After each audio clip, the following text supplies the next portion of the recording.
on SEN Test Cricket. England versus New Zealand. He will get it at mid-off. It's straight to Williamson. Bowls to Burns. He bowled it first bowl.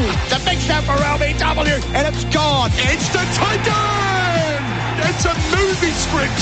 Trent Bolt strikes, and it's delirium from the Kiwis. That is Test cricket at its finest. Live from Headingley, the third Test, England versus New Zealand on SEN Test Cricket. Good morning and welcome to SENZ Test Cricket live from Leeds for the third test between England and New Zealand. With thanks to Resene, New Zealand's most trusted paint brand and chemist warehouse. The hosts with their new brand of positive at all times cricket under the leadership axis of Brendan McCullum and Ben Stokes have wrapped up this series in straight sets. Their win at Nottingham last week was really one for the ages on the basis of how they chased 299 on the final day. An extraordinary display of power hitting, smashing 160 runs in 16 overs to finish the job. Suddenly, it feels like a long time since New Zealand won that World Test Championship final just 12 months ago. But Headingley is a ground prone to the weird and wonderful, and these Black Caps have shown over many years now they aren't the type to pack it in and give up. They'll compete hard, buoyed by their leader, Kane Williamson, returning from COVID. Neil Wagner is also destined to get his first crack of the tour on a surface that should suit, hard and flat. The one change for England has been telegraphed. James Anderson missing out with an ankle niggle, presenting an opportunity for Jamie Overton to make his test debut. Another man who likes to bang it in at pace. I'm Adam Collins, and with me to begin our extended build-up at the Kirkstall Lane end of this wonderful old ground is a man who clouded Ian Botham through mid-wicket to hit the winning runs here against England in 1983. It's the great man, Jeremy Coney. Jeremy, first of all, happy milestone birthday for the other day, and this is a ground with many happy memories for both you and New Zealand cricket, having won here back in 2015, the last time they played. Well, as far as the birthday is concerned, you know, I tried to get the number down. So I could think of the word 70, for example, in Scrabble. And actually, I worked out it was 13. And then, unfortunately, I worked also that I'd use up all my tiles, my 7 tiles, and that's an extra 50 a bonus. So it wasn't much of a thing anyway. So it's a 7-year nice. Discount there. Very nice. Yeah, it is. Gosh, we're high here, aren't we? We are. I wonder if we'll be able to see the bounce quite so easily. But anyway... yeah, it'll be an interesting match, this. I mean, it has a reputation of being a slightly capricious pitch, up and down a wee bit, and they always say, of course, look up to see the clouds and where they roll in and so on, and then you bring your seamers on. It is a seamers ground, but it does have periods, I think, when you get the sun out, like as it is today. Beautiful, a halcyon day today here. You know, you can score relatively quickly, and that's why New Zealand have to consider Wagner, and they have to consider a spinner for those periods of flatness that New Zealand have found difficult so far on this tour. Well, let's start with Wagner. Didn't play at Lord's, didn't play at Nottingham. No. I know Daniel Norcross loves that stat about the fact that Trent Bolt and Tim Southey average 5 fewer with the ball in matches that Wagner plays in. I mean, to the naked eye, it looks like a surface that'll be perfect for his style of bowling if it is hard and flat, and by all reports it should be. Well, if it is hard, we're yet to find out really about Neil Wagner as he gets a little older. He's now 36 plus. Yep. And has he got the gas in the tank and in the legs to be able to get the ball up from, instead of midriff, as I saw against South Africa when he was in New Zealand on a drier pitch, the second test, up to the shoulder and the badge on the helmet? If he can do that still, he's very much in this game. And it's not a pretty way, to be honest, to watch, but nevertheless it's effective. So that's the role that New Zealand will be hoping. He'll still pitch it up a wee bit with the Duke's ball, and that's I don't mind that one, 2 or 3 overs of that, but he has to go back to his old method, I think. The other person that they could possibly consider, well, 2 people obviously, is one is Ajaz Patel, who's probably the best or the better spinner, and then of course Bracewell, if you are concerned with your batting length. Yeah, and how they might... And Pakistan coming up. That's true. I mean, of course, all Test matches are played in isolation, but they don't want to create a dynamic like England did with Jack Leach, where Ajaz Patel seldom playing, and then you need to draw upon him in a place like Pakistan, and he hasn't got that sort of confidence in himself inside the Test 11. Ajaz Patel had a very unusual Test match at Lord's, bowled 2 overs, didn't bowl in the first innings, bowled just 2 in the second innings, at Ben Stokes trying to whack him into the grandstand, did 3 times, didn't bowl again. But we have seen that he can compete at the top level. And again, if there's a pitch that's going to be good for batting, you need to have a controlling bowler. You can't go all seam. No, well, you can't, and because it takes our bowlers, which, I mean, we've relied on Southey. He's been the epicentre in the last season. He's taken the most wickets. He's bowled the most overs.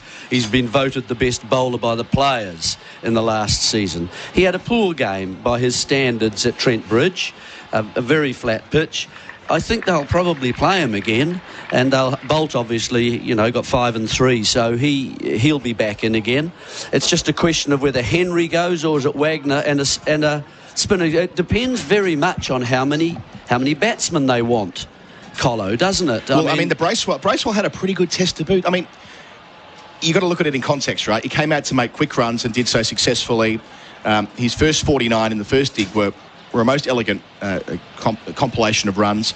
Took 3 wickets in the first innings. Now, I'm not saying you pick him as a front liner, but there'll be that temptation to lengthen the batting, won't there, in some way, shape or form? Either that, or you add Williamson and keep all the players in, and Blundell plays at 7. Right. And so then you reduce your bowlers, and you've only got 4 of them, in which case if you want the spinner, then you've only got 3 seamers. And if Wagner's one of those, the other 2 are likely to be Bolt and Southey. And Nichols was the man that came in last week, having missed at Lord's due to that calf injury, and he had COVID-19 as well. He looks a bit underdone. He does. If they did want to go that way, and that's no reflection on Henry Nichols, the cricketer, it's more a sense of where he's at right now. If they do want to go that way with Bracewell, well, they can leave Nichols out if they want to, and that allows for Bracewell to come in at 7. You see, so leaving one batsman out, you've still got Bracewell there, and you might even, and then you've got your 4 seamers as well. So there's the possibility of using. New Zealand have got choices today. They've got to make them very carefully.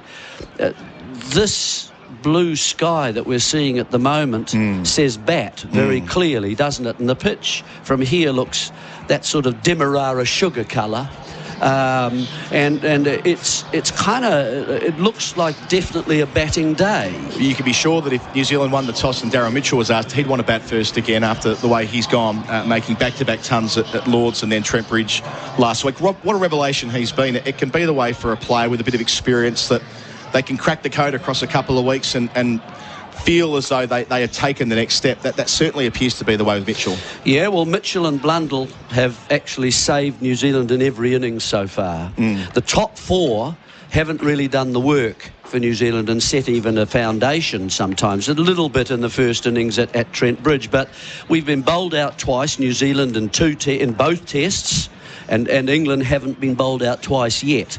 The top 4 setting the foundation, 12 for 4, 56 for 4. No one in the top 4 has got to 60 yet in an innings, and we've got 550 in one of those innings. So 169 for 4 and then 131 for 4. So they're not and the openers aren't really lasting long enough, Adam. I mean, they're getting out in the second over and the third over. The longest they batted is the 20th over, which was the first innings in Trent Bridge, and that's just getting past the new ball. The rest, third over and first over. So they're not helping. Those top 4 have got to start doing their work for New Zealand. I interviewed Brendan McCullum on SENZ yesterday. We'll hear that at the lunch break today. He actually referred to the test match here that New Zealand played in 2015 as part of the template for his England team. They went at 4.5 and over in the second dig. They won by 199 runs. Kane Williamson's leading the team again today, back from COVID-19 last week. He actually missed out in both innings in 2015, but it's a ground a number of them have had a test victory on, playing that aggressive brand of cricket that they're now confronting against England with Stokes and McCullum in charge. You just look, I think against that, you just got to go about the work the same way that you do it, and do it very well. If you can get a decent total on the board, and then you bowl. The very best sides get big runs and bowl mean. That's really what it is. And I think that's got to be New Zealand. That's been New Zealand's way, when they've done well. And so that's what they've got to try and achieve. They haven't done it yet. They're not quite at their best. They do look a little bit rusty. And they have got into the games, actually, after having bad sessions. And they've been closer than 5 and 6 wickets, seems to me, when I've sit and think about it. Gee, they were in that game, or they were in that game, the first game too. So it's not as if there's a huge gap. These are two teams at different phases of a cycle. One's coming down and the other one's just restarting. It's a fun ground, Headingley. It really heaves over there on the western side of it when England are up and about. We may Saturday. We may not get full capacity today. You'll be a banana. To the rail strike that's taking place around the country. Yeah, dress-ups on the weekend over there. That probably wouldn't have been quite as much the case when you were playing here back in 1983. But yeah, it seems to be the kind of ground where, I said in the intro, strange things happen. We saw the Ben Stokes miracle here in 2019. That's the last time that Stokes played on this ground, for example. Yeah, well, you look back at the first innings of the matches that have been here recently. India 78. Yep. Last tie in 2021. Australia, that you've just mentioned, all out 179 in 2019. Archer got 6. And Pakistan 178, 2018. And even in that 2019 Test match, England were all at 67 in the first innings, which was a day not too dissimilar to this. That's quite right. So but it's seamers doing it. It's Archer, Wokes, Broad. It's those kinds of people who are picking up the wickets. All right, thanks, Jeremy. We'll hear from you as the broadcast starts the match itself starts in about 50 minutes from now. SENZ Test Cricket. You can text us throughout the day on 8833 in New Zealand and go into the hat to win a $50 voucher from the Good Spirits Hospitality Group. Check out the Fox, Auckland's #1 sports bar, or any of their other 10 venues. All you need to do is text 8833 your name and where you are listening in New Zealand. We'll take a breather here on SENZ Test Cricket. After it, it'll be Daniel Norcross picking up our build-up with Phil Walker. SENZ Test Cricket for Rosine, the paint the professionals use. Welcome back. Test Cricket, the third and final test in this series between England and New Zealand. I'm Daniel Norcross. I'm joined by editor of Wisden Cricket Monthly, Phil Walker. Great to have you on board. Morning, Daniel. Thanks for having me. Good morning. Well, for the next 8 minutes or so, I want us to chat all things England, because what a series it's been for them. 2-0 up, the brand new era, the Stokes-McCullum era. It's been a strange path to where they've got to. But talking to some of the players, I had a chat with Jimmy Anderson yesterday. He believes it. They believe it. The England players believe it. They think that something different is happening and that they are putting to bed the horrors of the last couple of years. There's 17 matches with only one win in it and all that. And suddenly they're chasing down 350 overs. They're playing with a smile on their faces. The 39-year-old Anderson is wandering around like a giddy puppy.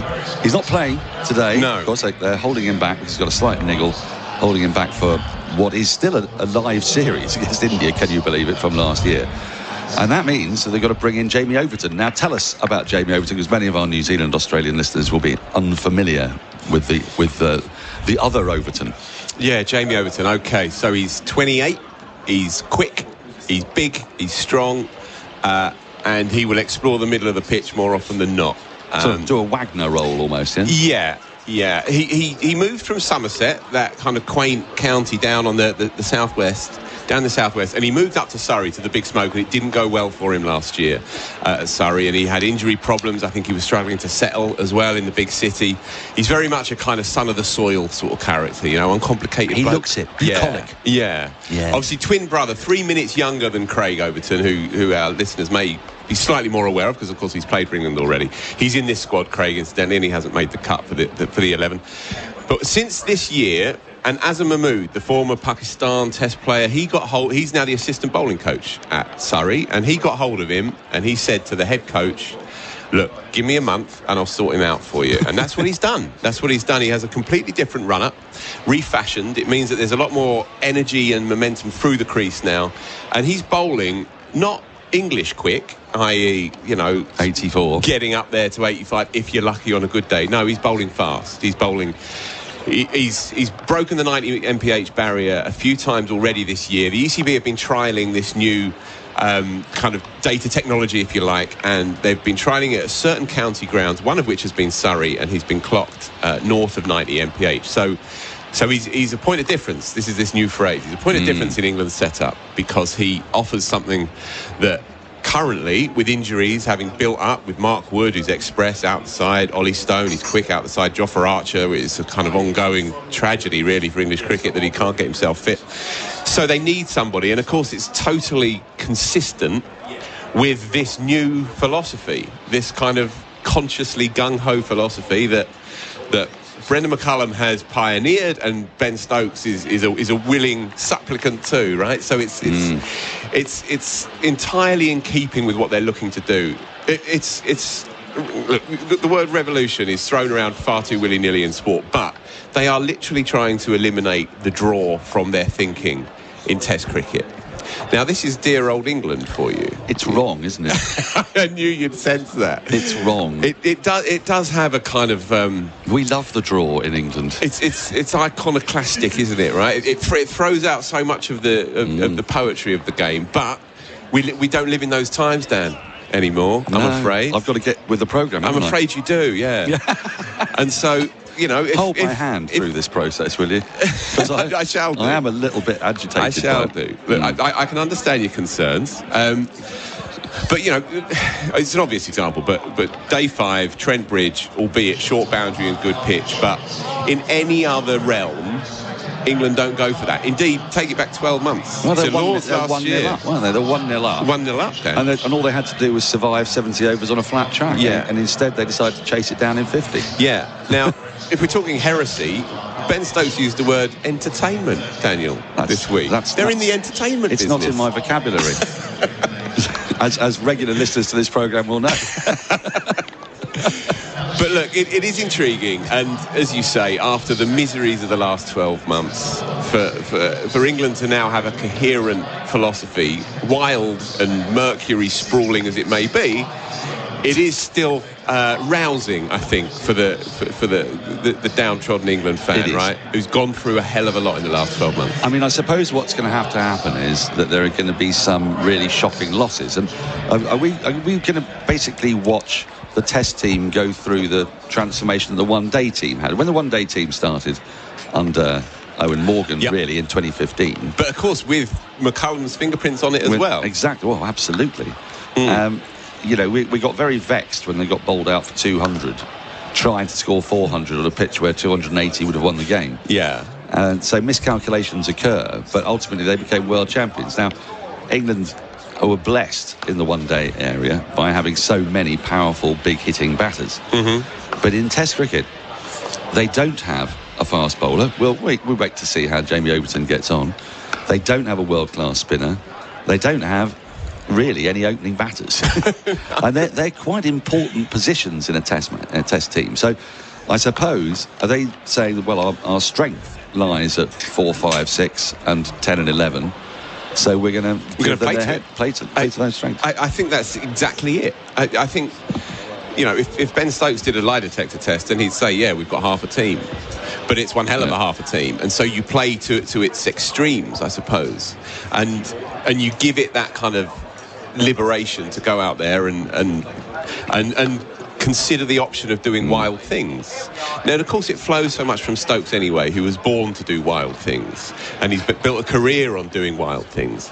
So again, it's consistent with him, and there is some logic, there is some method to the madness, dear boy. I do think so. Yes. That said, they are going to come unstuck, and when they do, the mob that is lurking in the shires of England, they are going to jump on them quite quickly. There's not going to be a massive amount of leeway given, I don't think. I think everybody's very excited at the moment until they go too hard too soon, they're bundled out in a session, they lose a big game, and suddenly people are saying, whatever happened to Test match cricket? So it's precarious. It's precarious, but it's seriously watchable. Right. Now, other thing here is we're at Headingley, and Headingley's got some... Well, it's come under the spotlight a little bit. You could say to that. say the least, in English cricket over the last 18 months or so. The Test match is on. Lord Kamlesh Patel has been giving an interview today to the BBC and talking about the changes that have happened here. We've got Bairstow and Root as well playing. So is this an opportunity for Yorkshire cricket to sort of start afresh? It's called the Clean Slate Stadium, isn't it? I know, you couldn't make it up. I when I heard it, I thought, is this some kind of joke? Well, so did I, so did everybody. But no, it very much is Clean Slate. Now, we don't need to get into the nitty-gritty of it, but no doubt a good game of cricket played in the right spirit with the fans engaged in it in a positive way will do wonders for for Kamlesh Patel's sleep patterns, if nothing else, right? Because it has been wild for the last 12 months. And we can get into the nitty-gritty of that later on today. But, yeah, the English game needs a good test match here. Now, one of the things that might not help the crowd, so if you're listening in and you're thinking it sounds like a bit of a thin crowd, we've got rail strikes at the moment. The country is in torment and foment and almost revolution. So we'll probably have a relatively smaller crowd today, won't we, Phil? Not by much, actually. So there's been a surge. Post-Trent-Bridge, there's been a surge. So I think we're slightly under capacity today, but it's a sellout tomorrow and day 3. Day 4 as well, just a couple of hundred under. But look, it will be rocking here, no doubt about it, and it's boiling hot as well. It'll be a good one. Right, the toss is going to be coming up very shortly. We're going to take a short break. When it's over, it will be toss time. To SENZ Test Cricket with Razine and Chemist Warehouse back here at Headingley with Nikesh Shrigani alongside Black Caps legend Craig McMillian. And we have just had the toss, actually, ahead of the third test here, and New Zealand have won it, decided they will have a bat first. Good conditions here, as we said before. The sun is shining, the pitch looks pretty good, pretty dry at the moment, and Kane Williamson currently just talking to the TV company, the host broadcaster, so we will find out the team news in just a second. We're expecting at least a couple of changes as far as New Zealand are concerned. In fact, we have got confirmation of some team changes as well. So Kane Williamson comes in as expected. Neil Wagner in the side as well. Just talk us through the team and how you make of it, Craig McMillian. Interesting, Nikesh. Yeah, a couple of changes. Obviously, Wagner comes in for Jameson. No surprise here with Jameson being injured at Trent Bridge. Kane Williamson, the skipper, back. I guess the debate was about whether Ajaz Patel would make the playing 11. And for me, on a surface, it looks very brown, looks very dry. I'm really surprised that New Zealand aren't playing their frontline spinner. But they've got the gang of Southey, Bolt and Wagner back together. Michael Bracewell will do the spinning duties. But I thought there was an opportunity maybe for Williamson to come in for Young, Conway to go to the top of the order, and Patel could then play and give New Zealand some variation in that bowling lineup. History would suggest, though, that on this ground it's the seamers that do the damage. We heard Jeremy Coney a little bit earlier wheeling off those sort of first innings totals over the last 3 or 4 years, but it does look very different here, like you say, doesn't it? And very dry looking pitch. I mean, just look at the colour of it as well. It's proper sandy colour, isn't it? Like a white sand beach almost. And it looks to be, probably was ready a couple of days ago, really, isn't it? It was. I spoke to a couple of the New Zealand players 2 days ago. They said it's ready to go now. They were surprised at how dry it was 2 days out. So it's certainly one of the brownest pitches I've seen in terms of visually. It just looks like it might even be a day 2 pitch. So surprise again with New Zealand. There's a real... they just don't like playing a frontline spinner, do they? You've got to feel for Ajaz Patel. He played at Lords on a surface that really didn't offer him a lot. His previous test before that was 5 or 6 months where he took 10 for in Mumbai against India. But he just can't find a spot in this New Zealand playing 11. Yeah, I mean, they have got Bracewell, of course, as the sort of spinning all-rounder, but not really a sort of frontline attacking, wicket-taking option to sort of lead the side in that respect as well. So, yeah, Ajaz Patel misses out here. Ben Stokes has just finished talking to the TV host broadcaster as well. We'll relay his thoughts as soon as we get some quotes for you. It'd be interesting to see what England would have done had they won the toss on this. But it does seem, as we said, a very dry wicket, good batting conditions, beautiful sunshine here as well. And yes, we are all set to go in around 27 minutes' time. The players just going through their warm-ups at the moment. Just in case you haven't heard in the last couple of days, Jamie Overton comes in, extra seam option for England in place of Jimmy Anderson, who misses out with what they're describing as an injury. It's more of a niggle, I believe, and had this been a sort of more important test, had England not already wrapped up the series, had they not got India coming up next week at Edgbaston, maybe he would have played in this test match. But as it is, the 39-year-old, quite rightly, I think, putting his feet up, don't you think? Jimmy Anderson, any kind of niggle, you don't want to risk him, do you?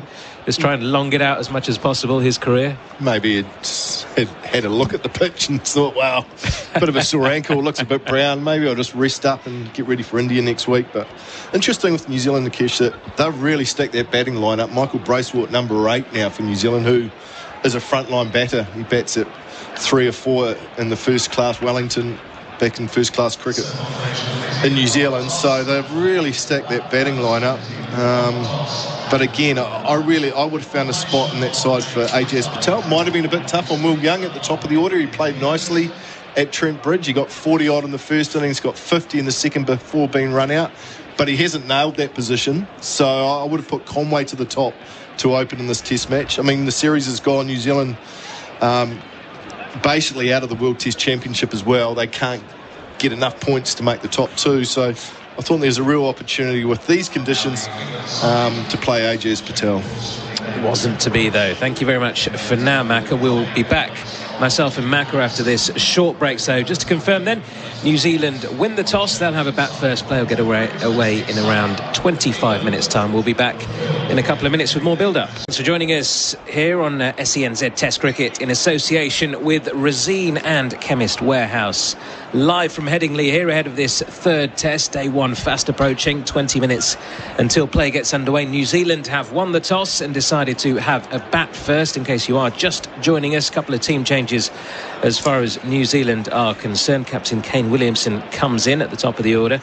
He'll bat at number 3, and Michael Bracewell keeps his side, interestingly, but they are just going with the one spinner, Neil Wagner, coming in as the extra seamer in place of the injured Kyle Jamieson. So no place for Ajaz Patel despite the dry conditions that we can see out in front of us at the moment. Nikesh Rugani here alongside Black Caps legend Craig McMillian alongside me here as we build up to the start of play, and the crowd building up nicely as well. Macca, it can get pretty rowdy here as you know. You've been to this ground before, of course, part of that squad in 04, and the Western Terrace there over to our right just starting to fill up now. Usually gets a bit rowdier on the weekend when it's fancy dress day and stuff, but they don't need much excuse over there, do they? So England are going to have the crowd on their side and all that momentum as well from Trent Bridge, aren't they? Yeah, they sure are. I think there's a real good feel around cricket in England now with what this England side has done over these 2 test matches. Headingley is a wonderful place to play. That dress-up day is something to look forward to.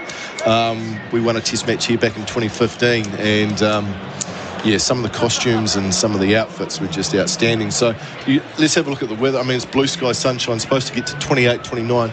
I haven't had a better day in the UK since I've been here 3.5 weeks. So it is hot. So I'm hoping that a lot of that crowd have got some sunscreen on, because it's going to get rather warm throughout the day, but beautiful conditions. Good batting day, you would have to say. A good toss for New Zealand to win, and I guess we get to have a look at Jamie Overton. Nice and early for England as well. There's been a lot of talk that he can get up above 90 miles per hour, so looking forward to see whether he can do that in his first go in test match cricket. We can see your former teammate just walking on the pitch out in front of us, Simon Doull there. He doesn't look too bothered about the heat. He's got his blazer on, he's got the layers on, hasn't he? Mel Jones alongside there, going for the sleeveless option. So the Aussie and the Kiwi sort of opposite to how you'd imagine them in this kind of weather. But yes, it is very hot indeed, and it's going to be tough work, isn't it? If these New Zealand batters get in, it's going to be tough work for the England bowlers. Overton, you mentioned there, Anderson not playing in this test match. Might have had a look at the pitch as you joked earlier and thought, no, I'll sit this one out just to rest my little niggle ahead of the India test at Edgbaston next week. But for Broad as well, Broad's going to have to put in a lot of work here as the leader of the attack now. Ben Stokes might have to bowl a bit more than he would have liked here. So an opportunity here for New Zealand to really make England sweat on day 1. Well, there was an opportunity at Trent Bridge when they put 553 on the board in the first innings at Trent Bridge, but they couldn't keep England from securing a victory in that test match. So they're going to have to do it again. They're going to need that big first innings total. And you have to say, when you look at the surface, Nikish, it has to be an advantage winning the toss. If New Zealand can bat all of today, put a big total on the board, then that has to be an advantage, because it is dry, it is brown, and you would think the best batting days on the surface are going to be days 1 and 2. Yep, and a little bit of rain forecast tomorrow as well. Just some light showers maybe through the afternoon as well. So New Zealand have got everything in their favour at the moment. They've won the toss, decided to have a bat first. It's bone dry, it's baking hot. Score some runs today. Maybe all out at some point or whatever happens by lunchtime or into the afternoon tomorrow, and then get the best of the bowling conditions as well with some cloud cover. So potentially it's all set up well here, and this will mean a lot, won't it? Because no team likes to be completely whitewashed. And no, it hasn't quite been that kind of series where it's been an absolute battering and it's 2-0 to England and they've completely dominated. New Zealand have had their opportunities in both test matches so far, haven't been able to take them. England have just won those more important moments at the right times, haven't they? But they could dearly do with making it 2-1, and it just sort of reflects the series more fairly, wouldn't it? Yeah, I mean, New Zealand were a no ball away from winning the first test at Lord's, and then you wonder how the series pans out if that result went a different way. So, yeah, they're playing for pride, New Zealand, if the series gone, but straight away the pressure goes, or the spotlight goes on the skipper, Kane Williamson and Tom Latham, who will open for New Zealand. Two players have got fantastic test records, but here in England, their numbers aren't quite so good, both average in the low 20s in England, which, you know, so a place like Headingley, Kane Williamson's played a number of years for Yorkshire. He knows this ground. It's his second home ground in many ways, so he knows it like the back of his hand, so he should feel comfortable playing a test match on this ground, and I expect some big runs out of him for New Zealand today. Craig McMillian, thank you very much for your thoughts for now. You'll be joining us, of course, throughout the day on our live commentary. We're going to take another short break here, and then after that, Adam Collins, Henry Moran and Phil Walker will talk you up to the start of play. GNZ Test Cricket for Brazil, the paint the professionals use, with Adam Collins, and I've got with me Henry Moran and Phil Walker. The news from the toss: New Zealand have won it, and Kane Williamson back into the team, electing to bat first. Williamson and Wagner into the New Zealand 11 at the expense of Matt Henry and Carl Jamieson, the two quicks. Jamieson still injured from last week. Bracewell shuffled down to number 8 for England. Jamie Overton gets his first opportunity as an international cricketer, replacing James Anderson, who has a little ankle niggle. The sense is Anderson would have played if this series was on the line, but with back-to-back test matches, one next week against India at Birmingham, they've seen fit to take the conservative approach. Henry, welcome to the coverage for the first time today at Leeds. You've come straight back from Amsterdam. Last time we spoke to you at Nottingham, you were on a plane to the one-day series, and you've just returned. Haven't even been home yet. No. The good vibes at England cricket continue. Yeah, they do. I've just flown into Leeds last night, got here around about 11 p.m. and straight to here, and it really is that sense of just a continuation of the momentum of excitement and the freedom that this England side seem to be playing with across the formats. And certainly, speaking to some of the players out there, David Milan, Jason Roy, Sam Curran, there's a real feeling that those guys that aren't in the Test squad are looking over with slightly envious eyes at the way that this team has played over the last couple of weeks. But there's no question that sense of freedom is permeating across what English cricket is doing. Yeah, they had a barbecue at Johnny Bairstow's house between test matches, we're told. And Phil, someone like Johnny Bairstow, you just sense that with McCullum, it's the right kind of coach for him. He's going to not indulge him, but he's going to tell Johnny, he's going to reinforce to Johnny that you are a match winner, you can do this. And we saw that in wonderful style a couple of weeks ago. Yeah, indeed. And it was interesting, actually, that there was no question that he would play at Lord's, despite the fact that he hadn't played a red ball game of cricket since the West Indies tour. He'd been in the IPL, he'd gone okay without putting up any trees, but as soon as he was back in England, he was back in Stokes' team, and that straight away is obviously a signal that he's a valued part of this setup. He's had a kind of rough and up and down time of it, Johnny Bairstow, the last 18 months, and many people have put a big black line through his name as a test match cricketer, and he came back into the side during the Ashes, made that brilliant 100 in the 4th test, made another in the West Indies, and then pulled off an all-timer last week. So suddenly Bairstow, having kind of been on the margins of the test match side, he's now a key part of Stokes' new look setup, and it makes sense, as you say. These players, they need to be released, I think. And they got so clogged up under Joe Root, and it wasn't all on Root, by the way. It was an impossible job through COVID and various other things. Silverwood's attitude as coach was maybe not entirely useful for the kinds of players and characters that they are. Stokes has come in there, and specifically McCullum has come in there, and they've just said, you're the man. And I know this is simple, but cricketers are often simple, and they are also, as a collective beast, they are immensely nervy, and lacking in self-belief and self-doubt creeps around in the minds of every single cricketer out there. It doesn't matter who you are, and Ben Stokes would even acknowledge that himself. But what McCullum's genius is that there's a simplicity to his approach, and there is absolute authenticity to it, and that then spreads and feeds into the team itself. I think that's a really good point, is that simplicity and removing the sense of, and we've spoken about it so many times, but teams continue to get bogged down in it, is this obsession with analysis and data that can sometimes actually just bewilder a cricketer into finding themselves terrified to go out and do anything. Because cricket, let's not forget, even the players with the best averages of them all, 50, say, in the case of Joe Root, if he had an innings where he scored 50, he'd be disappointed. Yeah. So his average is when he feels disappointed. Do you know what I mean? Cricket is a loser's game in the sense that most of the time you don't succeed. And so actually removing that sense of, OK, what have I got to do here? What is my role in the team? Just go out, play the game. You're good, I back you, go out and so show me what you can do. Yeah, and Phil, you made the point with Daniel before that it will backfire at some stage. And I think the way I spoke to Brendan McCullum yesterday, the interview will play out in the lunch break today, the way he addresses that point is that he's going to take the England public on a bit of a journey with him. He's not overplaying his position in the cricketing landscape, but he believes there is an opportunity to not only take this England side to the next level or multiple levels up from where they were when he took over, but also do a great service for modern Test cricket. Like, he sees the bigger picture. Yeah, indeed that. And I think it's a very good point that him and Stokes are shoulder to shoulder in that. They understand that there is something bigger at play here than simply win, lose, draw. And I put the draw in inverted commas because they've kind of tried to eliminate that anyway. But you know, you win games, you lose games, for sure. But do you take the people with you? And do you continue to imbue the grand old institution of the 5-day game with enough life for people to still believe in it? And that's the biggest question now. You know, in this kind of polarised time, and the game is breaking up here and there, and there's different strands and it's fragmented.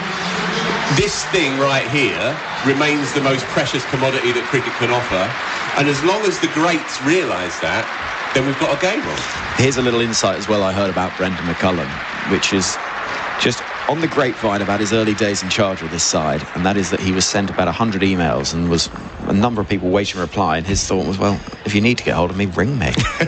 And that kind of says it all. Just, you know, can we just not get on with it and stop faffing about? So the players have made their way to the middle. We're waiting for the national anthems. Umpires Mariah Erasmus and Richard Kettleborough in charge this week, and the match referee David Boone. And we'll take God defend New Zealand down the effects mic.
Now the England national anthem, God Save the Queen.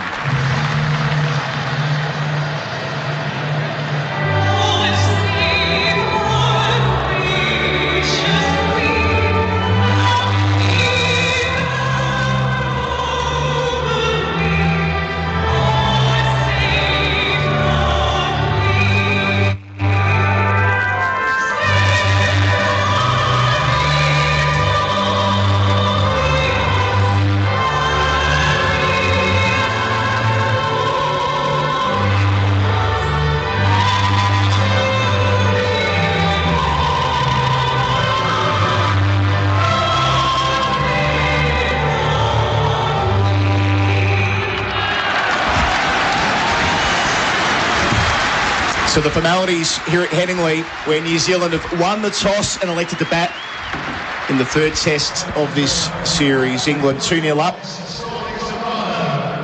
And New Zealand about to get the first opportunity on what looks like a belter. A couple of further words from you, Phil Walker. And after that, replacing me will be Daniel Norcross to take the first ball. And after you, it'll be Jeremy Coney. Yeah, thank you, Adam. Yeah, look, expect the unexpected with these two teams. They are very, very evenly matched. New Zealand have been hard done by my reckoning, to be 2-0 down in the series. There's still a lot on this game. Don't be mistaken into thinking that it's anything like a dead rubber. And when I say to expect the unexpected, it looks like 500 v 500. But Test cricket doesn't play out like that, and especially when these two teams are playing against one another. No, it doesn't, does it? And it's a weird old pitch, I've got to say. Have you looked at it? Well, I've heard lots of people talking about it, saying it's very, very, very dusty, very sand. I was talking to Jeremy about this a moment ago with the BBC, and the New Zealanders seem to think that the pitch was ready a couple of days ago. So is this a kind of older pitch? It's only been worn a great deal, and it looks like it looks a bit like a barcode. By which I mean we've got these strange horizontal stripes. Nearer us, there's a great clump of them, and then at the far end, not quite on a length, probably just too full actually, there's another sort of barcode strip. It's a strange looking thing, but it looks like a road. Stuart Broad, I believe, considers it to be a pitch that will favour the batters, from what I've heard. Yeah, for sure. But actually, Headingley on the first day, that's when you might get a little bit of joy, isn't it? I mean, it's towards the back end where Headingley gets easier to bat. This is absolutely true. Tomorrow as well, more overcast kind of conditions, so you would think it's a good toss to win. That said, it's the great unpredictability of the game. This is hard to make a call. And look, India batted first here last year and was skittled out in the first session. You know, England was skittled out for 60-odd the previous year at Headingley. So there are vagaries up and down in these here grounds, and the first couple of hours is going to be absolutely crucial. If New Zealand can get through it, maybe just 1 or 2 down by lunch, then you fancy that they'll build upon that. But we shall see. But they've lost, scoring 553. So what's a safe total in this crazy new era? Right, the head-banded Stuart Broad is ready and waiting from the Kirkstall Lane end, our end. 4 slips in place, backward point, mid-off, mid-on. A man just in front of square on the onside. Not a square leg, not a mid-wicket. 4 or 5 yards in front of square. And a long leg. Tom Latham is going to face the first ball. Umpires ready. Play is the call, and here we go. First ball of the Test match. Stuart Broad running away from us. Right arm around the wicket to Tom Latham. And Latham lets it go by through to the keeper's gloves, and there's no run. One of the most beautiful rituals of a Test match, really, is we all get very excited about the first ball, and it's invariably left alone. So crowd is building up. We've got a rail strike in England at the moment, so it's not that easy for people to get to the ground, but a lot of locals have turned up. And already we've got our first sight of a member of the ground staff.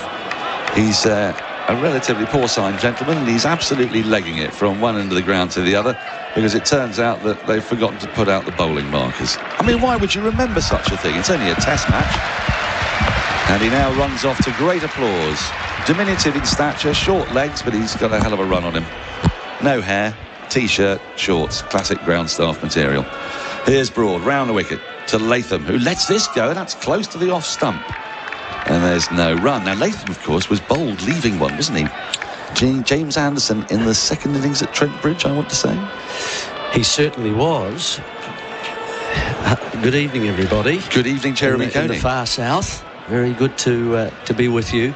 Yes, he was bowled middle, in fact, letting the ball go. You weren't very happy about that? Well, I think it's odd for a line player, which openers normally are. They look for the line of the ball first before the length, that you don't at least get hit in the pad. Broad in, down the leg side, and great tumbling take from Folks, diving to his right. He takes that about a foot off the ground, but about 15 feet to his right. Just a bit ill-directed, a little bit of shape, though, from Broad. There's no run. As far as this game is concerned, first of all, the makeup of the New Zealand side. They've chosen a batting based side. Lovely take from Folkes, diving away and taking it in his strong hand, the right hand, but horizontal in desire. Here's Broad again. Those 4 slips in place. And Latham lets this one go much wider of the off stump, quite full of length, almost hitting the bit of barcode at his end. Just a question of whether New Zealand were going to be bold with their selections. They're not normally. They're a conservative side, and in the players they just keep staking their trust in. They've gone for Bracewell at number 7, and then just the 4 bowlers. They haven't, and 3 seamers. So it is a predictable side. Here comes Broad again, round the wicket, and Latham gets batted it for the first time and guides the ball onto the ground down to backward point, where it is fielded, and there is no run. I wondered if they might in fact go with 3 and 2, which I always have felt is the best possible balance for a side. It means that one of those, the 3 and 2, the 5 players who bowl has to bat a bit for you. Otherwise you look just a little bit light, unless you're a brilliant batsman. Well, Bracewell can do that though, can't he? So we don't know. It was a pretty good pitch to bat on, wasn't it, with the 49? Yeah. He came in for about sort of 400 for 3 or something like that. Here's Broad to complete the over, and that's edged and taken at first slip. That's the first wicket. Latham goes. Broad gets his man. Lovely bit of bowling from round the wicket. Forced Latham to play. Got a good edge on it, and it went at very comfortable catching height, around about groin height. Straight to first slip, where Root gleefully pouches the catch, and Latham goes for a duck. Goodness me. New Zealand, having won the toss, elected to bat. They've lost a wicket in the first over. They're 0 for 1, Jeremy Coney. I didn't even have time really to go to Latham and just say how the openers in New Zealand have not done their job to see the new ball off. Caught comfortably. Well, just in fact not quite so comfortably by Root at first slip as I see that on the replay, but a healthy edge from Tom Latham as he came forward. He's been so awkward round about that off stump. You don't let go ones that are hit middle unless you're having doubts about where your off stump is. He's pushed at that one a little bit, but it was on target. He normally would have just punched that down the ground really, but he's just playing rather diffidently towards the ball.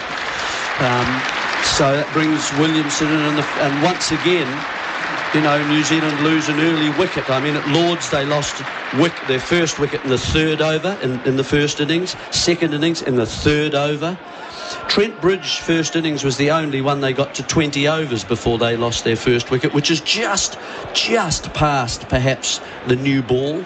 And then in the second innings, in the first over again. And here they are in the first over in this innings. So the openers are getting out quickly.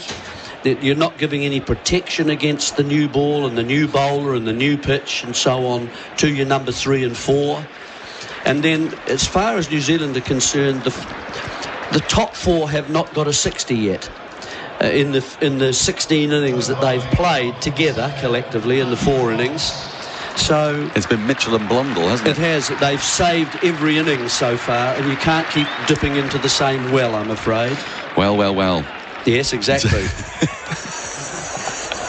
Tom Latham is not having the best of series. It's a surprise to me. He's a very solid-looking opener. He's been one of the best openers in world cricket for the last 4 or 5 years. Well, he has against Zimbabwe and Bangladesh and the West Indies and Sri Lanka, but not against the top sides. And it's another wicket for Broad. Extraordinary career continues. That is his 547th wicket.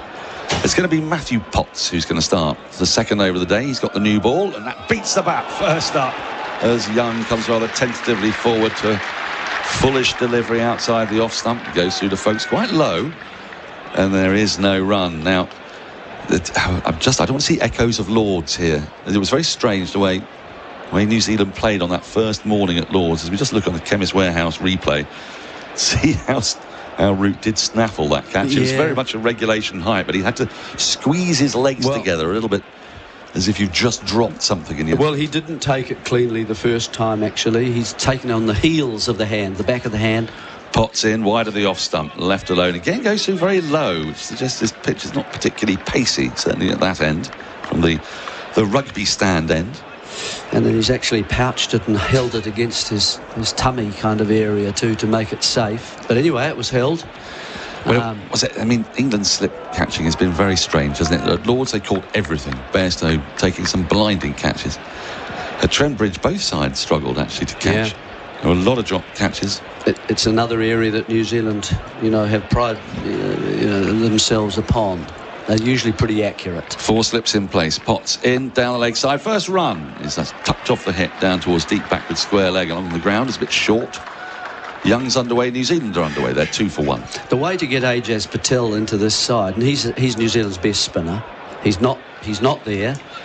Tough against him, with Lords. I thought that, playing on a greenish pitch for a start, didn't bowl in the first innings. Got 2 overs in the second innings only, to Stokes, who deposited him 3 times into the stands and then was taken off. If you're going to play a spinner, you've really got to bowl him a bit. Potts runs in, and Young just is beaten on the outside edge again. That's a beautiful, beautiful delivery from Potts, just testing just outside the off stump. Young may have played just inside the lines, hard to tell from our angle.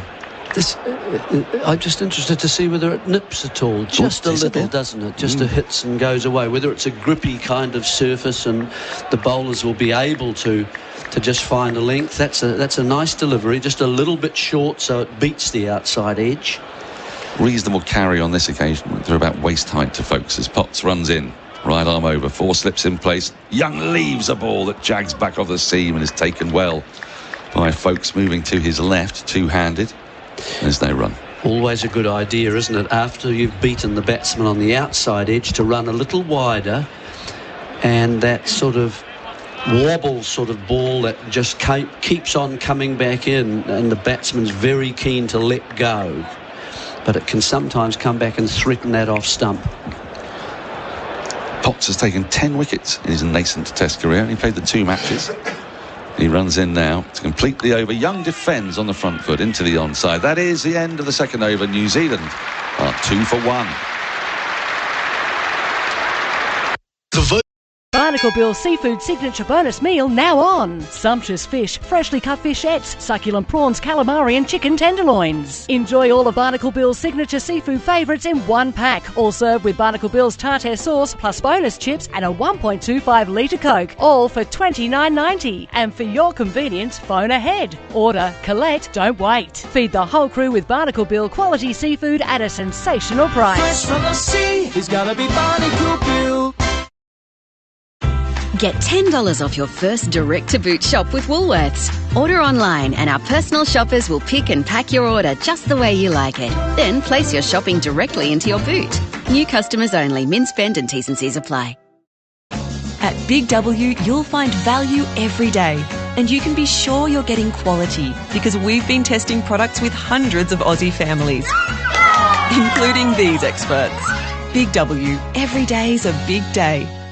Welcome back. Test cricket on SEN and SENZ with Rosine, the paint the professionals use.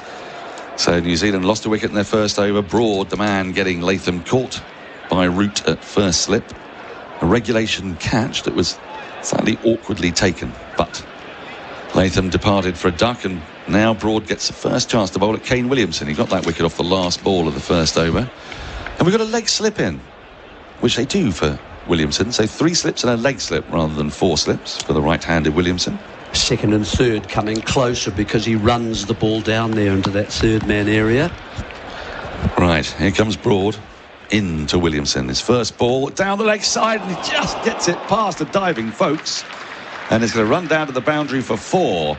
Well, that wasn't that far away from the leg slip or from Folkes. Folkes dived for it, full length, left-handed. It went through at almost catchable height. The plan almost worked first ball. You're just angling back into Williamson from wider out. It certainly goes past Folkes in the air. It's a despairing dive. I don't think he could have done much more than that. Just a little inside edge, but it's aerial. It was catchable height, wasn't it? It was just about 6-7 inches away from the fingertips of Folkes, and now leg slips come a little bit finer. Well, he's got to. I mean, his leg second slip really for the first ball. Leg second slip, yes. Here's Broad, and Williamson covers up in defence, pushes into the ground, and it's picked up by a third slip running into the ball. Bairstow at third slip. A shame in a way Williamson wasn't able to play in the Test match in terms of his batting, because it was just a lovely surface to play on and flat, very fast outfield. And he might have had a chance to get back into some form. And now he's got to start again now because of missing that and being absent from that second test. COVID took him out of that game. 3 slips, backward point, a leg slip, mid-off, mid-on, square leg, long leg. Broad in and forward, or on the crease really, is Williamson just defending a full ball into the offside. There's no run. 6 for 1. What have we gleaned from this pitch to start with? Not a lot to say about it, really. It's doing almost what we expected, I suppose. Yeah, there's been, I mean, the new ball, as always, on any surface, will give you just a little bit of seam, and that's what we've witnessed so far, just angling the ball back in, making the batsman play, and then having it leave the right-handers at a couple of occasions.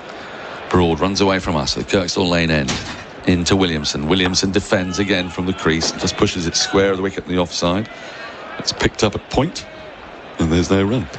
This is a really important little session here. New Zealand can ill afford to be 4 down at lunch. They've got to somehow garner together some partnerships that are meaningful, and if they do get a start, to keep going and carry on. That's what's been lacking for them so far. Well, they've got the batters to do it. They've got Williamson there, they've got Conway to come, Nichols, Mitchell and Blundell both in good form. As Broad is in, Williamson lets this go by outside the off stump. The familiar bent leg leave as he sort of does a half pirouette and sees it go through quite low to folks. The carry's been not excessive, but then these two bowlers are not particularly quick. England's opening bowlers are probably bowling around about 82, 83 miles an hour. I don't think it's a surprise that Potts is opening the bowling, is it? With Overton coming into this English side. Quicker than these two, I would have thought. He's a new ball bowler at Durham, and Overton isn't at Surrey, so makes sense. As Broad rushes in, Williamson is beaten on the outside edge. A lovely ball that just shakes slightly away. That completes, well, not a maiden over. There was 4 from it, but New Zealand at the end of it are 6 for 1. Barnacle Bill Seafood Signature Bonus Meal, sumptuous fish, freshly cut fishettes, succulent prawns, calamari and chicken tenderloin, plus bonus chips and a 1.25 litre Coke, all for $29.90. Fresh from the sea, he's gotta be Barnacle Bill. Baby Bunting Stalk Take Sale ends Sunday. Don't miss up to $320 off selected car seats, 25 to 50% off the Tommy Tippy feeding range, plus great deals on selected prams, play gear and more. Ends Sunday. Bye, Baby Bunting. See website for exclusions. Get $10 off your first direct-to-boot shop with Woolworths. Order online and our personal shoppers will pick and pack your order just the way you like it. Then place your shopping directly into your boot. New customers only. Min spend and T's and C's apply. SEN and SENZ with Resine, New Zealand's most trusted paint brand.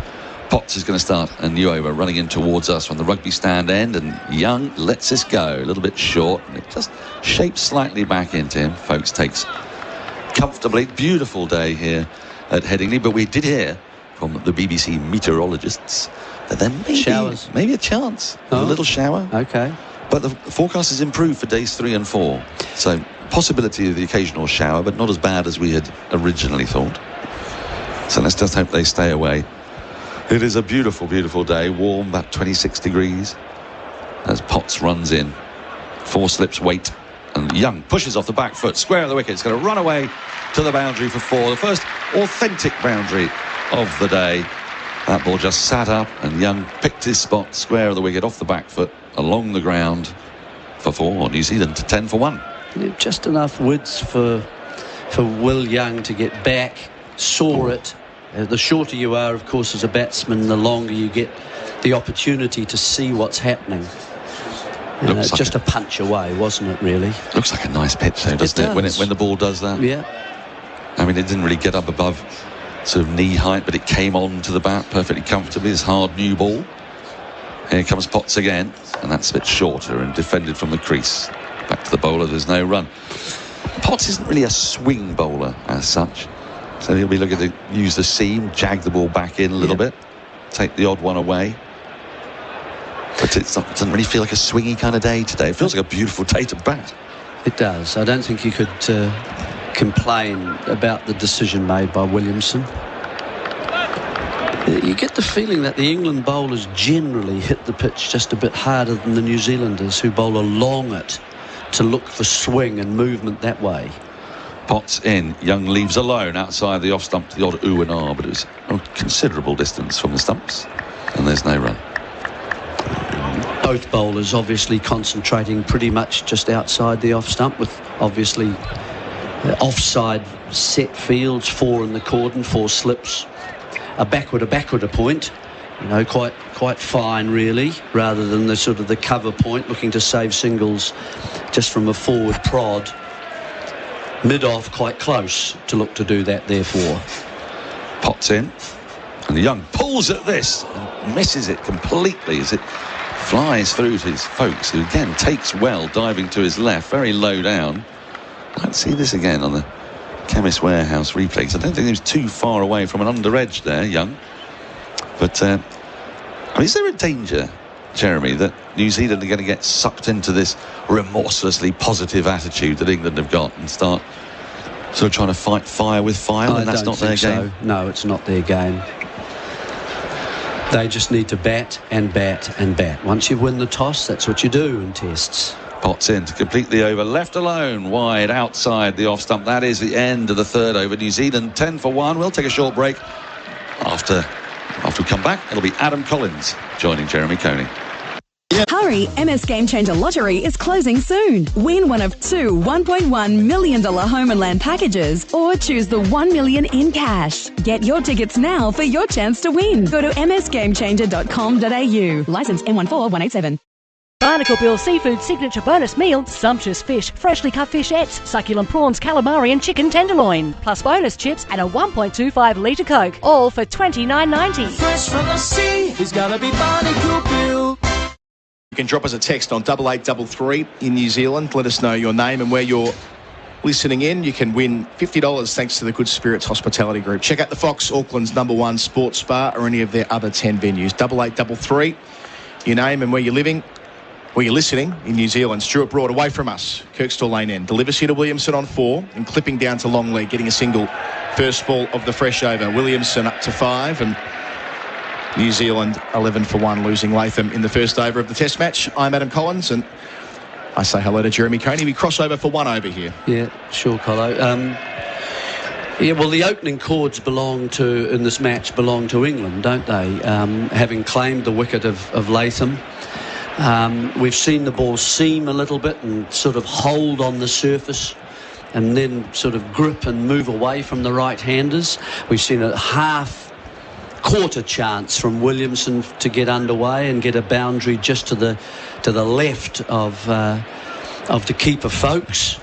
4 in the cordon. Broad away from us to Young on 6, who leaves alone outside the off stump. This has always been the preferred end for Stuart Broad. Statistically, he takes his wickets from the Kirkstall Lane end at 24. It's towards 30 from the football stand end. He and Anderson have often fought for this end, but no such problem this week with James Anderson missing with that ankle complaint. I think he would have played if the series was on the line, but they've taken the view that with India playing saving him. Yeah, with India next week, I mean, it's a bit touch and go, but at his age, I suppose they are playing it safe. Tell you what, he's enjoying his cricket, Anderson. He's very keen at the moment. The new McCullum regime suits him. Broad, wider of the crease bowls here to Young, strikes him on the pad, half an appeal from the 4 slips, but Broad doesn't go up, which is a fairly good sign that it's missing leg stump. Broad looking to, I mean, he is definitely sort of slightly leaning over. He gives you the impression he wants to bowl at that sort of middle stump of the batsman at the moment. I don't know exactly how you get another one across.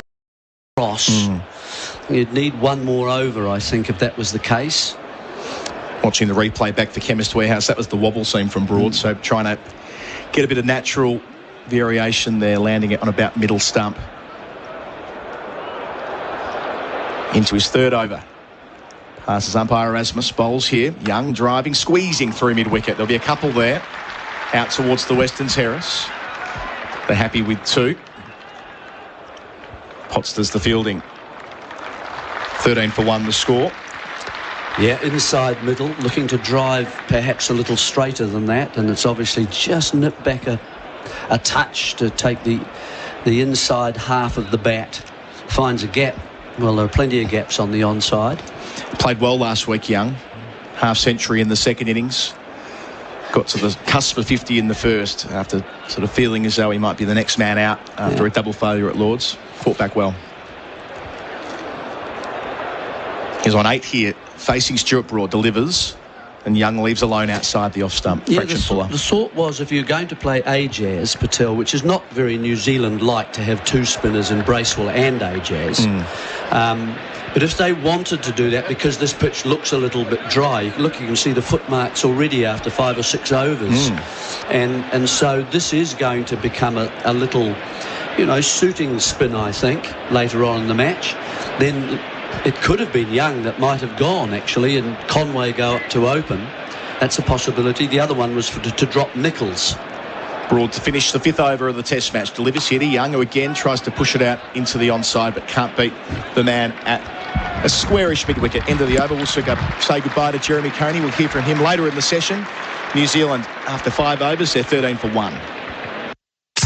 Barnacle Bill Seafood Signature Bonus Meal now on. Sumptuous fish, freshly cut fishettes, succulent prawns, calamari and chicken tenderloins. Enjoy all of Barnacle Bill's signature seafood favourites in one pack. All served with Barnacle Bill's tartare sauce plus bonus chips and a 1.25 litre Coke. All for $29.90. And for your convenience, phone ahead. Order, collect, don't wait. Feed the whole crew with Barnacle Bill quality seafood at a sensational price. Fresh from the sea, it's gotta be Barnacle Bill. Crawley and Jamie Overton at third slip. Not surprising, given that his twin brother's got just about the best pair of hands in England. The leg slip as well, that's Ollie Pope. So they're going to try and work a straight line to Kane Williamson, who's on 5. Young down the other end on 8. Potts from the football stand end. Passes umpire Canberra. Delivers here and plays and misses. That's a waft. That's a get-out shot, as I welcome Phil Walker to commentary. Yeah, uncharacteristic that by Kane Williamson, leaden-footed, bit of a waft outside, well outside his eye line, leaning back on the shot as well. I mean, it was there to punch, but normally there's a bit more energy in Williamson, a bit more busyness, if you like, outside his off peg. Slightly tentative start by the skipper, who is,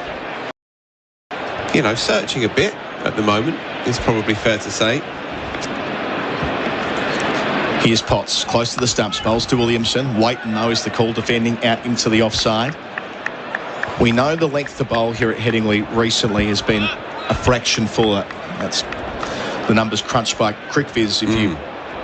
And this is based on pitch map data, that if you land between 6 and 7 metres, you average 17. That goes up by 10 runs if you go between 7 and 8 metres. So it's a pitch where you're rewarded for getting batters to drive in recent years. That goes all the way back to 2010, that analysis. It goes all the way back to the sands of time, man. Potts bowls and Williamson squeezes out, pass backwards square down towards fine leg, gets a single, but off the inside portion of his blade. Williamson up to 6, New Zealand 15 for 1. Yeah, it's good to see Potts pushing it up there a little bit further. I think he's been a wee bit short so far. Maybe bowling a tiny bit safe. It was more of a chastening second test after that stunner of an opening debut at Lords, where he took 7 for. Had to work hard for his wickets on a flat one at Trent Bridge, but they'd probably be better for the experience. But it's good that last delivery that Williamson was having to venture onto the front foot. With Young on strike, there's a 4th slip for Potts, who bowls here on off stump, comes forward, defends and says no. Yeah, good length now. That's good. I like that Stokes, as a captain, just bungs in extra slips all the time. We saw it at Trent Bridge last week. He'd often have 5 slips at a time in the game when you wouldn't ordinarily have 3, but his mindset is, don't worry about the runs. And Jimmy Anderson's made this point as well. They're not actually that worried about going at a decent clip as long as they take their 10 wickets. Indeed. I was talking about Jamie Overton to somebody yesterday, and they will take 20 overs, 3 for 100. Yeah. More than happy there. Here's Potts. Full to Young, who pushes out towards mid-on, no single. Yeah, and he likes a leg slip as well, Ben Stokes. I noticed this when he was bowling a couple of years back at the Oval, and he insisted on having a leg slip. He likes getting in there as well, especially to Steve Smith in that 2019 series. He liked to leg slip, and he liked to be that man as well. And against Williamson, who deflects it very fine off the hip. I mean, we all already seen it this morning, that he picked up that opening boundary with a very, very thin leg glance. They do like one in there. Potts to finish his third over. Bowls here to Young, who pulls inside the line. It ends up in the gloves of Folkes. Well bowled to finish. Potts has started well. 6 overs gone. New Zealand 14 for 1. Barnacle Bill Seafood Signature Bonus Meal now on. Sumptuous fish, freshly cut fishettes, succulent prawns, calamari and chicken tenderloins. Enjoy all of Barnacle Bill's signature seafood favourites in one pack. All served with Barnacle Bill's tartare sauce plus bonus chips and a 1.25 litre Coke. All for $29.90. And for your convenience, phone ahead. Order, collect, don't wait. Feed the whole crew with Barnacle Bill quality seafood at a sensational price. Fresh from the sea, it's gotta be Barnacle Bill. Z Test cricket here in Headingley, a beautiful summer's morning for Resene, New Zealand's most trusted paint brand. We're high atop the Kirkstall Lane Pavilion, where the bowlers love to come downhill here. At least it used to be. I'm not sure whether the hill still is quite as pronounced as it was when Bob Willis was bowling Australia out in 1981. Broad to Williamson. Well, Williamson pulls out. I'm not sure what's going on behind the sight screen, but yes, the 80th Test match at this ground field, going back to 1899. England have got a pretty good record here. They've won 35 of those, lost 25. They've won 5 of their 8 played here in the last decade, including, of course, the 2019 Stokes miracle, where they chased down 359 on that stunning fourth afternoon.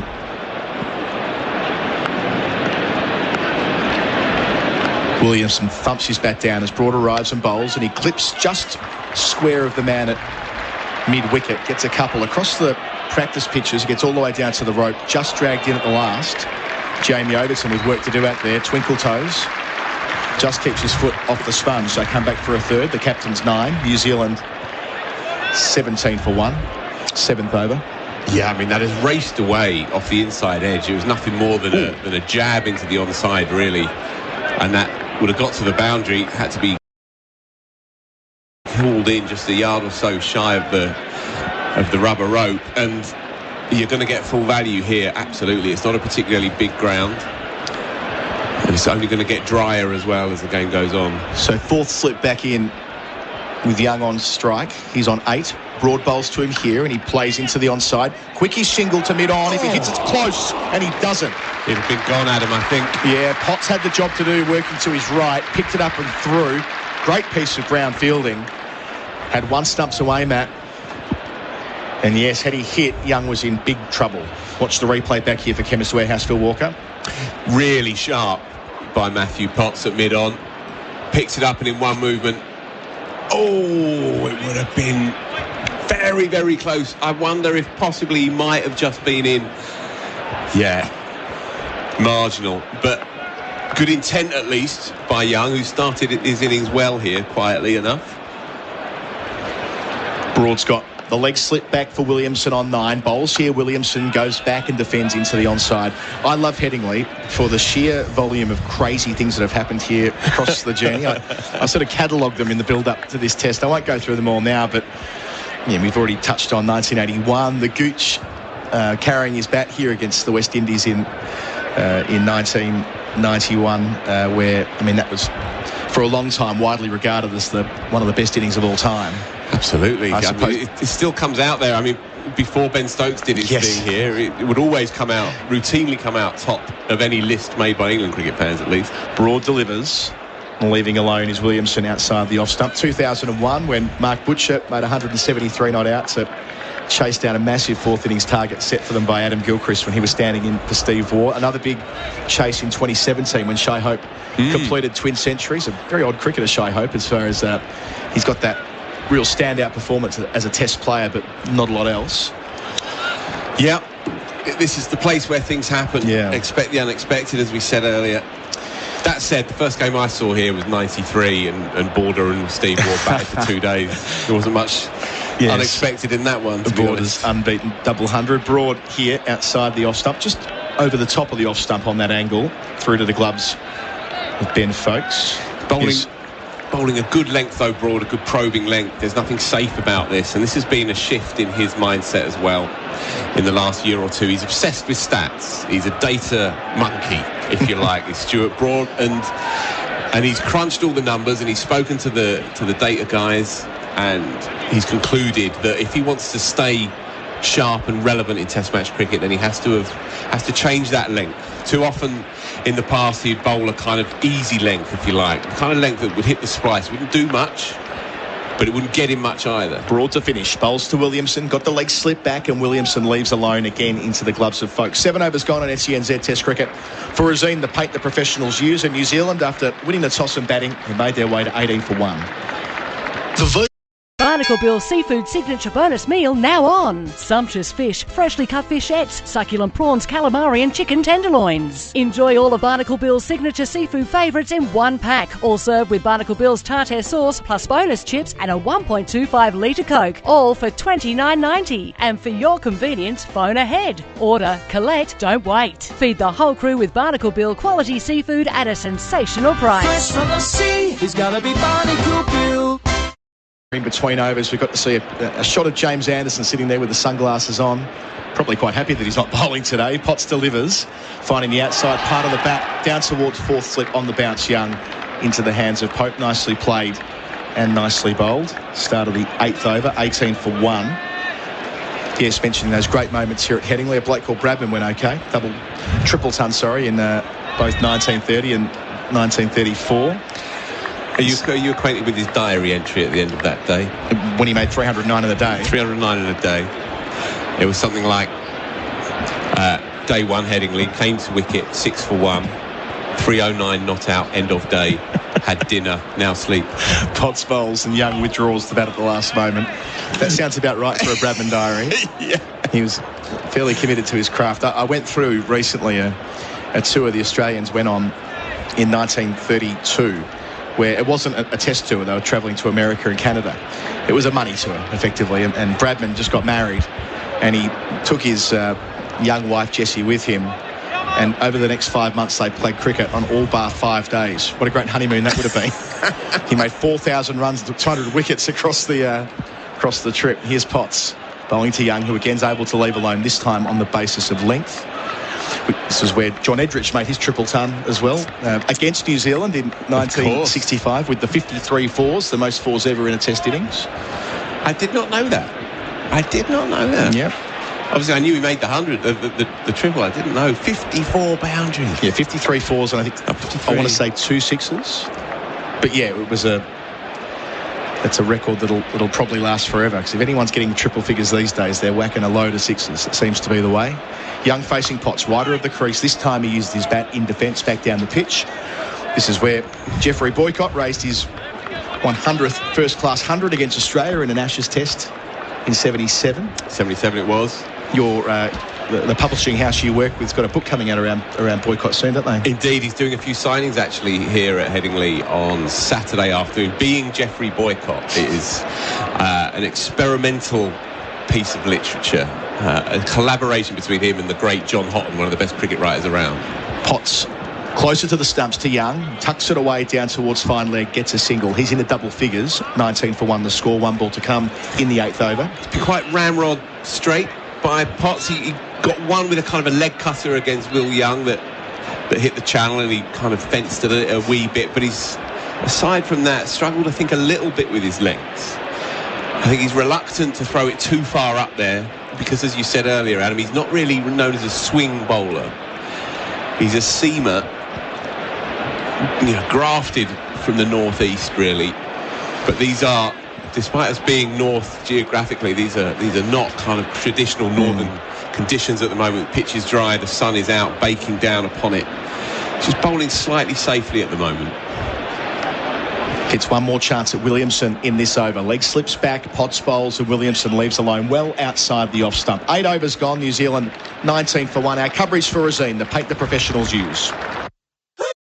Barnacle Bill Seafood Signature Bonus Meal now on. Sumptuous fish, freshly cut fishettes, succulent prawns, calamari and chicken tenderloins. Enjoy all of Barnacle Bill's signature seafood favourites in one pack, all served with Barnacle Bill's tartare sauce plus bonus chips and a 1.25 litre Coke, all for $29.90. And for your convenience, phone ahead. Order, collect, don't wait. Feed the whole crew with Barnacle Bill quality seafood at a has a strike rate of 73 from the football stand-in. So the point here is that they compete to bowl downhill at Leeds. It took them a long time to work it out, actually. They felt like they were bowling at the wrong ends for a large portion of their careers together, opening the bowling for England. But yes, as you say, Broad gets first choice today, as he did throughout the 2019 Ashes. Bowling to Williamson, bowls here. Williamson forward in defence and kicks it away. Wasn't going back towards his stumps, but just had the chance to pop the boot out, so he did. Nothing wrong with that. He stays on 9. The signature Williamson dead shot, where he just drops it right at his feet, plays it so late with those immaculately soft hands of his, of course. So yeah, it's a good point that you make, actually. And so I guess Matt Potts may resign himself somewhat to being the workhorse in this attack. Overton, you fancy, would maybe be coming down the hill as well, try and utilise that kind of decline, and he obviously has great pace. And maybe Stokes will be replacing Potts and doing the donkey work. Williamson faces Broad, it's full and driven and beats mid-off down towards the rope, and he will get a boundary for it, trickling into the sponge now. Williamson up to 13, nice shot, 24 for 1. Yeah, nicely done by Kane Williams, just easing into that, slightly over-pitched by Stuart Broad. Big knock for the great man, Kane Williamson. What is the average in England, Adam, do you know? Yeah, I do have that somewhere. It's 23. Yeah, it's not much. 23. The average is 35 against England, full stop. Sure. Which is a pretty big decline compared to his overall record. Yeah, he made that fabulous 100 at Lords back in 2015, I think it was. But aside from that, paucity of runs really in England. And he missed out here in both tests he's played. He's only made it out of single figures once in those 2 test matches. Brought to Williamson, full again and leaving alone, so he's tempting him outside the off stump.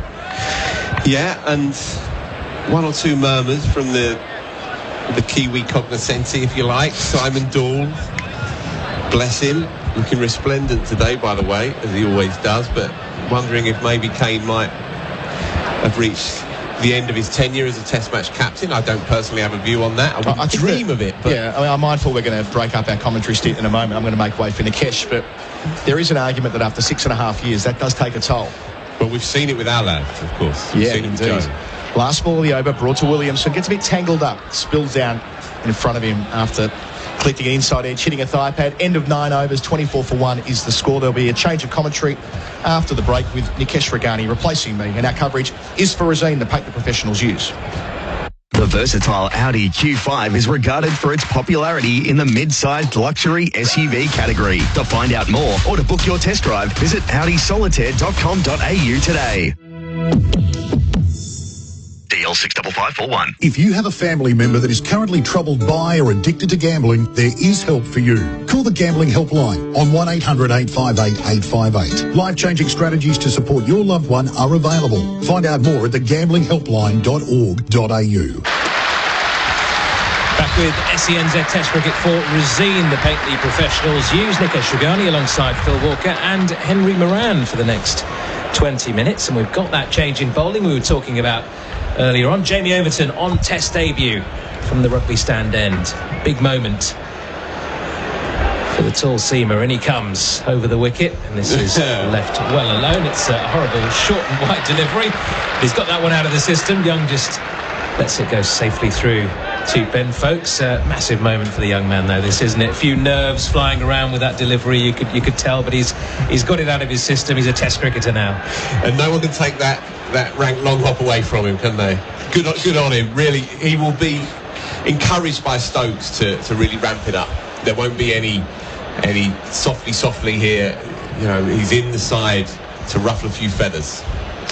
And he comes once more, Overton, and that is again wide of the off stump. Not quite as short this time, but left well alone. Nice bit of shape away, Henry. Yeah, he's had a great season for Surrey, Jamie Overton, and he has been a bit of an enforcer. 21 wickets. He's got the best average out of any of their bowlers in the championship at 21.6. And he does walk with the air of a man that means business. He's striding back to the far end with a good sort of positive trudge, if you know what I mean. And I think England are going to be looking for something a little bit of oomph from him. Well, charges in once more from the far end. This is a better delivery, just defended off the back foot by Will Young, straight back down the pitch.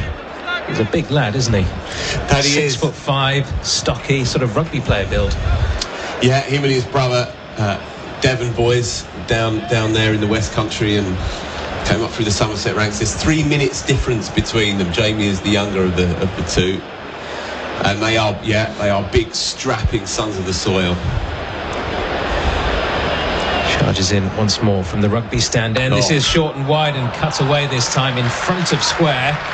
That's going to race away for 4 runs down to the Western Terrace. He's done that a couple of times as Jamie Overton just about reached that actually.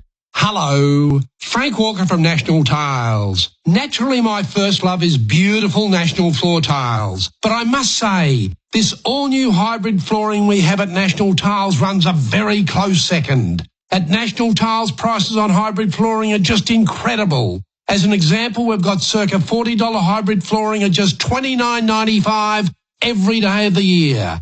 That's a massive saving of 25%. So rush into National Tiles now and save.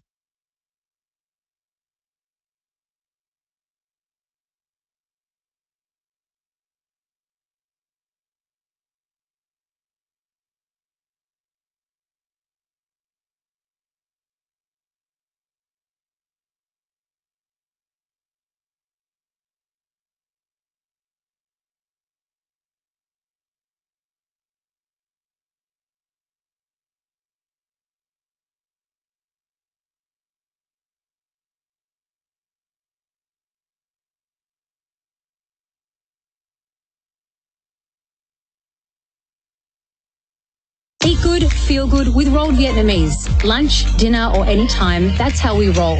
Pho noodle soups, banh mi baguettes and rice paper rolls. Made fresh and healthy in-store every day. Download the Rolled app, order now. Rolled. Fast, fresh, Vietnamese. When gambling becomes overbearing in your life, one phone call can change all that. Gamblers Helpline, 1-800-858-858. When gambling becomes an issue, there's always 24/7 support on the Gamblers Helpline. Phone 1-800-858-858. Expert paint and colour advice, I should say.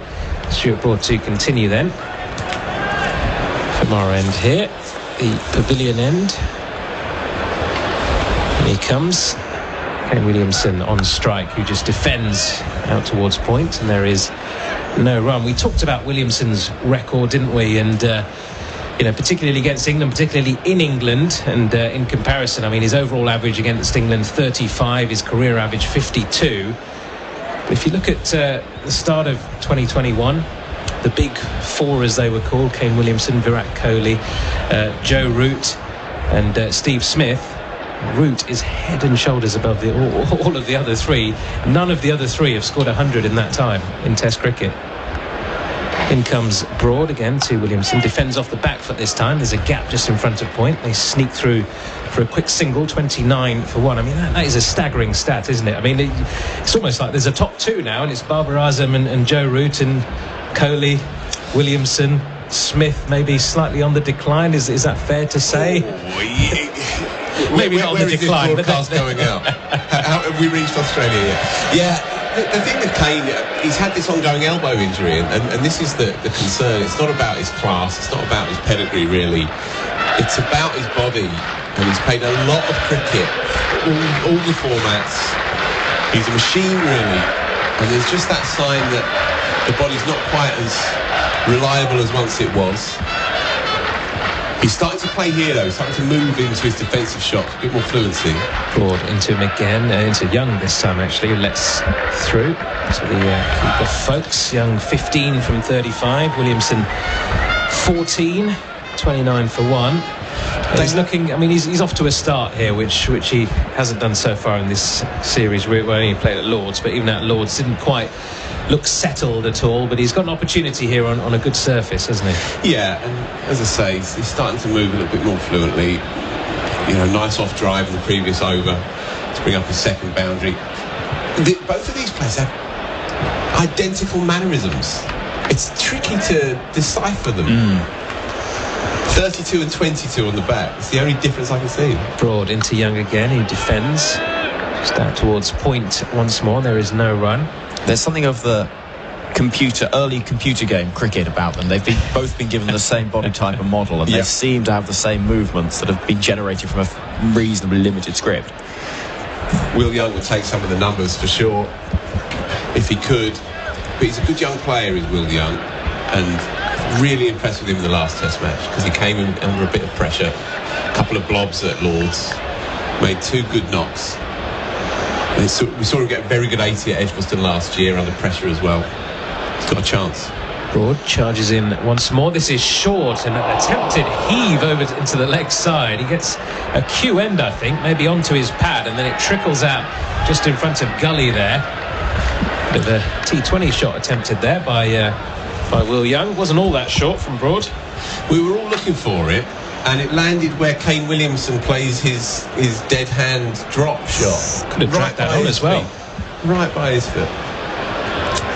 Yeah, smashed into his pad and just trickled away, not too far from that off stump.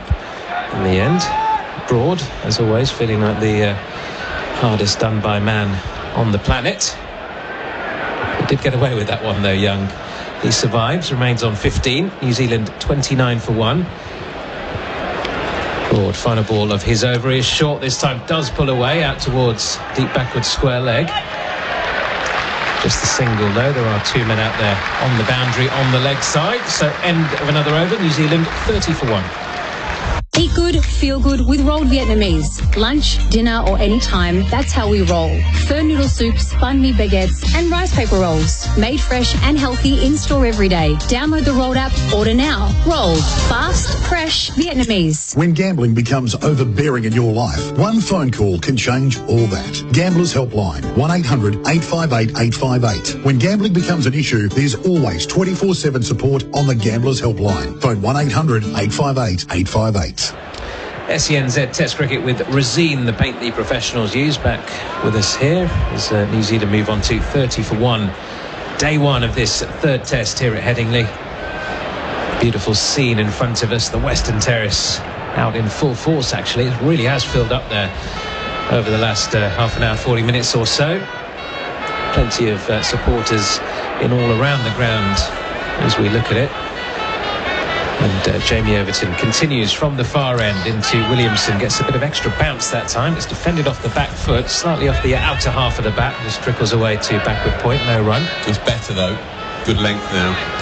One little element of the selection of Overton that interests me is how it actually follows quite a lot of what we've seen with the batting unit as well. We speak so much about selection on form, and normally we just look at that in terms of batting figures. We don't often take into account the bowlers, largely because England have had 2 bowlers that they've picked every single time for the last 15 years.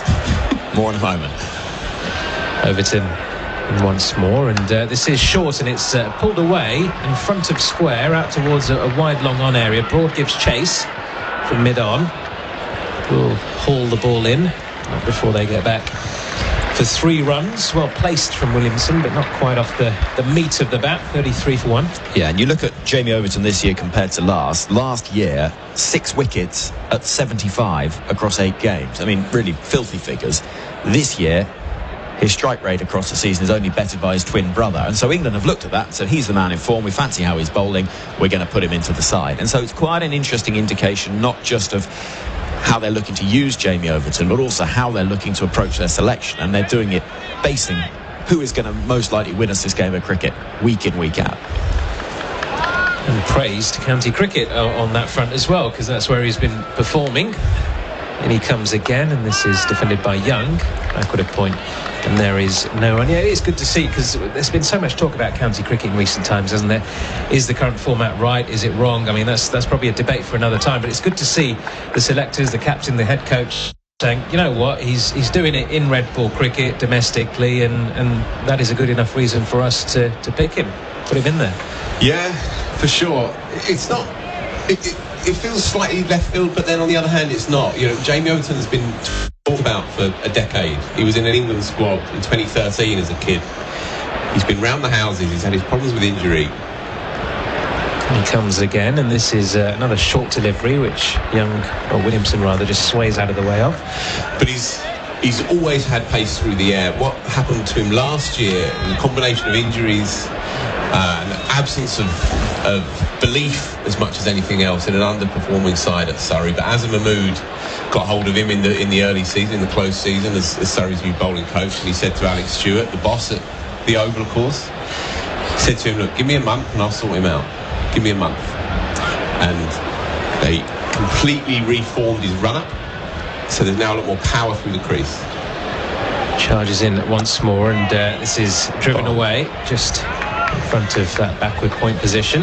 Get through for another single. It was Young on strike. I think the TV broadcasters are confused because it's now Williamson, number 32, who's going to be on strike after that single. They've got it the other way round. So no, Young's 32. This is what's so confusing. This is confusing. 32 and 22. Right. Okay. Oh, don't. That point Phil makes is a really good one. Azam Mahmood, I saw the quote, he said he reduced the run-up from 24 yards to 18 because he was slowing down as he was arriving at the crease, and that's what shifted. In comes Overton once more. This is worked away to mid-wicket for a single. That is Young, and gets himself a single. Yes, so similar looking. I mean, they've got the same arm guard and everything, haven't they, these two? That is the end of the over. We'll pick up that point from you, Phil, in just a moment, with New Zealand 35 for 1. Snap Fitness is on a mission to help you feel fantastic. No matter your level of fitness, Snap Fitness will support you every step of the way, knowing regular movement will leave you feeling fantastic. Love that mood boost? Love that post-workout feel? Love that feeling? You'll love the community vibe and support. Join the club today. For a Snap Fitness gym near you with 24/7 access, visit snapfitness.com.au. Snap Fitness, for the feeling. SENZ Test Cricket for Resine Colour Shops for expert paint and colour advice. Back here at Headingley, a change in bowling. Stuart Broad out of the attack. Jack Leach comes in for a bit of left arm spin. This is interesting, isn't it? I mean, looking at the pitch and speaking to Macca and Jeremy earlier on, and they were saying they spoke to some of the Black Caps players in the lead up to this test match, and a couple of days ago the pitch looked ready. So this is almost like a day 2, day 3 pitch even. So maybe not as left field as you might think, bringing Leach in this early on day 1. No, it's not. And the reality is that England are going to sense that they're going to get their wickets elsewhere. But within that, they need a degree of control. That's why Leach plays in this side. The first half of games, his record suggests that he's very much a containing kind of bowler. Right, well, in he comes round the wicket here to Young, who's wrapped on the pads immediately. Massive shout for OBW and Kimber. Maria Rasmus raises his finger after a little think there. And is Young going to go upstairs? He is. He's reviewed that decision. Not immediately, so that would suggest there's no bat on this. He had a word with Ken Williamson, his partner and skipper at the other end. This will be very interesting indeed. I mean, from our angle here, we are pretty much straight behind the bowler's arm, although albeit quite high up. That looked pretty straight. I thought so. Naked eye, here it comes the first replay. Does it straighten enough? There's a bit of dust already. That's out. We can have another look from any other angle, but that is clipping middle and leg for me. And it has straightened, hasn't it? And a bit of puff of dust as well on the pitch. First delivery in the first hour. You can just see that bat and the daylight between the two. And I think that bat has got just a little bit clipped on the inside of a pad and slowed it down its way towards the ball. I mean, there's no question that that's gone directly onto the pad. Indeed, so that has been confirmed. Let's look at ball tracking now. So pitching in line, hitting in front of middle, hitting middle, 3/4 of the way up. That is about as apt as you can get. Brilliant stuff from Jack Leach. The angle in from around the wicket. Just getting that ball to straighten as well. Immediate breakthrough, Phil, and no longer a container. He's the attacking option. Classic. Yeah, well, look, he needed it, did Jack Leach. Because he has been innocuous in the first innings, although not ineffective, because he does still serve a purpose in Stokes' team. But Stokes has backed in. There's been a loud clamour for Matt Parkinson to feature in the side. Of course, Jack Leach basically knocked himself out in the first 45 minutes at Lords and had to sit that one out as a concussion. And now he's back, and the very first delivery, look, what he offers this side is a kind of gnawing sort of accuracy. He hits away at that length. He doesn't do too much with the ball, but he offers them something. Worth remembering, the last action Jack Leach had in Test match cricket at Headingley was nudging a ball into the leg side to pick up a single and draw the scores level against Australia. The next ball directly involved in, he takes a wicket. I'm not sure this run is going to necessarily continue, but it's quite a good... He's on a sort of... pretty good. Is that a sort of hat-trick of success in a long ways? Well, either way, he could retire now, couldn't he? A happy man, certainly playing on this ground. That was the greatest one not out in the history of English cricket, wasn't it? That on that particular occasion. But here he is with a wicket off his very first ball. As the players take some early drinks here, actually. Will Young, the man to go for 20. Kane Williamson is still there on 15. New Zealand 35 for 2, and as the players take a drink, we're going to take a short break here as well, and then following that break, Adam Collins will take up the call. On the SEN app, check out the SENW channel with stars of women's sport at home and abroad. Daisy Pearce, Katie Brown, Stephanie Brands. Plus, on the SENW channel, we cover AFLW, Rugby League, W League, netball, cricket, and track the female stars of horse racing and more. For the latest news, interviews, and catch-up podcasts with the biggest names in women's sport, jump on the SENW channel. Download the SEN app now.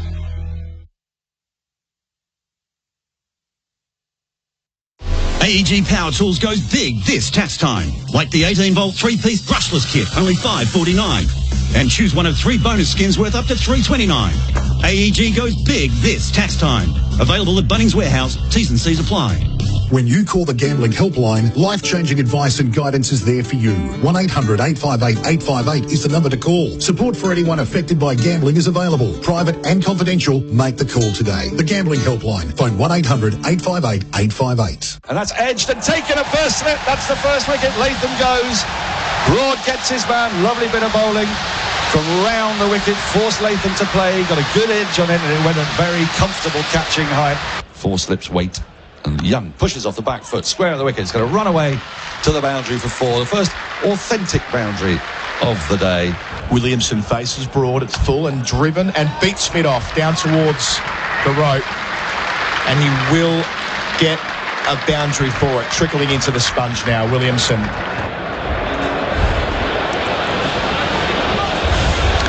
SENZ Test cricket here at Headingley. An hour gone in this third Test match. New Zealand won the toss and batted.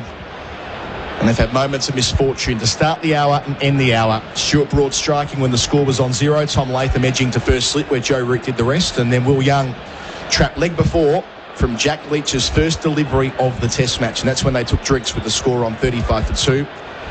Williamson still there on 15. Joined by Devon Conway, who's played 10 Test matches, averaging 55. Had a decent time of it last week at Notts, but didn't really fill his boots. Got 2 starts, 46 and 52. He was actually out to Leach in the second innings. And he was out to Broad both times at Lords the previous week for 3 and 13. So his first little blip as an international cricketer, Conway. But we sure know what he's capable of. And Leach straight away in the game and what that will do for his confidence. Slip and a short leg. Conway's first ball, well forward in defence. So they're starting with those aforementioned 2 catches. A deep square leg in front of the eastern stand. Mid-on, mid-off, conventional cover and a backward point. So no sweeper on the offside, giving Conway that shot. And the backward point as much there for the reverse sweep as anything else. Leach away from us, over the wicket. Bowls to Conway, who tries to take one to mid-on to get off the mark, but can't beat Matty Potts.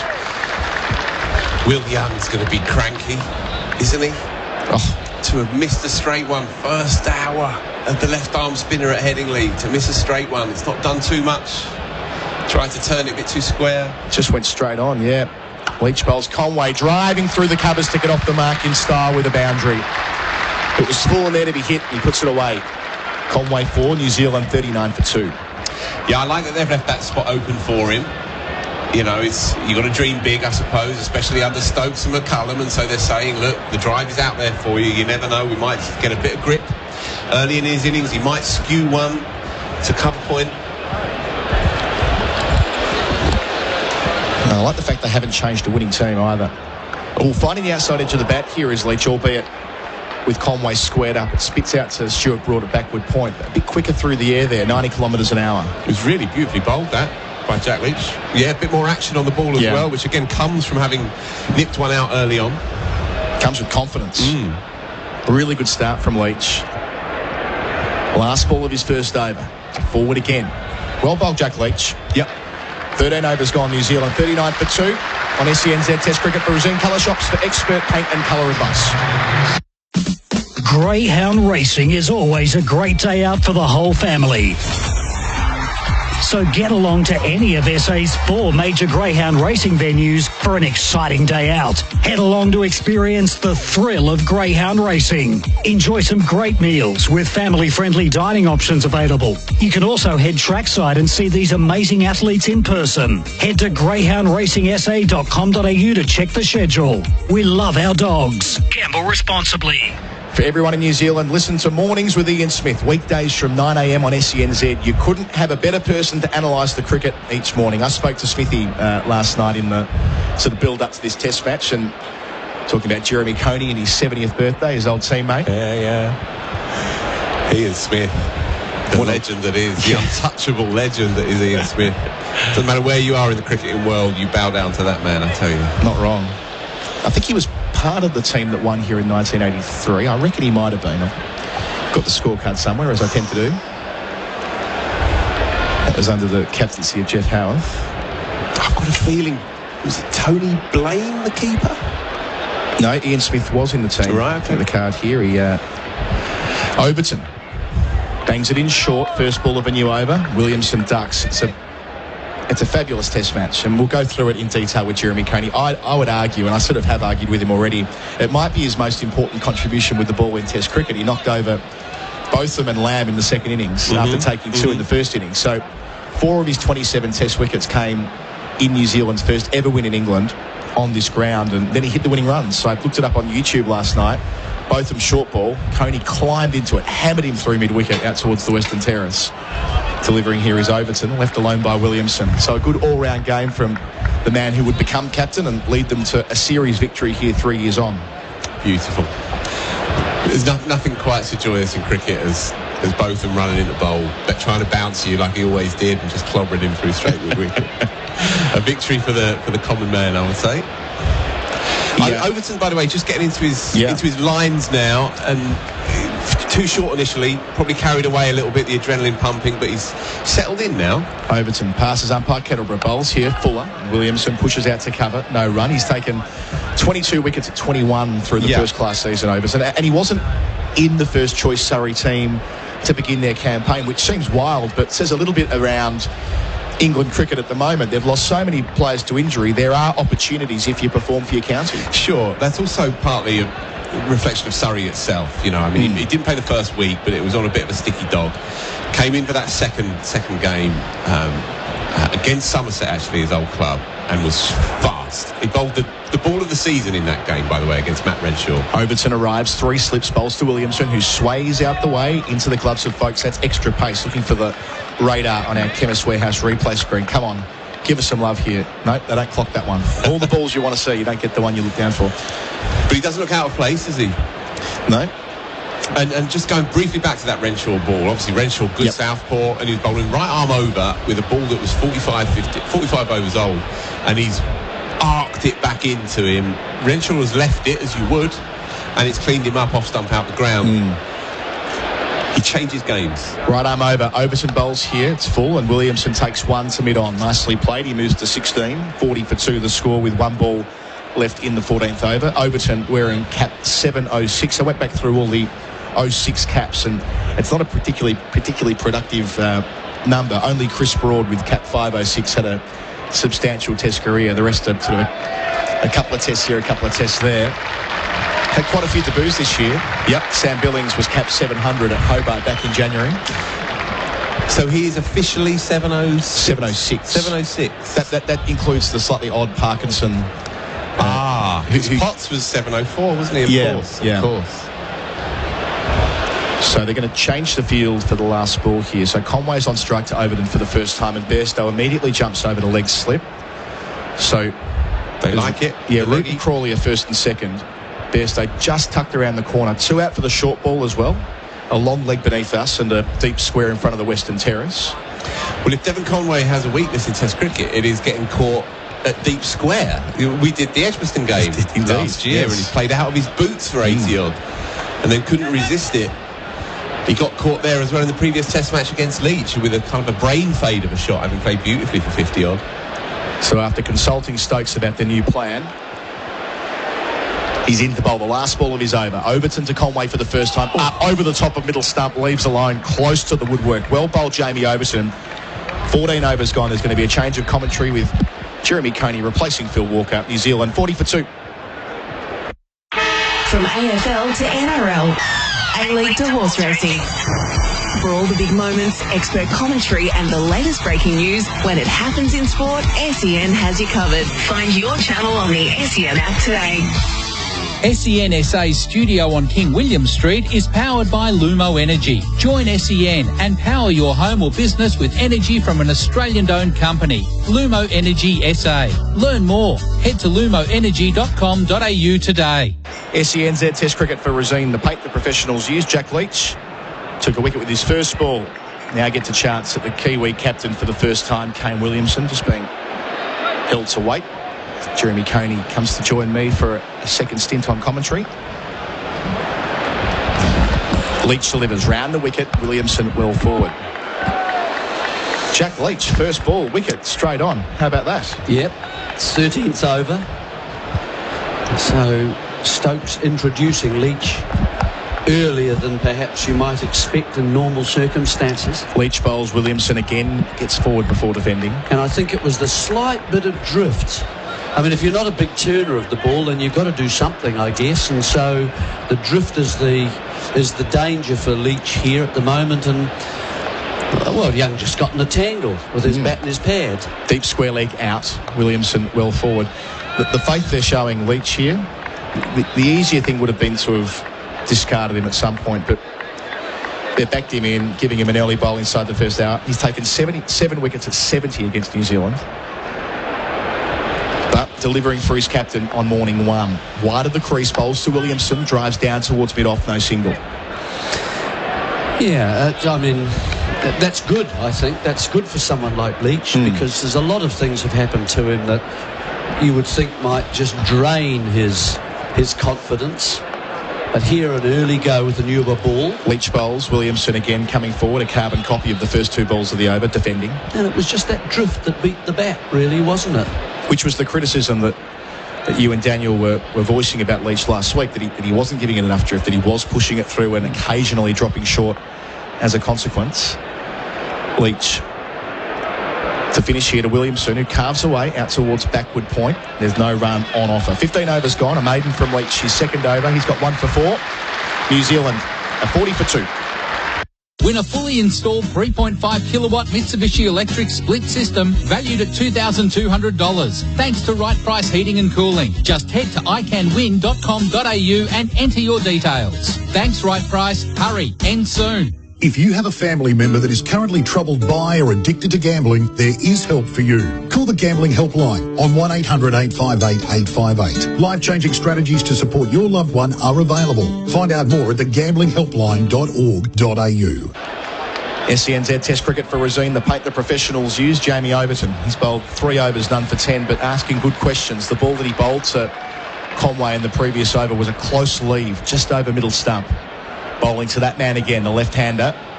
He's over the wicket, and it goes past the inside part of the bat, a full ball outside the off stump, and Conway was stuck to the crease. Well, what we've seen from Jamie Overton so far, he's cut his run-up down a little bit this year, I noticed, and whether that's as a Mahmood, I don't know, but he looks a bit more balanced at the crease. Slightly round arm, sort of a suspicion of round arm, so there's a wee bit of movement as well, a sense of coming back into the left-handed Conway. He approaches, passes umpire Kettleborough, bowls over the wicket. Conway struck on the pad, high on the front pad. Good sharp bowling. Up at 85 mile an hour, spills that into the offside. And there's that area of sort of round about the stumps area, just coming outside, that Conway's really battled with in this series so far. Ooh. And he's got an inside edge onto it, I think, into the pads this time. The batter's getting well out ahead of him, so that's prompted another slip to come in, or his route gone somewhere else for an idea. Bairstow's gone round the corner to leg gully. Overton over the wicket rather, and Conway leaves it alone well wide of the off stump, but good pace and full again into the mid to high 80 as far as miles an hour is concerned. If there's one area that I heard you talking with Phil just a moment ago, that leg side, it's more of an attacking stroke sometimes, but he does hit in the air, and if the ball is going to curve from outside his off stump and going down towards leg stump, then it runs a risk sometimes of getting to sort of, that 45 position, catching. He brought up that double 100 with a pulled 6 at Lord's last year. Overton bowls to Conway, who leaves alone again, a little bit shorter and wider of the off stump, so tempting him in that region. He shoulders arm. So 2 out for the short ball. Fine leg, Jack Leach, and a deep square leg in front of the Western Terrace. That's Ollie Pope out there. 2 slips. They've got Bairstow at leg gully or thereabouts, a backward point, mid-off, mid-on, and a mid-wicket. Now, Bairstow's moved from leg gully-ish, I say, now to a more conventional backward square leg. 2 left in the over. Good contest. Overton bowls and looking to pull his Conway. Nothing on it. Ends up in the gloves of Folkes. Appeal from the bowler. Only Crawley was interested at second slip. Umpire Kettleborough unmoved. I don't know quite why Conway is doing this. He's got out, caught leg, down the leg side already in this series, and he's gone for that straight away. You're just going to have a little look at that, because that's passed quite close to his gloves. He's a little bit late on it. It's an awful way to feel burgled. So last ball here, Overton towards us, towards Conway. Bowls here, and he tucks him just in front of square for 1. He'll retain the strike on 5. 16 overs gone. New Zealand 41 for 2 on SENZ Test cricket. For Razine, the New Zealand's most trusted paint brand. Get it out. Real Adventures with Patrick Dangerfield and Aaron Hapgood.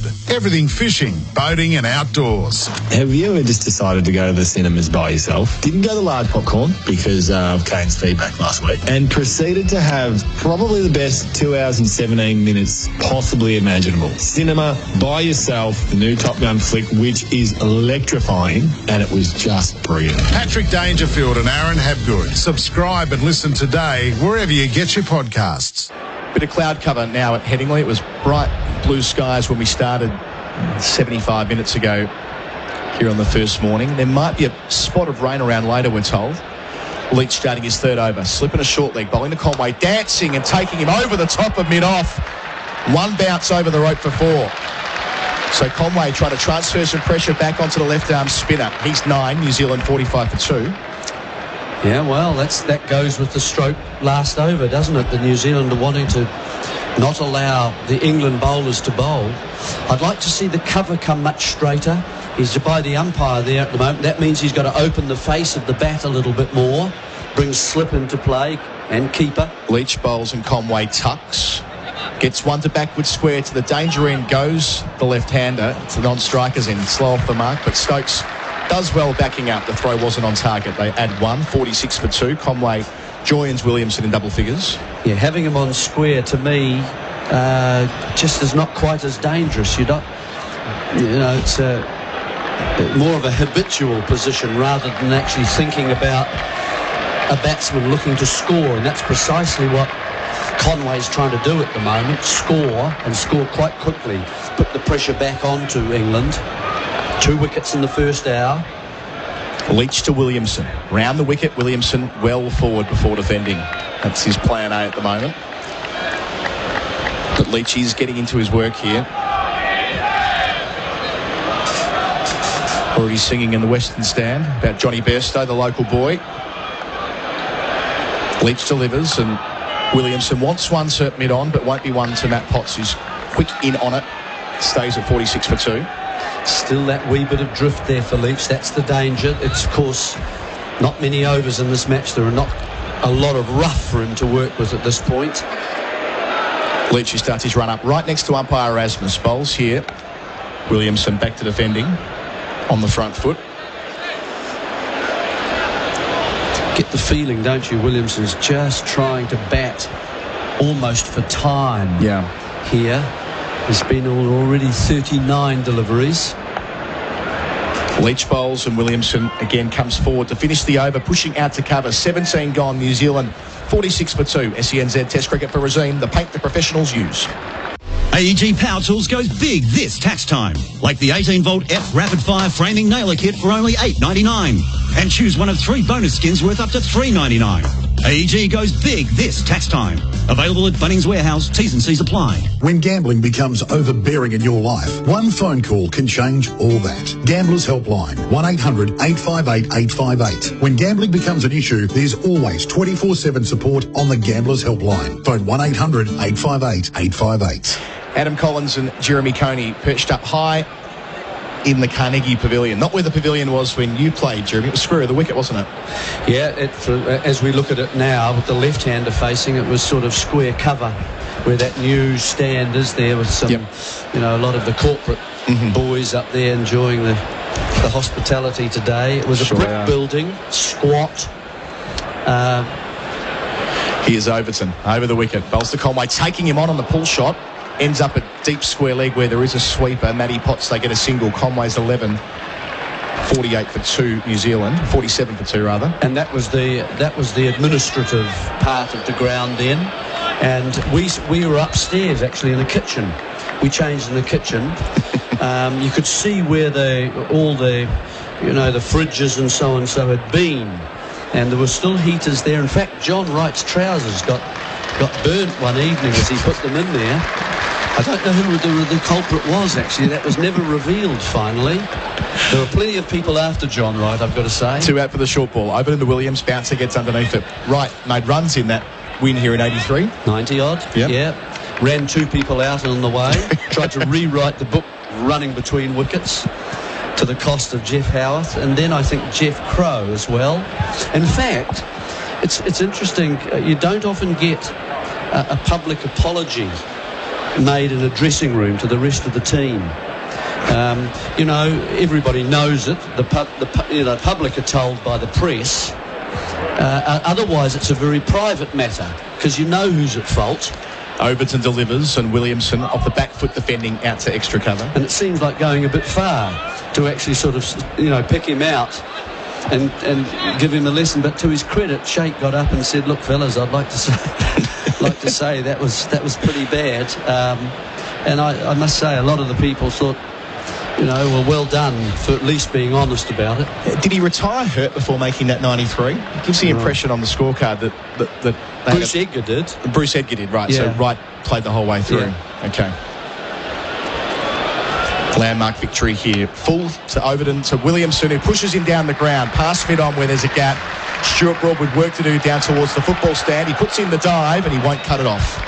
Williamson moves to 20. New Zealand up to 51 for 2. Got 40 minutes until lunch. Still playing very much beneath the eyes and the head. Williamson not pushing out too far, allowing the ball to come to him.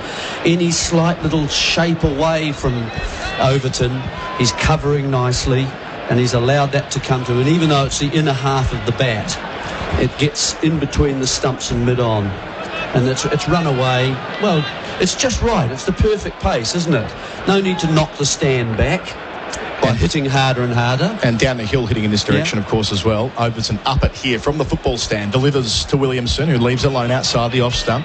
Just in that channel. A little bit short of a length.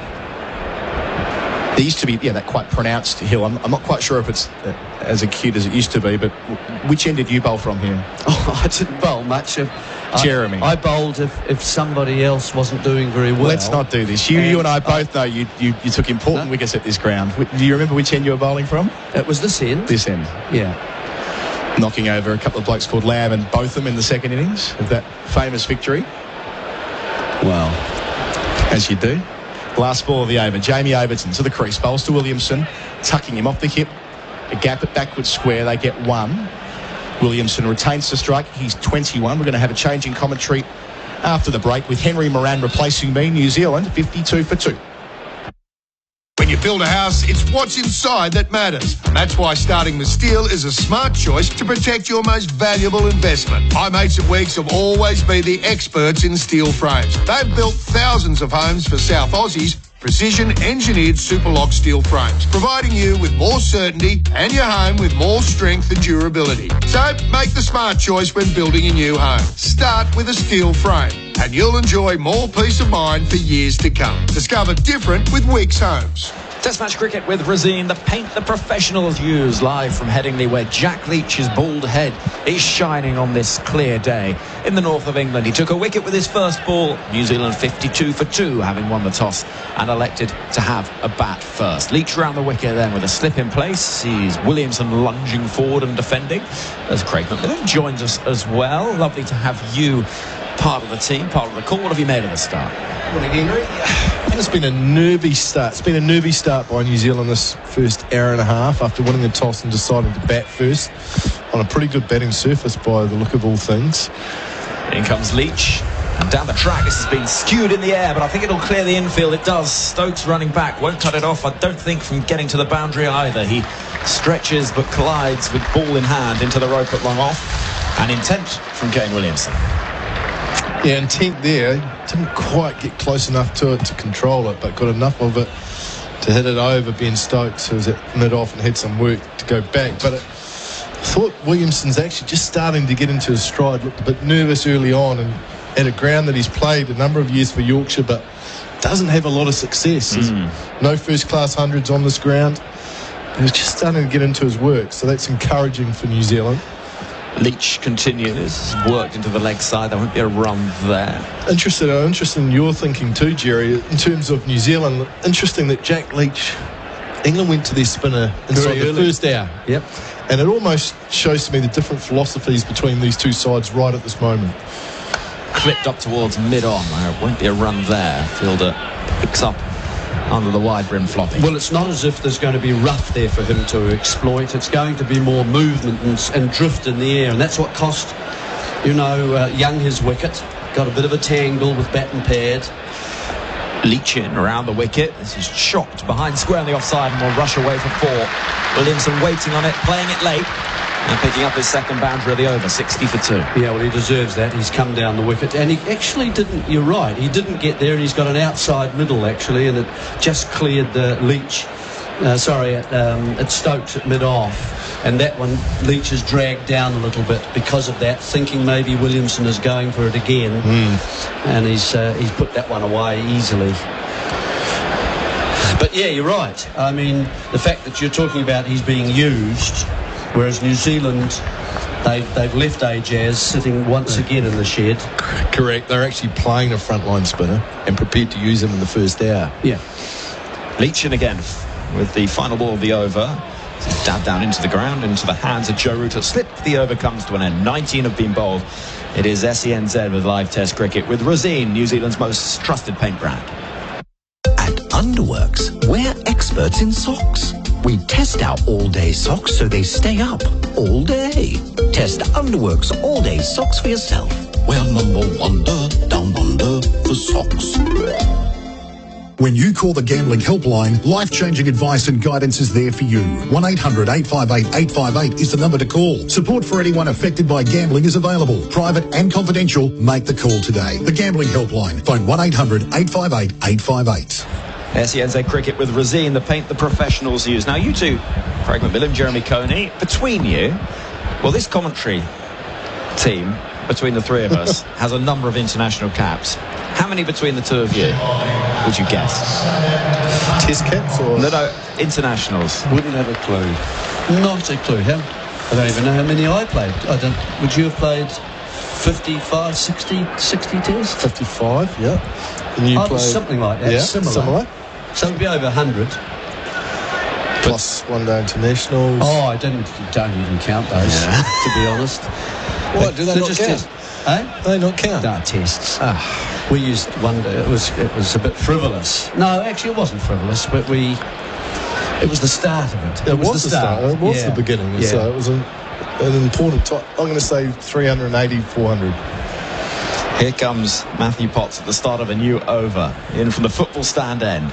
Over the wicket to the left-handed Conway, who leans forward, pushing the ball up to Broad at mid-on.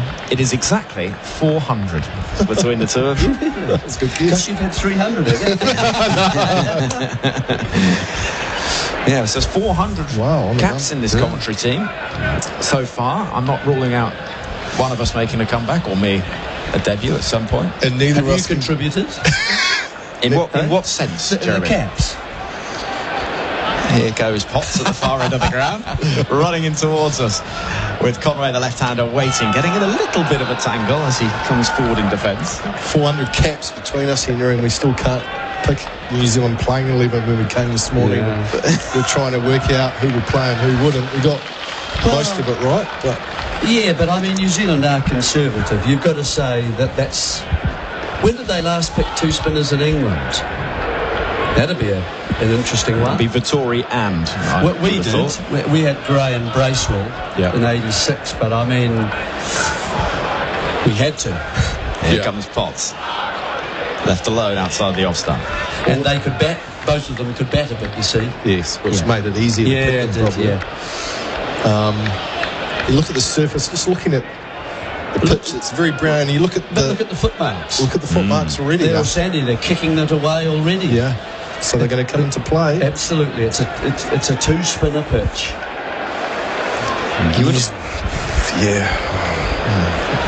And that could have been done either dropping Nichols, I know you weren't that keen on that, or by promoting Conway. Potts bustles in, shoulders rocking, as forward in defence comes Devon Conway. I think Will Young was the one that had to drop out of that New Zealand batting lineup just because he averages 29 in Test cricket, hasn't nailed it, you have to say a reasonably good job at the top. It's not easy being at the top of the order. Tough. It is a tough job, and played well at Trent Bridge, but hasn't nailed it like Daryl Mitchell, who came into the side now, is undroppable. So that would have been the change, and then Conway would have gone to the top, and New Zealand could have played AJS Patel and had another bowling option on the surface. Potts bowls, left alone by Conway, through to Folks it goes. Short leg in the form of Ollie Pope is waiting for a chance. 3 and 2 is always the best balance, and if you've got an off spinner and a left arm orthodox, you're challenging both edges. Correct. Whoever bats, left hand or right hand, you're always in the game.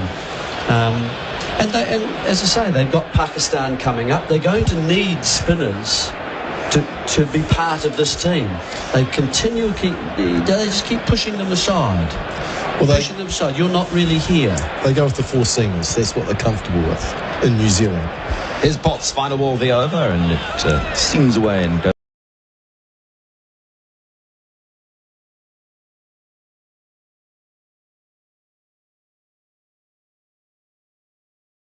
American craftsmanship and produces the most beautiful motorcycles, recognized around the world. History remembers the game changers. Make the first move. Visit your nearest dealer today. Indian Motorcycle, America's first motorcycle company since 1901. Test match cricket with Razine, the paint the professionals use, live from Headingley in Yorkshire, where New Zealand are making a decent recovery after losing a couple of early wickets. Won the toss, elected to bat under blue skies and score 61 for 2 as Potts starts a new over from the far end of the ground, running into bowl to Kane Williamson, who's happy to let that one fly on through to the keeper, Ben Folks. Still some shape there, isn't there, for Potts? That one just going away from the right-hander Williamson. And I've been impressed with the way England have bowled. And let's face it, pretty tough conditions. Both sides wanted to bat. It doesn't get any better than a batting day like this, where it's 28, 29 degrees. It's hot, blue sky, sun out. A pitch that looks brown just looks good for batting. It doesn't get any better, so you've got to make most of it. Potts is in. Forward comes Williamson again. I think if England pick up one more between now and the lunch break, so the next 25 minutes, I'll think it's their session, picking up 3 wickets after losing the toss and being given the ball. So they've toiled away nicely. I think they've done a good job. They've kept the pressure on New Zealand right throughout this first session, and there still was just enough movement to keep them interested. 3 slips still in play. Potts charging in. Williamson happy just to watch that one through. And they'll be very aware, this partnership as well, of the significance if it was to be broken. Yep, they'll be aware of both players. You know, it's been an interesting time from New Zealand skipper. He's played less Test cricket over the last 18 months than what he would have liked through injury and a number of other things. Missed the second Test because of COVID, which wasn't ideal for New Zealand. So he's still trying to find his way and his rhythm back in the Test game. And in comes Potts. And Williamson plays in front of his pads. Really interesting, Henry, that Williamson's played a number of seasons for Yorkshire, so he knows this ground well. Played 5 first-class matches. He's averaging something like 5.5 at the bat. 2 Test matches, averaging 5.5 at the bat, and 5 first-class matches where he's averaging 20. He doesn't have a first-class 100. 5 matches here for Yorkshire, you'd think that he would have peeled off a couple of hundreds.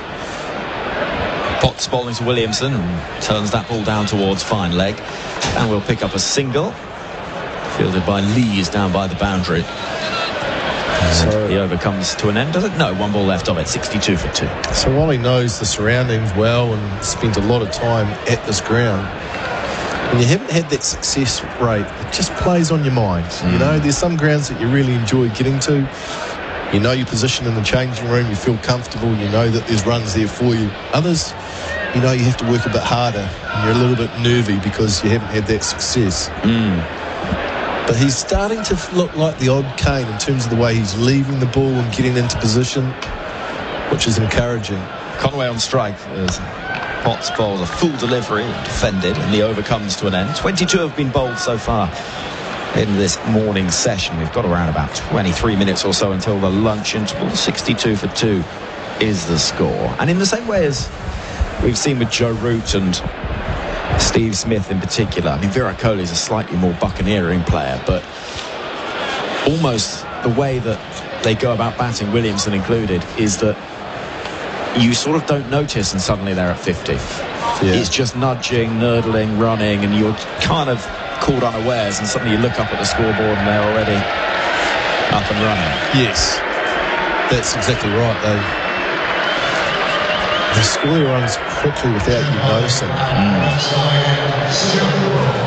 Kane's done that. He's gone to 31 from 58 and he's picked up 5 boundaries. Hasn't really looked in a lot of trouble. He just looks like he's talking to someone who said if he gets to lunch he'll score 100, and that could well be the case. Saying if you can get through that first session, the second session is a lot easier to bat. Won't be as much movement, and it will, basically the only way you can get out is through a mistake by yourself. So he's starting to look good. Still got that leg slip and play for him, which is an interesting field position. Stuart Broad back into the attack, bowling from the pavilion end, left alone by Kane Williamson, who's on 31, 62 for 2 the score. The first ball he faced from Stuart Broad actually went just wide of that slip fielder. Ben Folkes diving to his left was inches away from grabbing it. There is times when Kane gets the ball very fine, which they've obviously done their homework, England, in terms of the field set up for the New Zealand captain. The only thing I'd say is that slip needs to be really fine, almost standing not right next to the keeper, but even a step or two finer than that. Williamson waits. Broad runs in the sunshine. It's fuller and just a little hint of shape away from the right-hander who wants nothing to do with it. It's going to be short, sharp spells for the quicks today, isn't it? In this heat, you don't want 6 or 7 over spells. I know Stuart Broad, Matthew Potts bowled 6 in their first spell, but I think as the day goes on, those spells will just become a little bit tighter, a little bit shorter. 4, maybe 5 tops, really, in terms of the length of spell that they'll bowl, just because of the weather and how warm it is. Broad running in, 3rd ball of the over, past the umpire, and that is leant on really. It was one of those half leaves that clips the toe end of the bat and then drops down into the slip cordon from Williamson. There's never really any danger, but creates a bit of interest for the crowd, who are singing now after yesterday's announcement from Stuart Broad and fiancée Molly King. He's big, he's bad, he's gonna be a dad. Really? Which is Oh, excellent news. So he may have been left out of the West Indies tour, but it sounds like he wasn't completely unproductive during that period.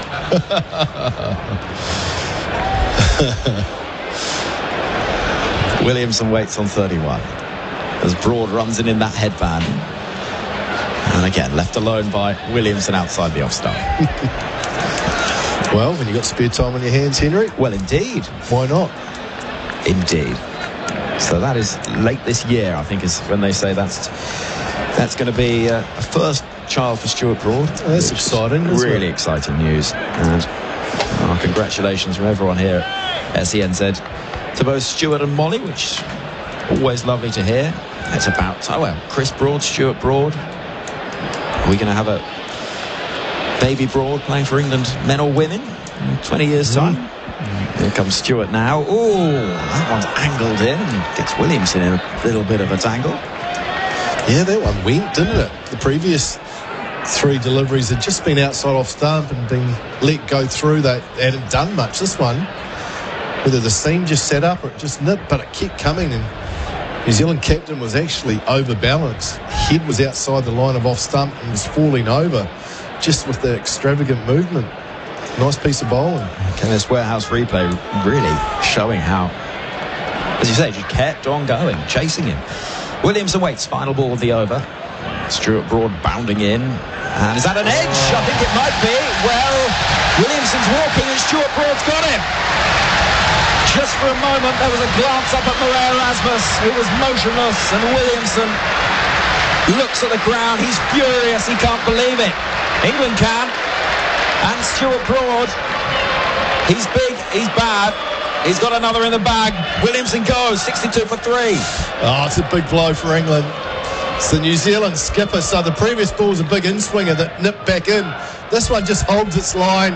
Williamson defends wide. He just pushes enough to find the outside edge. And it's just a slither. Broad knew straight away. That's huge for England. Gee, they've bowled well in this first session. New Zealand captain has to make his way back, gone for 31. New Zealand now 62 for 3. He's dragging himself off the field, caught behind by Ben Folkes of the bowling of Stuart Broad. Williamson goes 62 for 3. Some more from you, Craig McMillian, and then it'll be Nikesh Regani. Well, it's been England's morning so far after losing the toss. Been asked to bowl first here at Headingley. Pretty good batting conditions for New Zealand. They've lost 3 wickets, which you never want to do in the first session of any test match, especially when you decide to have a bat. But that has been an excellent first over back into the attack by Stuart Broad. There was movement. Henry Nicholls makes his way out to the middle. There's only 15 minutes before the lunch break, so it's a tough time to come out to bat. New Zealand have had a lot of starts this morning. Young 20, Williamson 31, Conway's got to 11. Similar to what we saw at times at Trent Bridge. They're going to need a big score from one of their top 6 if they're going to put England under pressure. But that was a nice piece of bowling from Stuart Broad. What a performer he's been over a long period of time. It was indeed. Afternoon, Macca. Afternoon, everybody. Nikesh Regani here, alongside you. As you say, around 15 minutes or so to go until lunch. Henry Nicholls out there already. New Zealand 62 for 3 then. 23 overs have been bowled so far.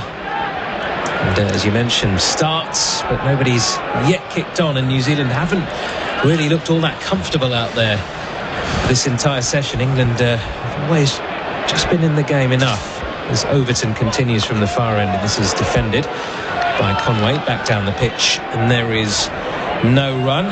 Thank you to everyone listening over in New Zealand and Australia. Got some text messages in here. You can text us, remember, on 8833 from New Zealand. Hi mate, Zaid here, listening to the commentary in bed in Auckland, New Zealand, loving Jeremy Coney, doing a great job. Thank you, Zaid. To the UK cricket team, Michael in Wellington has got in touch as well as Overton comes in. This is left alone wide of the off stump, and there is no run. It's a public holiday on Friday in New Zealand. Matariki, did I pronounce that right? So everybody celebrating that public holiday. Go well. Obviously into the early hours New Zealand time at the moment, so plenty of people with the day off. Just Just watching the replay of the Williamson dismissal, he's defended really wide there. Really, he's defending on a 6 or 7 stump line. So it's a wide ball that... Oh, this is a play and a miss from Conway. Good delivery from Overton. That, again, just on that sort of 5th or 6th stump line, just outside that off stump. Just having a little feel there, Conway. Straight through to Folkes, no run. It's a ball that needed to be left alone by the New Zealand captain there, and he had been leaving that channel really well. He'd been letting it go through. That one to Conway was a lot closer, so he had a tougher decision to make. But the fact that the ball before from Broad swung back in so much, I think he wasn't sure how far back in that ball was coming, so it just pushed him a little bit wider, just got a little faint edge and on his way back. Overton in once more, and Conway this time clips it round the corner on the leg side. Maybe a bit of inside edge onto pad there. Nope, given his leg by, so straight off the pad. 64 for 3.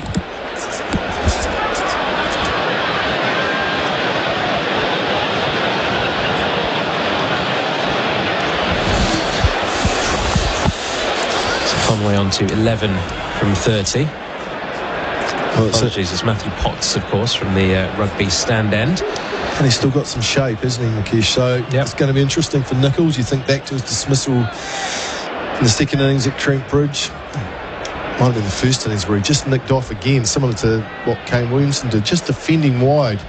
New Zealanders have been a little bit nervy today, a little bit tentative for me. And it almost comes from the fact that they decided to stack their batting lineup up. They've got 8 batters effectively in this New Zealand playing 11. Potts round the wicket here to Nichols, who defends, and ball almost trickles into a dangerous area as it goes along the ground into that slip cordon. Safely negotiates his first delivery. Also thank you to Jeff Cushion, who's listening from Musselburgh, Dunedin, enjoying the commentary, says Jeff. Thank you, Jeff. Hi, Cliff in Palmerston here, looking for a big first innings. Go Black Caps. They've got some way to go, haven't they, Mac, at the moment? 63 for 3. Not the ideal start, but, you know, this New Zealand middle order's done very well so far this series. The likes of Daryl Mitchell and Tom Blundell, they've got New Zealand out of a couple of holes throughout the series, and they might have to do it again today. Potts then, final ball of this over. And he comes to Nichols, who has a big swipe and a really wide delivery. Plays and misses. It's through to Folkes in the end, and there is no run. Absolutely no need to play that particular one. Perhaps just looking for a feel, looking to get off the mark here, Nichols.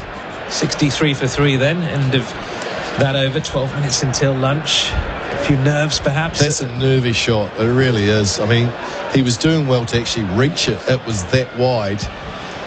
That says to me that there's just some nerves in that New Zealand changing room. They know that they're behind the game at this stage. The likes of Henry Nichols really have to get themselves in. It's only 10 minutes before lunch, so just be nice and tight in your defence. If there's a ball there to attack, go after it, but still be nice and disciplined with your shot making. That was loose. Right, Stuart Broad is going to continue here from the Ketzel Lane end, where we are. 2 for 18 so far for Broad. 7 overs bowled this morning. Ben Stokes just having a chat to him at the moment. A few more texts coming in as well. Ron, listening in Auckland, New Zealand, got in touch. Thank you, Ron. Kia ora and good evening from Masterson in New Zealand on a chilly winter's night. That's from Brendan. And thank you also to Shane Taylor, listening from Rolleston. Broad continues into Conway, very full and defended back down the track, and there is no run. It's all about negotiating this tricky passage, isn't it? 10 minutes or so to go until this lunch interval, and they would dearly love another wicket here, England. New Zealand certainly would be up against the pump then, and needing their lower orders to bail them out once again, as they have done time and time again, really, in this series. It's England's session. Another one would be a bonus. New Zealand cannot afford to lose another one before the lunch break. Broad. And once more, this is full inside edge and dropped. It was a good diving effort there from Folkes. Diving away towards his right, and the ball trickles away to the fielder down at fine leg, off the fingertips. And Conway gets himself another single. 64 for 3. Could quite easily have been a fourth there. Well, it could have. It was an excellent piece of bowling. We saw this dismissal at Trent Bridge where Conway pushes wide, so he leaves a gap between bat and pad, and the inside edge comes into play. That was a healthy inside edge. Folkes is at full stretch, diving to his right, so it's one of those half chances. He got a decent amount of glove on it, but it was at full stretch. But that's an issue for Devon Conway because he does push out. He brings that inside edge into play. Saw him dismissed in the second test like that, and he's lucky to get away with that today. Yeah. This is perfect for England, Makeesh, in terms of Stuart Broad with two left-handers. I was just going to say, yeah. I mean, he loves bowling to left-handers over the years. And left-handers do not like facing him with his record. Right, and he comes to Nicholls this time, who pushes away into the offside. There is no run. Stokes with the fielding there. It's short extra cover. They're just a bit tentative, aren't they, with those pushes forward? Not quite. I mean, that's probably to do with Broad moving it both ways. They're not quite sure what the ball's going to do after pitching. Well, there's still a little bit of movement there for the bowlers, what you expect on day one of a test match. That hasn't done a lot. But it's the fact that he's pushed out so far defending to cover rather than letting the ball come a little bit closer and playing later with softer hands. He's brought that inside edge into play. Broad in again to Nicholls. This time is left alone. Through to Folkes. 64 for 3. Run rate at the moment just over 2.5 and over. As we said, does look like an absolute belter out there. But hasn't gone to plan for New Zealand at the moment. Devon Conway 12 from 32. Henry Nicholls yet to get off the mark. Broad at the top of his mark once more. Charges in again around the wicket, and Nicholls this time pushes it in front of point, gets himself a single. Big gap there between backward point and extra cover. So off the mark, Henry Nicholls, 65 for 3. That's more controlled, solid in defence. There's enough gaps out there that you can defend the ball like that and still pick up runs, which is important. You don't want to get stuck down one end having Stuart Broad deliver 8-10 deliveries at you. You've still got to find a way to score here, New Zealand. You just have to be a bit more selective how they go about that. Final ball of Broad's over. And he comes to Conway, who defends into the offside, and there is no run. End of the over, 65 for 3. Eat good, feel good with rolled Vietnamese. Lunch, dinner or any time, that's how we roll. Pho noodle soups, banh mi baguettes and rice paper rolls. Made fresh and healthy in-store every day. Download the Rolled app, order now. Rolled, fast, fresh, Vietnamese. If you have a family member that is currently troubled by or addicted to gambling, there is help for you. Call the Gambling Helpline on 1800 858 858. Life-changing strategies to support your loved one are available. Find out more at thegamblinghelpline.org.au. SENZ Test Cricket with Resine, the paint the professionals use. Back here at Headingley. 6 minutes to go. Just over until that lunch interval. Certainly get probably 2 overs in that time, depending on how Matty Potts goes here. He's continuing. He's coming around the wicket. 3 slips in place.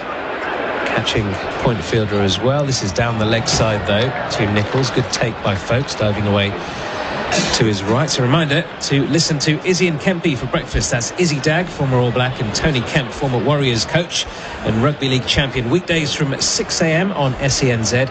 Every week they will have Baz McCullum on with them as well. Baz McCullum, of course, coaching England here at the moment. So I'm looking very relaxed in the hotel as we were at the bar last night, just having dinner with his family. Ahead of this test match, in comes Matty Potts once more. This is left alone by Nicholls, just outside the off stump, safely through to Ben Folkes again, 65 for 3. That's one of the reasons why you mentioned you love touring England as a man from New Zealand, but it's so nice to be able to go out and do things freely. I know you can in New Zealand probably as well, but in India, for example, in Pakistan, you wouldn't be able to do any of that kind of stuff, would you? Just go and enjoy a nice meal with your family in a public restaurant. You couldn't do those simple things in South Asia and some other places in the world. Even Australia, to be honest, it's not as easy. A little bit easier. Stop it, it is. In comes Potts, and this is left alone outside the off stump. What's not easy about Australia? Well, you still get recognised more, is what I'm saying. If you're a superstar cricketer, if you're a Virat Kohli or, you know... Most of us don't have to worry about it, Keith, so it's no issue, trust me. There's no issue at all. If you're a Baz McCullum, maybe. No, you probably get... Australia's nice. It's a lot more chilled out than South Asia, certainly, but it's one of the nice things about England, isn't it, as well? Yes, and it's... Some of those other countries, you're stuck in the hotel with security reasons and other things. You actually can't leave the hotel. So it is exactly right. Nice to be able to go out for a walk, do some shopping, have a meal. Potts in again. This is driven firmly, but only as far as Broad at mid-on. No run. A bit more relaxed, and you're right. Which I'm sure, I know a lot of the New Zealand players have got their families on tour, and there's a lot of young babies in that group now, so there's need for a creche. Yes. The amount of kids that are on tour, so it's important that the players spend so much time away from home touring. This New Zealand team, from start to finish over this winter, is going to be away for 3.5 months, which is a long period of time. And again, this is driven firmly to extra cover this time by Nichols, and there is no run. Yeah, I mean, it's obviously not easy being away from home as well. You know, bubbles and stuff. Thankfully, that's sort of winding down a little bit, although the New Zealand camp obviously still testing with their COVID tests quite often, aren't they, with those lateral flow tests. England not doing the same thing. Which They're not testing, are they not? I don't think they are. I don't think they are. I mean, the rules in this country are that you don't have to do that sort of thing anymore. Final ball of this over is defended this time, 2 short extra cover, and there is no run. 65 for 3. We will get one more over here before lunch. 26 overs have been bowled so far. Yeah, it's just almost back to normal, really. Pre-pandemic kind of regulations pretty much everywhere, apart from the more vulnerable people who have to look out for themselves, really. There's no rules and regulations anymore. It's about living with COVID, basically, and coping with it. And thankfully, the latest strain wasn't too severe in terms of the illnesses that it caused to most people. So I think that's the reason that decision has been taken. So yeah, it's great just to not be stuck in those bubbles as well, because I was in a bubble in Southampton in 2020, first year of COVID, down at the Rose Bowl, which was one of the 2 venues used along with Old Trafford with hotels on site, and you were literally stuck in that venue for weeks on end. As Broad comes in, continues here, and this is defended by Conway to backward point, no run. Yeah, I came over and did the World Test Championship final. New Zealand played India, and so you were staying there as well. I was staying there as well. I had 10 days at the ground, couldn't leave the ground. So it's a little bit better there though, because you can play golf, can't you? No, you guys not allowed? we weren't allowed. We were allowed to play golf, you see, because golf had just been brought back in by the government that summer of 2020. That is one of the few outdoor activities you're allowed to do as long as you sort of socially distance, and it's quite easy to do on a golf course. It makes sense, doesn't it? But I think because it's the World Test Championship final, everything was ramped up.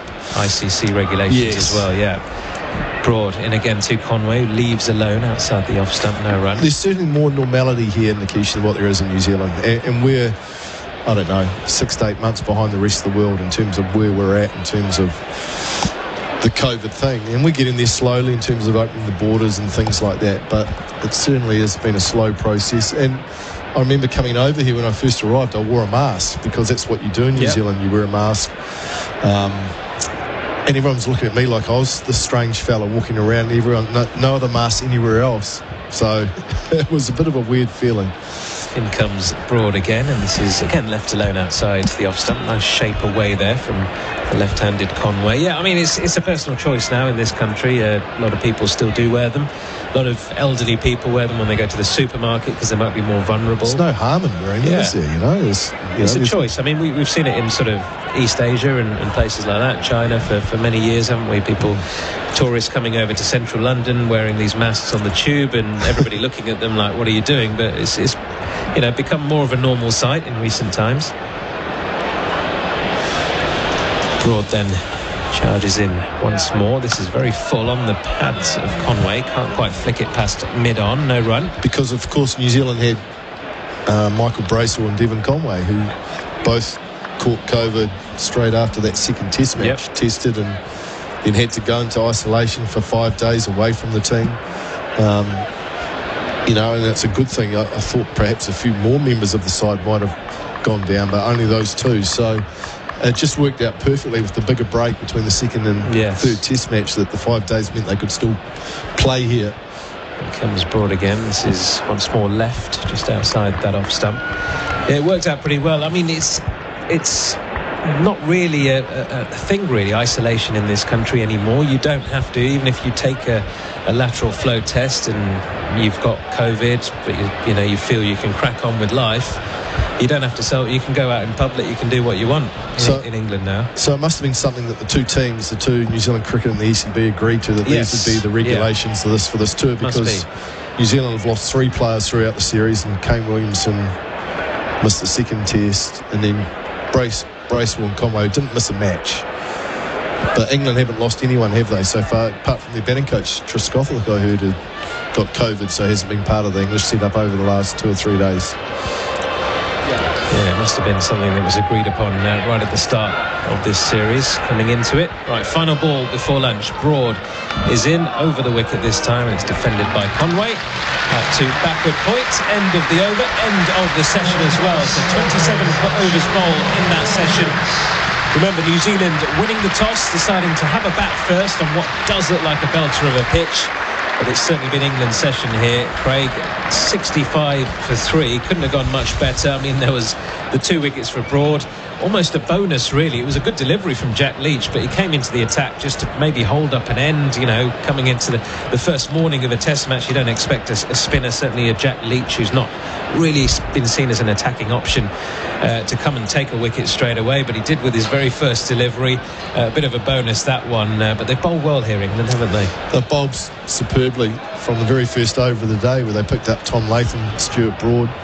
I think they've been quality in the way that Ben Stokes has marshalled his bowlers, chopped and changed, brought spinner into play. He picked up a wicket in his first over. I think it's been an excellent session for England. They've been well led by Ben Stokes. New Zealand looked tentative after winning the toss and batting on a good surface that looks like it's full of runs if you get in, but they just haven't done the job. A number have got starts, but they'll be disappointed that they've lost 3 wickets at the lunch break. Well, thank you very much for your thoughts there, Craig McMillian. More from you in the afternoon and evening sessions. So, just a reminder then, New Zealand winning the toss, deciding to have a bat first. They go into lunch on 65 for 3 with Henry Nicholls unbeaten on 1, Devon Conway on 12. We will, of course, continue our coverage after this interval in around 40 minutes' time. Do join us then. The highlights there from the opening session of the 3rd test between England and New Zealand, live from Headingley. This is the lunch break on SENZ Test Cricket across the SEN network.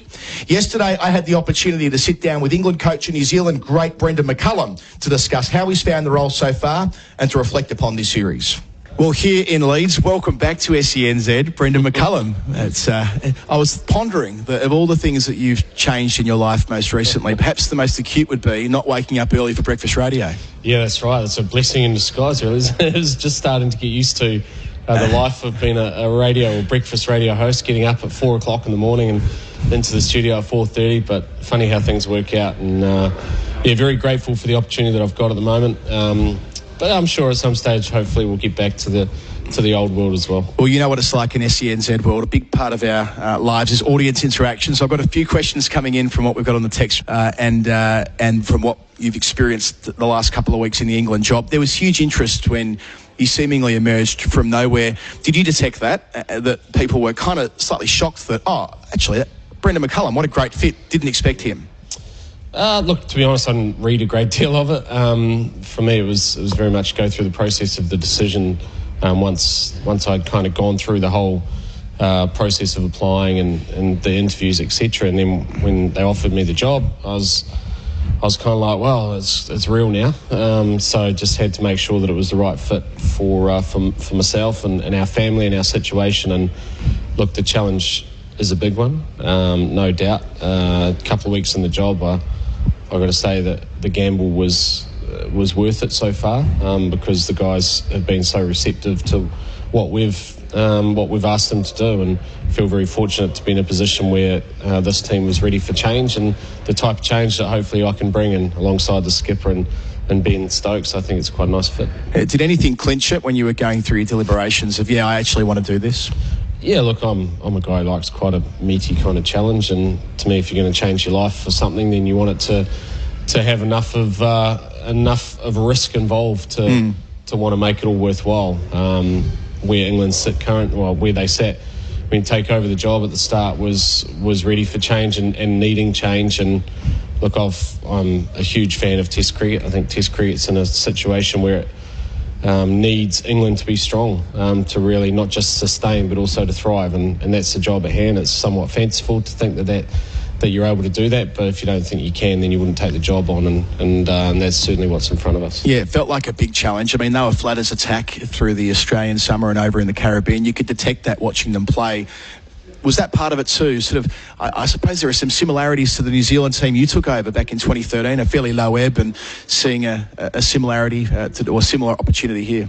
Yeah, that's right. I think, when a team or organisation is ready for change, then you've got the ability to make significant change and make it quickly, because you can bring in some pretty simple methods. For me, it's not about adding stuff, it's about taking things away. I like to try and take as much pressure and stress off guys as possible and allow them to quieten their minds and go out there and do what they love doing, which is playing cricket and representing their country. And I think that's my skill set. I can be incredibly belligerent when it comes to sticking to that kind of message and that brief as well, and I think that resonates with players too. So you're very fortunate. These guys have been fantastic so far, not just great fellas, but there's some serious talent in their dressing room as well, and hopefully over the next little while we'll see it continue to develop and continue to get better and perform on the big stage. There was probably no prouder black cap than you through your playing career. Did that feed into it, or was there any response from the New Zealand cricketing community that was a fraction on the caustic side? Look, I'm sure there was to a degree, and I think first and foremost I am incredibly patriotic as well. I gave sort of 15 years of my life to the black cap, and I feel as if I left it in a better position than I found it. I've got a lot of lifelong friends in that dressing room that we've been playing against, and guys who have also represented that side before, and it was somewhat difficult but at the same time, you've got a holistic view of where this game needs to go, and I'm still very much there for those guys when they need an opportunity as well, as a mentor, as a friend.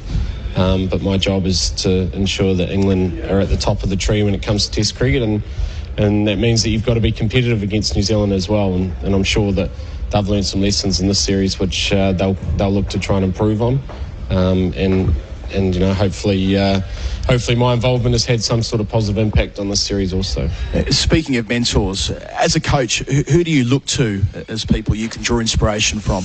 I've got a couple of guys. Obviously, there's lots of people that I've had the opportunity to cross paths with over the years who have left lasting impressions on you as not just a player and a captain, but also now as a coach. But I've got to say, Stephen Fleming to me is a tremendous mentor. He's one of my best friends and a great mentor, and he's an incredible cricketing mind, and I often bounce a lot of stuff off him.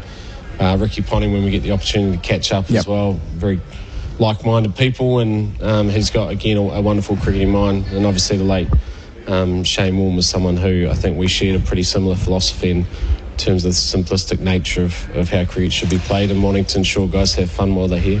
Going into that dressing room at Nottingham, a tea break, day 5, 8 or 9 days ago, Ben Folkes, who's an interesting character as well, how you brought him through in the last few weeks, but he described it as a William Wallace-style speech, which made them believe it didn't matter if they lost. I was really interested in that quote. You gave them the belief that if you go out there and have a crack here and you don't succeed, that you'll be at peace with that. Can you talk us through that philosophy?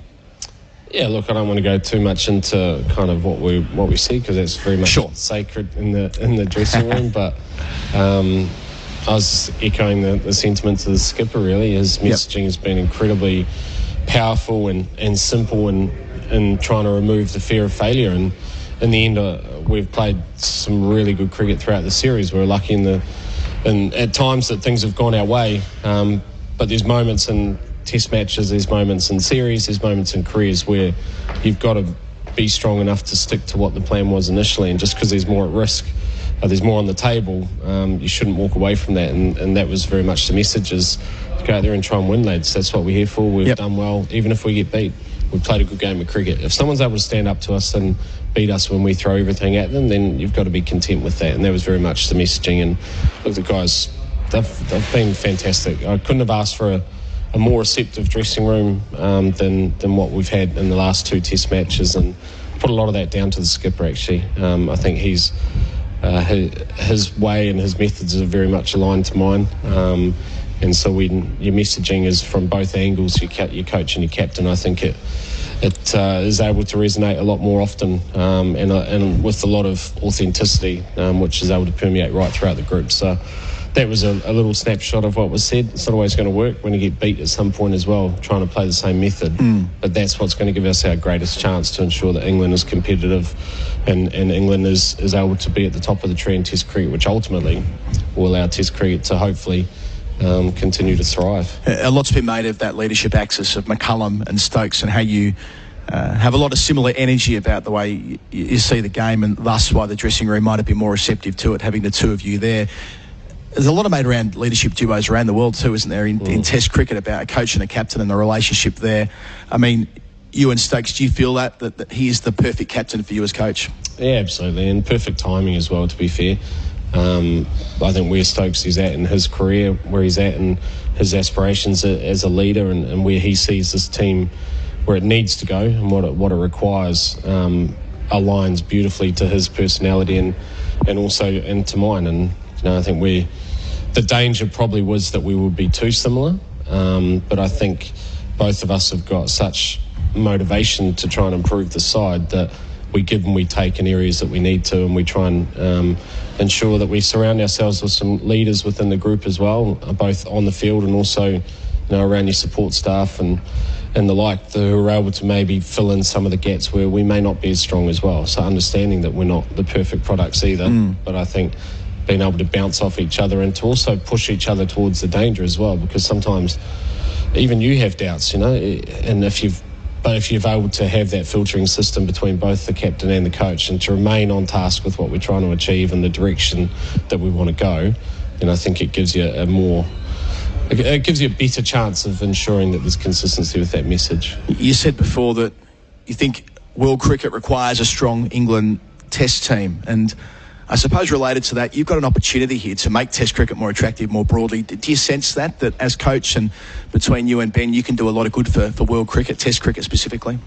Yeah, absolutely. And look, I know it sounds pretty lofty to say that that's what your ambitions are at the outset, but I don't see a problem with that. I think Test cricket needs it. I think the game's been around for 100 years and it's been amazing. But society's different now. Society, it wants things more instant. It wants things quicker, and Test cricket maybe isn't as significant in some countries as it once was. So for us, it's a matter of trying to ensure that Test cricket is still sexy and people want to watch it. And for that to happen, I genuinely believe England, with the history of the game here and also the support base that it has throughout this country as well, and where it also sits at the table of big players in international cricket. If England is strong, then Test cricket's got a real chance of striving and of thriving and being successful, and that's what's in front of us. And to do that, you've got to play an attractive brand of Test cricket, and you've got to be prepared to lose sometimes to be able to try and play that style and to win Test matches, and to win not just fans which are already there, but to also encourage new fans to come watch us play Test cricket. Yeah, because cricket in England's got a reputation as being careful, cautious, conservative. What you're doing is something quite different to that. You're going to have to take the public on that journey with you too. You've got the dressing room, but there's a bigger picture at play as well. Yeah, absolutely. That's the responsibility, and you've got to be very careful you don't try and coerce people into your way of thinking. You've got to do it with authenticity. You've got to go out there and try and play and let your actions speak for the words that you've said at the outset, and that's what's in front of us.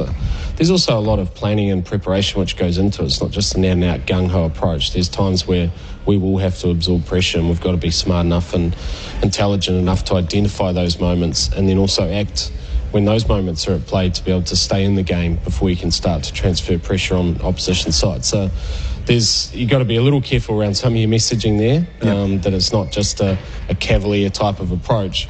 When the time comes, when the pressure's on and the game's in the balance, we will be prepared to be positive and to take those positive options. And and hopefully more times than not that will result in success. As was the case here in Leeds back in 2015, a Test victory you had a fairly big hand in. Good memories returning to Headingley over the last couple of days? Yeah, absolutely. The sun's been shining here as well for 3 days in a row, which is very rare, they tell me, but Headingley's a really cool ground, and there is some memories there. That was one of my favourite series to play in, actually, the 1-1 draw.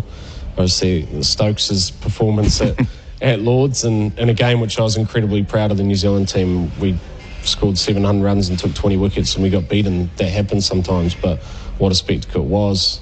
We came here needing to win the second game. We threw caution to the wind to achieve it. I think we scored at 4.5 and over. We forced the game, we forced the situation, and we were able to be successful. But it was a great series to be a part of, and Leeds certainly played its part in that. So it's nice to be back here, albeit in the different balcony. Yeah, absolutely. Brendan McCullum, great to have you back on SENZ. Congratulations on what you've achieved already in the England job, and best of luck for the week ahead.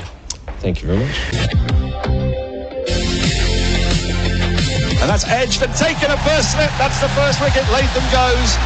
Broad gets his man. Lovely bit of bowling from round the wicket. Forced Latham to play. Got a good edge on it, and it went a very comfortable catching height. 4 slips wait. Young pushes off the back foot, square on the wicket. It's going to run away to the boundary for 4. The first authentic boundary of the day. Williamson faces broad, it's full and driven, and beats mid off down towards the rope. And he will get a boundary for it, trickling into the sponge now. Williamson comes round the wicket here to Young, who's wrapped on the pads immediately. Massive shout for OBW and given. Maria Erasmus raises his finger after a little think there. Leach starting his third over, slipping a short leg, bowling to Conway, dancing and taking him over the top of mid-off. One bounce over the rope for 4. Broad bounding in. And is that an edge? I think it might be. Well, Williamson's walking and Stuart Broad's got him. And that's edged and taken a first slip. That's the first wicket. Latham goes. Broad gets his man. Lovely bit of bowling from round the wicket. Forced Latham to play. Got a good edge on it, and it went a very comfortable catching height. 4 slips wait. Young pushes off the back foot, square on the wicket. It's going to run away to the boundary for 4. The first authentic boundary of the day. Williamson faces broad, it's full and driven, and beats mid off down towards the rope.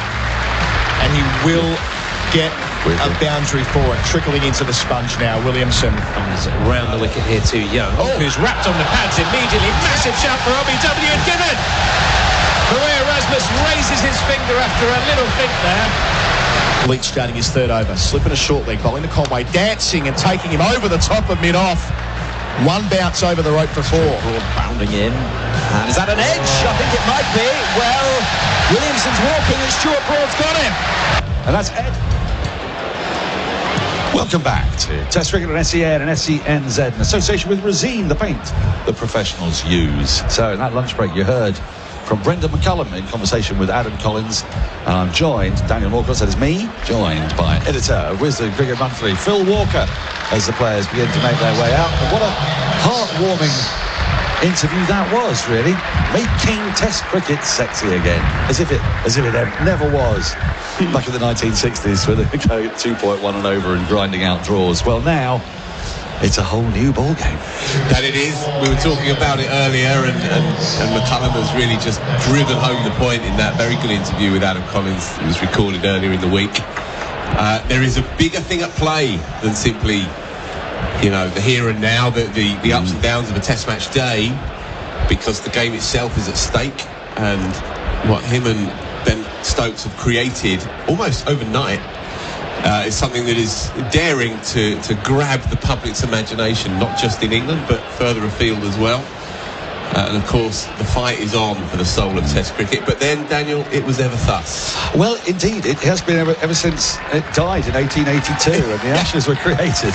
Yeah, it has been like that. But what I like is that Brendan McCullum recognises how important England is to this process, because cricket can ill afford to have, I hate to call them the big three, but they are the countries that generate the most revenue, and they cannot afford for Test cricket to die out in any of those countries, and he recognises that importance. I don't know what his Kiwi compatriots are thinking there as they see England transformed from a timorous, nervous wreck of helplessness for the last 18 months into this bold, dashing side that has somehow managed to reduce New Zealand to 65 for 3 on a flat deck. First ball after the interval is from the coastal lane, the rugby stand end, is clipped away nicely by Nichols out towards the deep mid-wicket boundary, and it will not quite get there as it is hauled back in from just in front of the Western Terrace, who are a noisy bunch here at Headingley. If you're not familiar with them,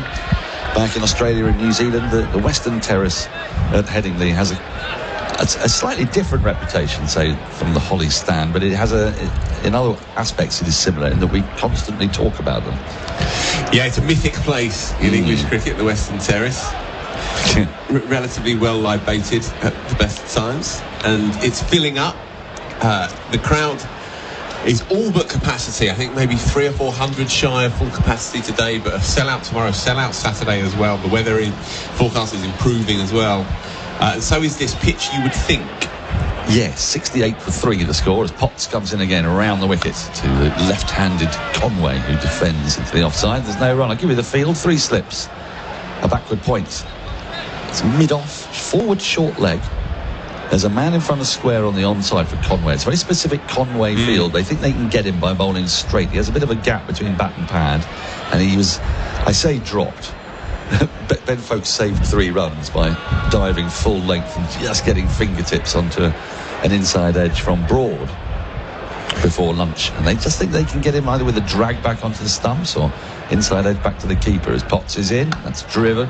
A little push drive by Conway, and he'll get a single for it as it goes through straight at mid-off, and Stokes has to move from his slightly wider mid-off, almost an extra cover. He has to move to his left and back towards the rugby stand to collect the ball. 69 for 3, Conway to 13. Nichols has 4. I like the way Conway plays a lot.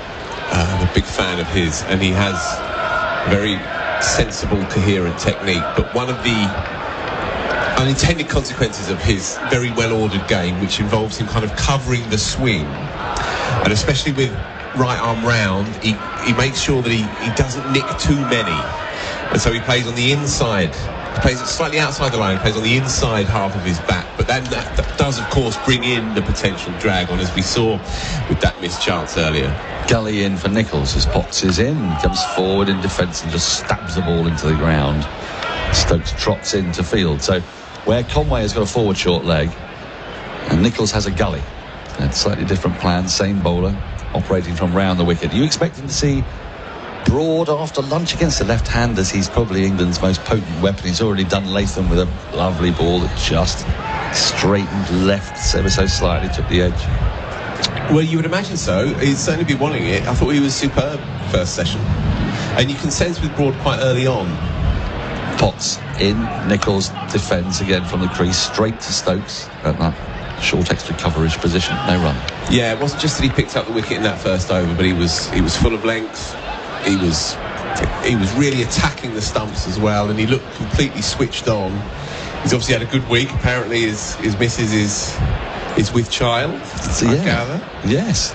And so he's feeling pretty good about life, obviously having been pretty down in the doldrums over the winter, dropped for that West Indies tour, wondered if he was going to come back, wasn't sleeping, barely able to get a night's kip. That'll happen again soon. Potts strikes Nichols on a mixture of inside edge and pad. The ball rolls out, square of the wicket in the offside. End of the over, 4 from it. New Zealand 69 for 3.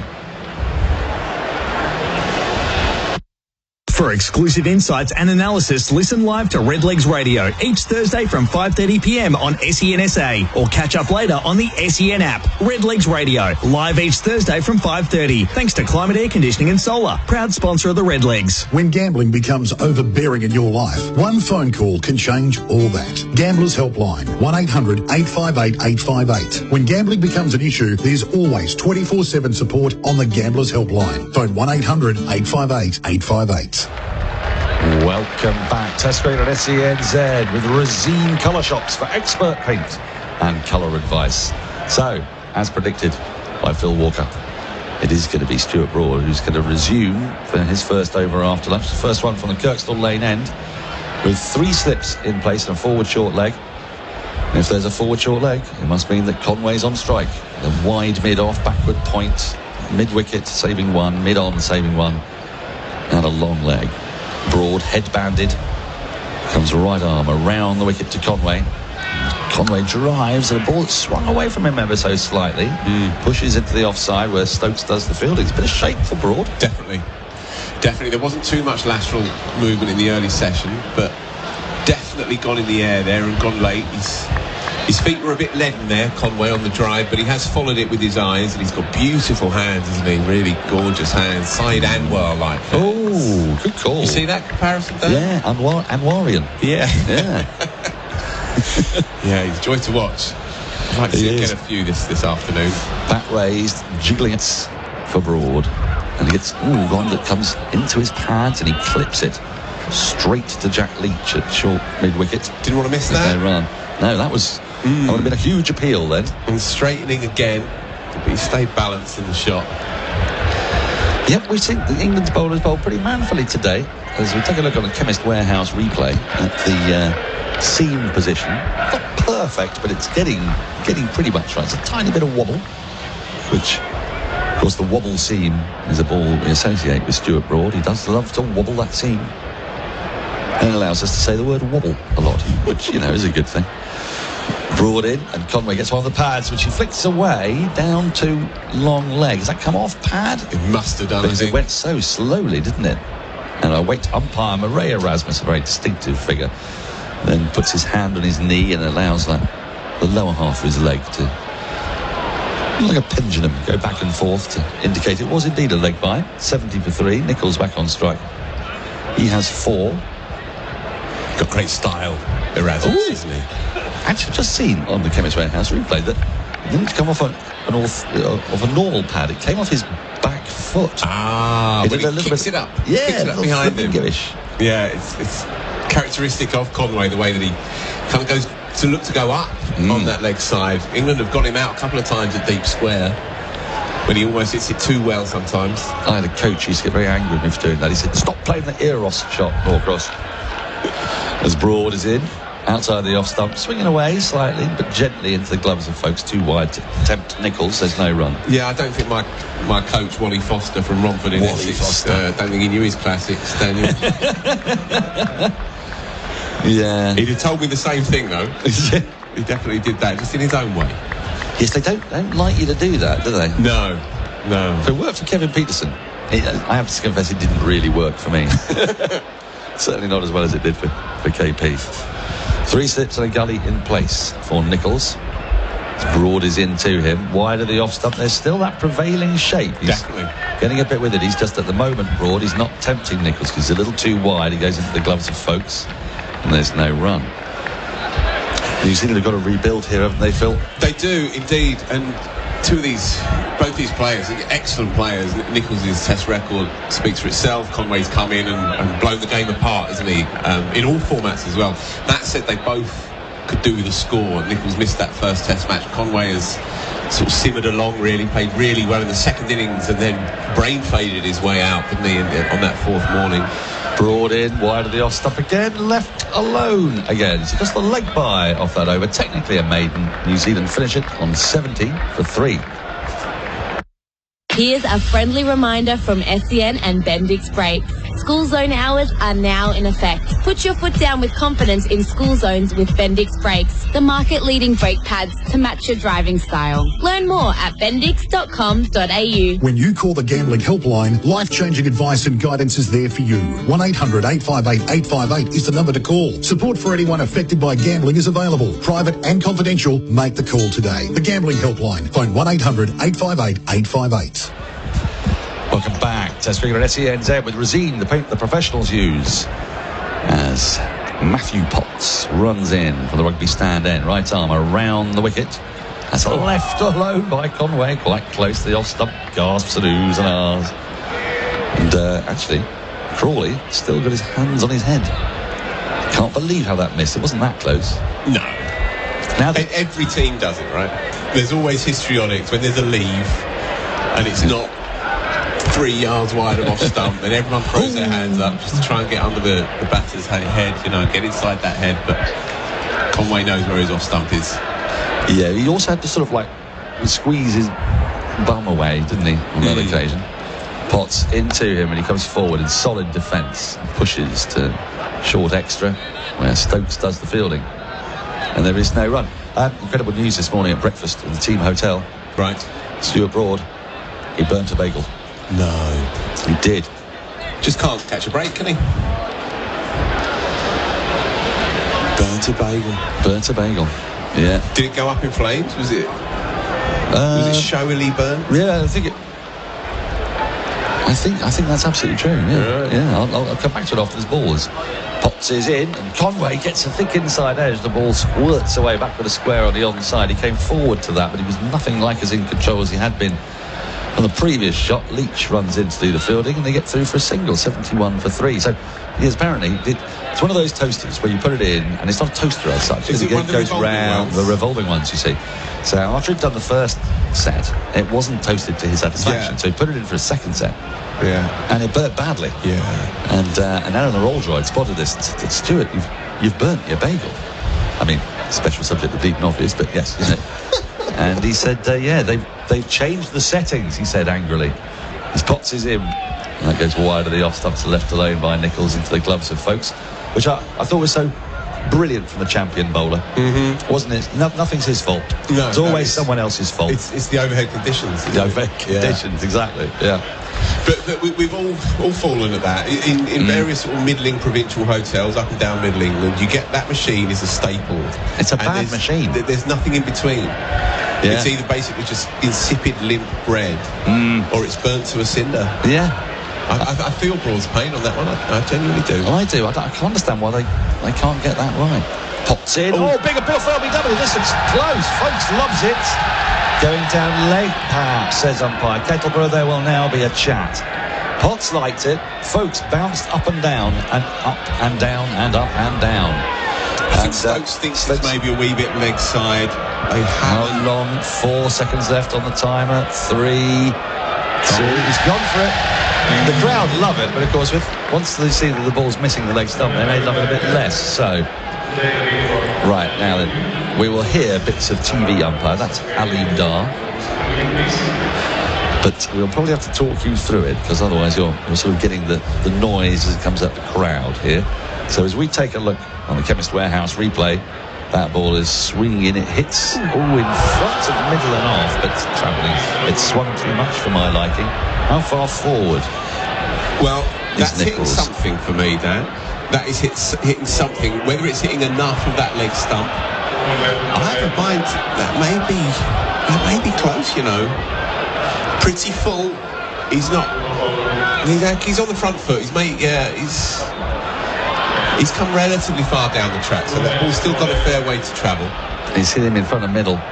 So at the moment they're checking ultra edge, and they shouldn't need to do this anymore, because it's quite clear from the split screen that it's not the bat that's hit the ball.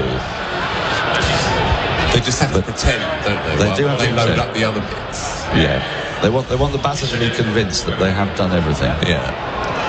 So we've got a really big close-up of ball hitting pad. What? Well, this is extraordinary. For some reason, the umpire has decided that what he saw was bat hitting ball, where I thought it was pretty clear that it certainly didn't. There has to be overwhelming evidence, and that wasn't clear at all to me.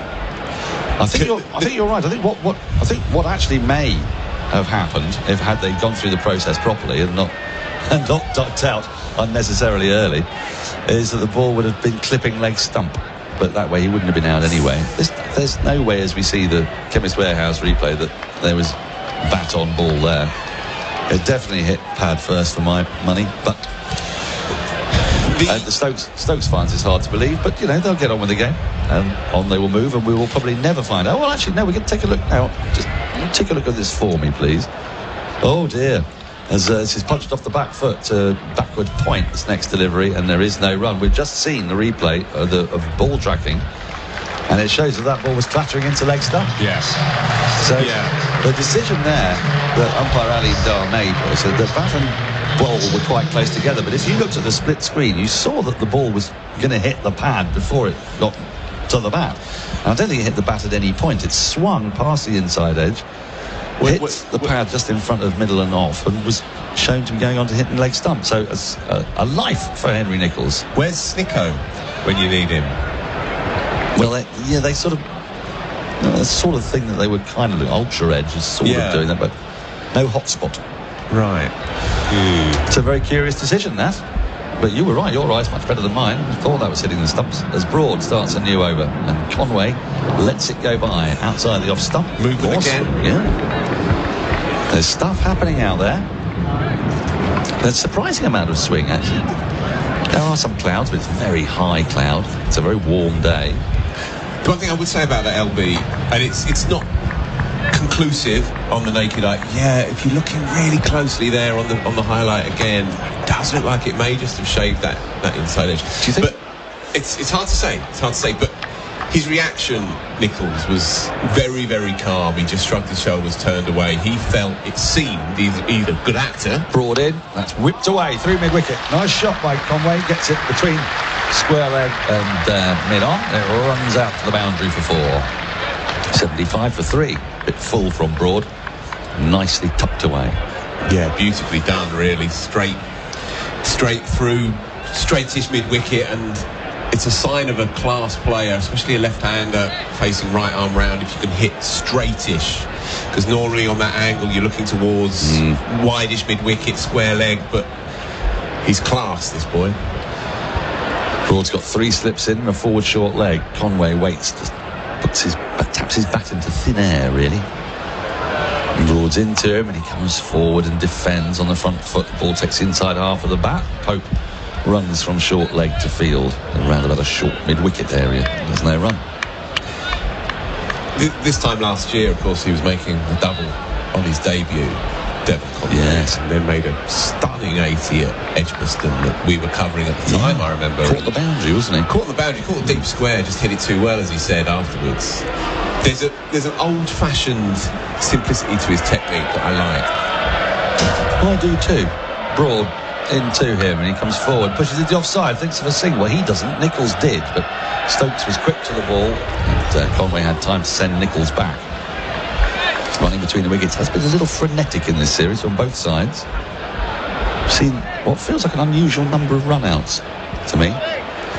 Yeah, well, day 4, his last Test match, New Zealand's nightmare day, really. 2 run-outs, as well as we said earlier, Conway's collapse when he got to 50 odd. He just slapped one to deep square. So I want to try and get rid of those thoughts, banish them. Broad in, right arm around the wicket, drives at this, just Conway square of the wicket, out to the boundary for 4. Got a really good contact. Broad won't mind him doing that, because if he's willing to go after the ball and Broad's getting it to swing, that'll give him encouragement. But similarly, Conway will point to the scoreboard and say, look, 4 more to me. He moves to 22, 79 for 3. He's lovely to watch. You're right, lovely to watch. He is. In the age of, exaggerated trigger movements and funky techniques. Yep. He is ageless in the way that he does it. He stands stock still. He's slightly open-chested. The bat is unweighted. Broad into him to complete the over. It goes through low to folks. That is the end of the over here on SENZ with Resine, the paint the professionals use. Connect with Beaumont Tiles and grow your business. Go to iCanWin.com.au. You could win a $25,000 advertising boost to take your business to the next level, supported by Beaumont Tiles. Builders, renovators, tilers, enter now. iCanWin.com.au. If you have a family member that is currently troubled by or addicted to gambling, there is help for you. Call the Gambling Helpline on 1-800-858-858. Life-changing strategies to support your loved one are available. Find out more at thegamblinghelpline.org.au. SENZ Test cricket for Resine. The paint the professionals use. Adam Collins replacing Daniel Norcross. Start of a fresh over. Nicholls facing up off the back foot, punching pots out towards point. No run. G'day, Phil. Afternoon, Adam. You doing well? I think so. I sprayed lunch all over my shirt and my jeans. It served me right for asking for seconds. The ratatouille that was branded as a curry. Yeah, hard to define what that slot was, to be fair. Yeah, worked out okay. I shouldn't complain about the food at any ground Well, there's nothing worse, nothing smugger, no more tin-eared from a sports journalist than to kick off about the food. Couldn't agree more. 3 slips in a gully. Forward is Nichols again. The inside part of the bat, though. Potts getting that angle going from round the wicket, football stand end. Score remains 79 for 3. Doesn't give you much to hit, does he, Matthew Potts? He's doing the donkey work in effect. He's coming up the hill here.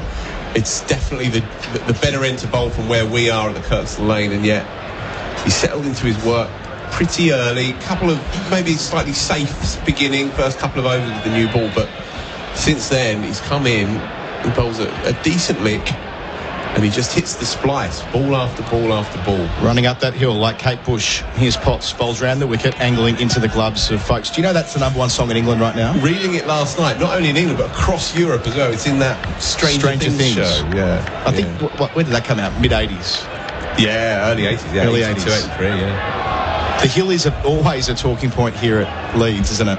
I was debating this with Norcross in the car up yesterday about, was it that Willis was bowling from one end, had a change of heart at the start of the second innings against Australia and thought, you know what, I'll run down the hill, please, and the rest is history? Or is it the other way around? I couldn't quite remember. As Potts arrives and bowls, and Nichols carves out to backward point, the region where he was caught in the second innings at Notts, but this time into the turf, no run. Came down the hill to do the business. Right, so he was going up the hill earlier in the Test match when it wasn't going to plan. Australia got that healthy first innings lead, and then Willis 8 for 43, and the rest is history. Indeed. So he was running up the hill and overstretching. Right. Because he was trying, counterintuitively perhaps, but he was overstretching, kept no ball in. And Brearley, the old sage, said, come down the hill, Bob. Don't worry about where your front foot goes. Just bowl the speed of light. So he did. Potts round the wicket, up the hill to Nichols, inside part of the bat, out towards square leg, no single. Yeah, it is that extraordinary stat, isn't it, when Bob Willis's Test bowling average was about 25 or thereabouts, and it would be about 28 if no balls counted to the bowler. In his career, he bowled more front foot no balls than any bowler in the history of the game. Yeah. But the run didn't go to the bowler whilst he was a Test cricketer. I think when he passed away, Benedict from Sky crunched the numbers on that, and Paul Allett put it in the Wisden Almanac tribute to his old great mate. I didn't know that. Got one up at him at the end. Here's Potts. The complete is over. Nichols, straight play, driving back to the bowler, no run. The Western Terrace are involved. End of 32 overs, New Zealand 79 for 3. Don't waste time shopping for the lowest price. B Solar has done the work for you with a 6.6 kilowatt solar system plus battery installed from $25 per week and no upfront cost. No additional charges. No hidden fees. Guaranteed. To speak to a solar consultant today, just call 1-800-932-536. That's 1-800-932-536. Or visit b.solar to learn more. I can welcome networks right around Australia joining us for the first time today. 11:16 SEN Melbourne, SEN WA, SEN Tassie, SEN Top End and SENQ. Adam Collins, Phil Walker with you on the call. Kirkstall Lane end at Headingley. The end that Stuart Broad is racing away from us. Round the wicket to Conway on 22 and finds the outside edge of the bat. High on the blade. Ripped his hand off the handle. And Broad has a bit of a stare. Stays at 79 for 3. Ben Stokes likes it too. As well he might. He's been imperious, Broad, today. Really has. He's having the time of his life in this third, fourth coming as an England cricketer. And that's leapt off a length.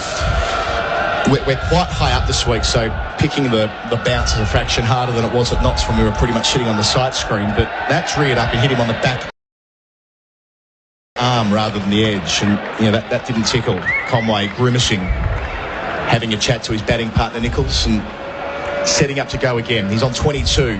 Broad has 3 slips and a short leg. Passes umpire Erasmus, bowls here. Conway defends from the crease, knows the call. Good contest this, Adam. Really good. Broad is obviously dynamite against the lefties from around the wicket. Conway has a very well considered, coherent technique against that angle of attack, and he likes it through straight mid-wicket as well, and he's not afraid to throw his beautiful hands at it outside off peg either. So it's a really good contest between two proper pedigree Test cricketers. So Broad down the hill, Wide of the crease, bowls to Conway, full up and driven splendidly down the ground. That's the shot of the day from Devon Conway. Crunches into the rope beneath us here. Conway ticks over to 26 and New Zealand 83 for 3. But I don't think Broad will mind it. He might in the short term, but the very fact that Conway wants to drive down the ground at a ball on the fourth stump line, tailing away a wee bit, that's okay. Good contest. Well, I mean, the scene perfectly presented by Broad. He's done everything that he wants, but it's not moved off the straight at all. And Conway's beautifully conceived technique, he's just going to angle himself into that, lean into that. The weight transference is good. That's 3 fours now.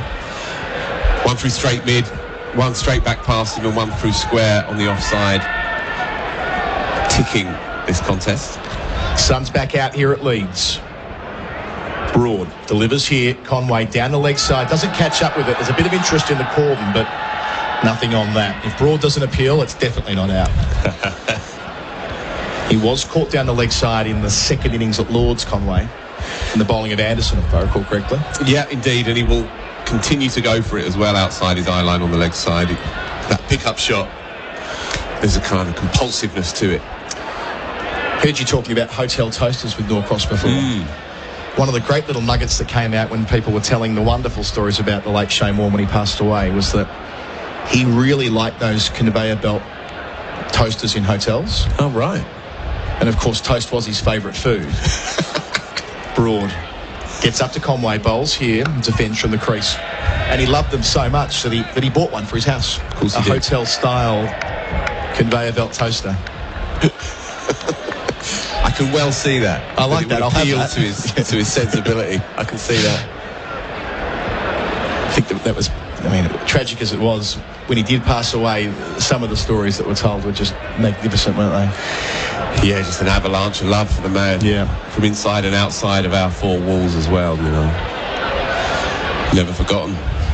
Last ball here from Broad, 33rd over. Delivers to Conway, who leaves alone just outside the line of that off stump. He's on 26, Nichols on 4. New Zealand after winning the toss and batting at 83 for 3, and our coverage is for Razine, the paint the professionals use. You even know what time it is? Yeah, it's tax time. You know what that means? It's party time. Tax time is party time. The Festival of Big Brands is on now at Toolkit Depot. Get welding with exclusive deals like the Sigweld Weld Skill 185 welder with Power Pack only $899. Plus the Boss Weld Rolling Welders bag for only $49. Full lineup in store and online. Toolkit Depot, your ultimate tax time destination. Now we have the whole country with us, Phil. I'm very happy to announce that SEN will be in Sri Lanka next week. As soon as we leave Leeds, I'm jumping on a flight with Jeremy Coney and we're heading over for the 2 test matches between Sri Lanka and Australia, both to be played at Gaul, beginning a bit over a week from now. Potts around the wicket, new over. Nichols shouldering arms over the top of his off stump. We have with us Russell Arnold, former Sri Lankan all-rounder, Jeff Lemon, who was part of the SEN team in Pakistan earlier this year. Likewise, Bharat Sundaresan has been part of the show for a couple of home summers and in Pakistan and here during the 2019 World Cup. H.D. Ackerman, former South African Test cricketer, these days global broadcaster, and Andrew Fidel Fernando, the Sri Lankan author and journalist, will round out our broadcast team. Both Test matches live, every ball on SEN, SENZ, starting next week. Potts round the wicket. Slashing away is Henry Nichols, but straight to the man at backward point. Yeah, collected by Lee. He's got plenty of it. Yeah, a wee bit late on that one, Henry Nichols. Potts hiding the ball now in his left hand, which suggests there might be a hint of reverse. I think you're going to get it at some point, if not now, certainly at some point, because it's a very abrasive outfield and the conditions would be conducive to it. He does have that in his locker, Matthew Potts. He's got a quick arm, and he's won some games for Durham this year with reverse swing in the middle overs. And that is very similar to how Nichols fell in the second innings at Trent Bridge. The same bowler, Potts round the wicket and caught by Lees, the fielder. So that's why he's a fraction deeper. They want him slashing.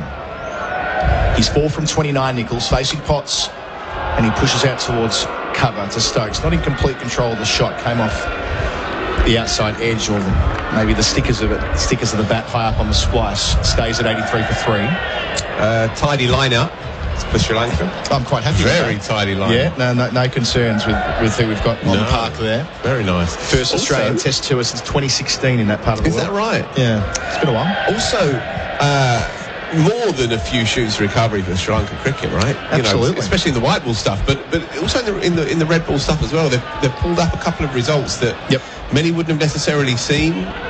Beating Bangladesh away. They've got some good young quicks.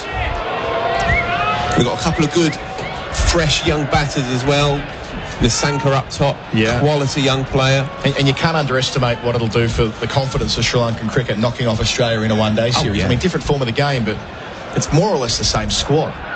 Potts ran the wicket to Nichols well outside his off-stump and leaving alone. George Bailey and Andrew McDonald, the chair of selectors and coach respectively, they both said that they were willing to keep the white ball players around if they were playing well. And Travis Head's got a hamstring injury, which has ruled him out of the final one-dayer. But if that's serious enough to keep him out of the test matches, then it'll bring Glenn Maxwell into the frame, who's made runs in the one-dayers and can offer something as a third spinner if required, behind Lyon and Swepson. So, yeah, sort of a more dynamic group over there than ordinarily would be the case. There's the A squad there too, playing some four-day cricket. Good.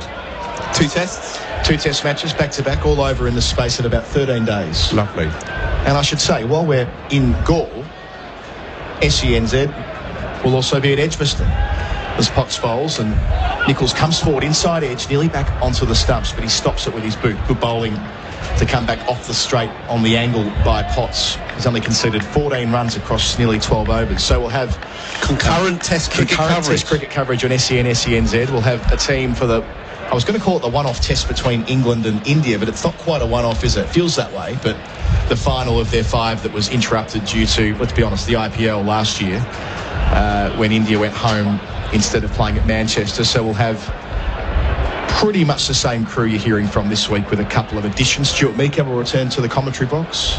Neil Manthorpe joins SEN to finish here, full and straight from Potts, defended back down the pitch. End of the 34th over, 83 for 3 is the score, with Conway 26 and Nichols on 4. Climate Air Conditioning and Solar is a proud sponsor of the Norwood Football Club, and they want you to stay warm this winter.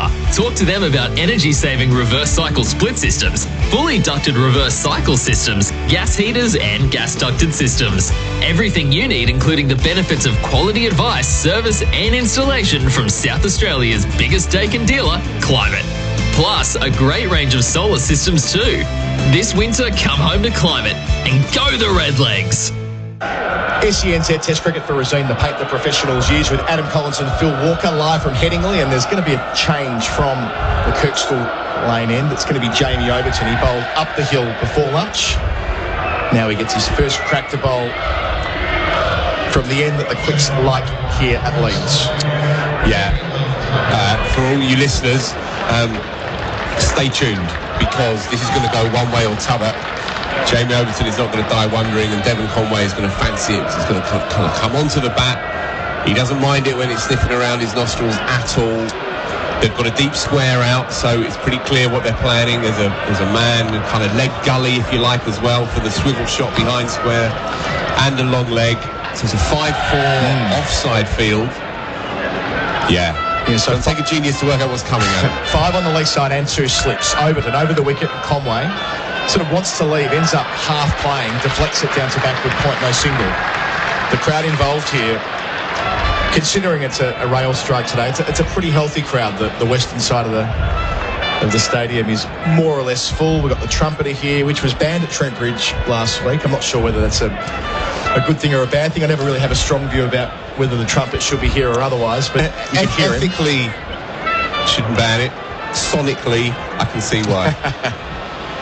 My issue, and I'm sorry if Barmy Army friends are listening, is that the new trumpeter hasn't quite got the rhythm yet. Overton bowls short. Conway pulls straight to that man around the corner. No single. Ollie Pope does well. And by that I mean the songs that he chooses to play don't always fit with the time of the game. Yeah. It's just fair. He's just learning his craft, I suppose. Billy, who did it for about a quarter of a century, retired at a 2019 World Cup or something like that. The maestro. Yeah, little word from Matt Potts, by the way. He's gone at what? 1 and a bit? Yep. 12 overs for 14. 5 maidens in there. on a flat one. He did that last week in the second innings too, didn't he? Overton bowls and threw him. Conway chops on. It was Foley threw his hands at it. Thick inside edge, and Jamie Overton has his first Test wicket. New Zealand 83 for 4 with Conway bowled for 26. Top class work by the debutant, and I'll tell you for why, because they set the field 5-4 leg side to the short stuff. First ball full outside off stump, bit of hesitation for Conway, left it. Second ball shortish, third ball again on the drive, and you know with this lad Devon Conway, he cannot resist it. It was there to hit. It wasn't quite the full half volley though. And it's got a wee bit of angle on it as well. I spoke earlier in the piece about the Matt Renshaw delivery. It's a kind of miniature version of that, coming back on the angle, against the angle, coming back on the arm against that left-hander. Little inside edge. It's not the first time that he's nicked onto his own stumps this series, Devon Conway. He does play outside his eye line to try and cover the outswinger. Well, it's come back to bite him. 26 from 62 deliveries. He was looking good. He saw off Stuart Broad with 3 fours. And the debutants come on and nicked him off. And a great response, not only from Jamie Overton out in the middle, who raced over to his captain, but his twin brother as well, Craig Overton, who was on the balcony. You could almost detect a tear in his eye. He's also in the squad, but he was made up for his twin. He probably beat him into the final spot in this side once Anderson was out. They perform a very different role, it must be said, but Jamie Overton is away as a Test cricketer, and what that will do for his confidence, I suppose we'll see. As Daryl Mitchell walks out, the man of the hour, he's played 15 Test innings, he's averaging 60, including 2 stellar hundreds at Lords and Trentbridge respectively, 190 and 62 not out in a losing effort last week at Nottingham. Well, yeah, look, 4 for 83. There needs something to happen, New Zealand. And this is effectively where Mitchell's walked in each innings through the series. As Jeremy Coney pointed out earlier, that their top order has more or less backfired. They've relied on Mitchell and Blundell. And it's Mitchell, yes, with 3 centuries to his name, 2 in the last fortnight. Loads of belief. Yeah, batting average of nigh on 60. Yeah, more conventional field, of course, with the new batter, 3 slips. My fear, if I was a New Zealand fan, is that Daryl Mitchell's a fine player, but he's not Bradman, and so you can't keep churning them out day after day after day. Mitchell facing up to his first ball from Overton. 3 slips down the leg side. Wants nothing to do with it. Stays at 83 for 4. Yes, you're right, but I suppose the other part of this is that Mitchell's 31. He's an experienced cricketer. He would know that when you're in a glut of form like this, you just got to roll the dice, don't you? You can't believe it's going to end because you know it's going to end. So this is it. It's just the law of averages, the law of probability always plays a big part in the game, and a little tickle down the leg side is not necessarily his fault. Batted for 477 minutes last week, and he's ducking a short ball here from Overton that was misdirected. It was well wide of the off stump. Overton ticking around the mid-80s in his first spell, coming up the hill from the far end, the rugby stand end, but this is his end, you would think. The quickest bowler through the air in the side. This is the end that the quicks want to bowl from traditionally, coming down that slope, and he started this spell impressively. Every ball is an event with a quick like him. Finishing his successful over away from us, bowls to Mitchell, who gets well forward and defends, and Overton collects it in his follow-through. He's fired up. The end of 35 overs. We'll have a change in commentary after the break. New Zealand losing their 4th wicket with the score on 83. Mitchell yet to score. Nichols on 4. Our coverage is Furazine, the paint the professionals use. Hi, it's Kimber here. Are you ready to score big with Balfours?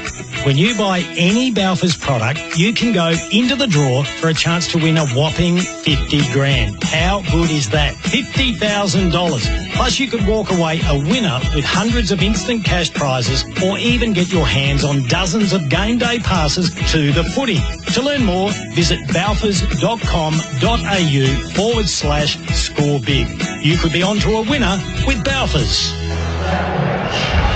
Back with SENZ Test Cricket with Razine, the paint the professionals use. Nikesh Shugani here on the call at Headingley as we see a change in bowling from the far end, the rugby stand end. Jack Leach has already taken a wicket here. First ball of his spell. 1 for 18 from his 5. Change of ends for him as well in the sunshine on what does look like a very dry pitch. Phil Walker still alongside me. Interesting move here, but England with all the cards at the moment. Well, exactly that. Bang on. Nonetheless, a good move by Stokes, because you've got the sense in the first session that they were going to target Leach. Not aggressively so, but that they were going to try and take him downtown a few times. They went over the top a couple of times. But did they twist or stick when they're 4 down inside 35 overs? Right, Leach. And he comes to Nichols, who leaves this one alone outside the off stump. We saw a little bit of turn earlier on, didn't we, from Jack Leach? That wicket as well, where he came round the wicket to the right-hander, just landed it on middle, got it to straighten nicely. Very dry-looking surface out there. Here he comes in once again. Nichols is back and just flicks this away out towards deep square leg. Gets down the other end for a single. The other thing about that delivery, the wicket ball, is that there was definitely a puff of dust when it landed as well. As you say, unusually dry. It's been a bit droughty, isn't it, round here in recent weeks. Unusually dry for June in Don't worry, there'll be a bit of rain tomorrow. Oh, yeah, of course. There's rain showers forecast. Of course. Normal service resumed. But there's normally a bit more moisture, more kind of verdant feel to a Headingley pitch than we've got here, and it was evidenced in Leach's first spell. Will Young, the wicket, of course. Jack Leach picked up with his first delivery. It's going to come round here to Mitchell, who's forward defending back down the pitch. Daryl Mitchell, not Don Bradman, you mentioned earlier. Certainly not, but he has been pretty Bradman-esque in this series so far, doing the job time and time again. New Zealand finding themselves in similar positions in both of the previous tests. Here comes Leach to him again, and this is flicked past mid-on down towards a sort of wide long-on area. Gets himself off the mark with a single. 85 for 4, but yeah, you're right, they can't keep relying on the likes of Mitchell and Blundell down the order, who have been superb, but it has really been their top order failings which has cost them. Yeah, and we've just seen too much cricket to know that it just doesn't work out for you all the time. It doesn't have to be your fault. Leach, and again Nichols is down the track this time, defending in the end, just wide of mid-off. Tidy return so far to the attack for Jack Leach. I like that by Leach, by the way. He saw that he was coming, he threw it outside off stump. It was quick, darts. It was actually well played by Nichols. Final ball of the over then. Leach in again. This time Nichols is back and defending into the offside, and there is no run. End of the over. After this, Daniel Norcross will join us with New Zealand 85 for 4. Here's a friendly reminder from SEN and Bendix Brakes. School zone hours are now in effect. Put your foot down with confidence in school zones with Bendix Brakes, the market-leading brake pads to match your driving style. Learn more at bendix.com.au. When gambling becomes overbearing in your life, one phone call can change all that. Gamblers Helpline, 1-800-858-858. When gambling becomes an issue, there's always 24/7 support on the Gamblers Helpline. Phone 1-800-858-858. SENZ Test Cricket for Resine, the paint the professionals use. Jamie Overton to continue. And Mitchell is back defending into the onside, and there is no run. Afternoon, Daniel Norcross. Good afternoon. I'm delighted that Jamie Overton is bowling from this end, going down the hill. That's what he needs to do, I think. Big fast bowler on debut. Need to trudge up the hill for his first spell. Conway out again, though, in that way they've been trying to get him. Well, he's done that a few times, hasn't he, today? Just pushing inside that off stump. Inside edge this time. As Overton charges in once more. Short, and it's pulled away out towards deep mid-wicket along the ground. What do we make? Single. Sorry, what do we make of that sort of backward square leg position for Mitchell? So Overton's obviously bowling for the sort of the rib, the kind of mistimed pull, perhaps, into sort of backward square leg. Yeah, I can kind of understand it. And I remember this time last year he pulled one straight to square leg in one of his first test innings. But he also plays the short ball brilliantly, doesn't he? And he likes it. But it's the old adage, you know, your strength can be your weakness, I suppose. And if England are going to field Overton, then they're going to they're going to encourage this tactic, especially at the start of a player's innings. That said, he's looked superb against the short stuff all summer. Overton. And once more, this time to Nichols. It's short of a length, just defended off the back foot, back down the track. Overton fields in his follow-through. Yeah, we saw him peppered a little bit at Trent Bridge, didn't we? He was just finding the gap nicely, backward of square. There were 2 or 3 fielders out at times, weren't there? Those short deliveries. Got a barrage from Stuart Broad in particular on that occasion. Yeah, at Trent Bridge, but nothing's worked 190 so far. runs later, they finally got him. Well, yeah, nothing has worked against Mitchell for England so far in this series. 86 for 4 then. Overton in once more, and this is flicked away just wide of that mid-wicket fielder for a single. 87 for 4. He's got a phenomenal 373 runs in these 2 matches. I know, he's a fine player. I was just saying, and I don't want to put the mockers on him, but it can't keep happening. But it can't. I mean, that's the nature of the beast. Yeah, well, as I said earlier, it sounded more sneering than it was meant, but he's not Bradman, Daryl Mitchell, he's a good player, but he's not Bradman. And it might not be his responsibility, it might not be his fault. He might just tickle one down with leg side, or he gets run out, or slaps one an inch off the floor and it's a worldie square leg or whatever. That's just the nature of the beast. And if I was a New Zealand fan, I'd be a wee bit concerned that your pedigree players have not delivered again, and it's now down to this excellent, admittedly middle order.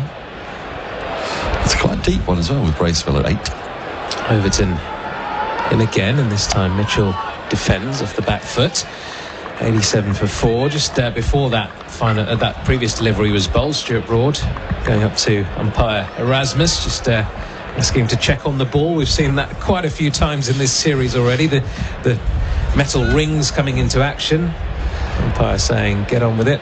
The ball is absolutely fine. Well, it's also been working quite well for them at the moment. Yeah, So it does make still you moving. wonder. The final ball of this over then. Overton is in. It's full. It's defended again. To Stuart Broad, short extra cover. No run. End of the over. New Zealand 87 for 4. From first-time browsing to big-time arousing, Sexyland is all about fun. We have Australia's biggest range of sexy costumes, couples' toys, fun gifts and games for adults. And our team of fun specialists are always here to help in-store and online. Sexyland opens 7 days until midnight at Morphett Vale and Clovelly Park, or shop online and get 2-hour delivery.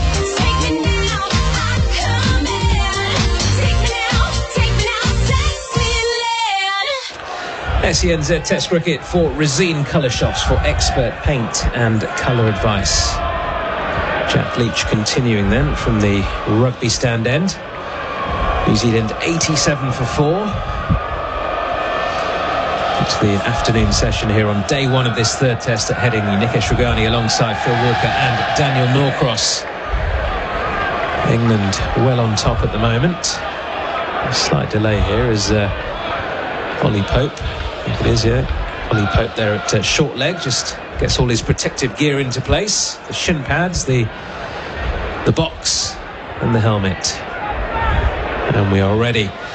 In comes Leach to Nichols, who's back punching down the ground, but only as far as a deepish mid-on. There is no run. Been quite impressed with Leach today. It looks like he's bowled with a bit more intensity, a bit more oomph than he has done in the previous 2 games.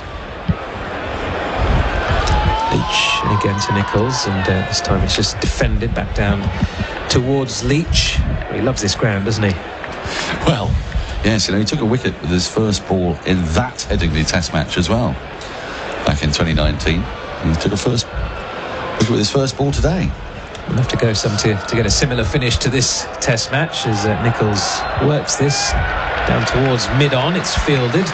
There is no run. I'm ruling nothing out after being utterly baffled by the first 2 matches in this series. I certainly did not expect the results and the manner of the results to happen the way they did. Well, it's not quite been the 2-0 thumping that it looks like on paper, has it? Far from it.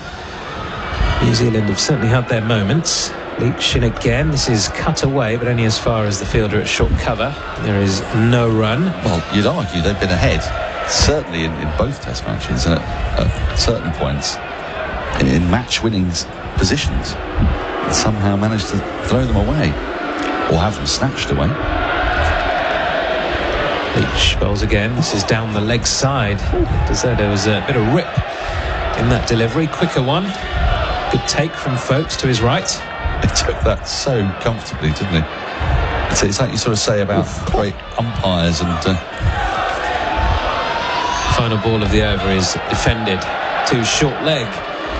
So 38 overs gone in this New Zealand innings. They are 87 for 4.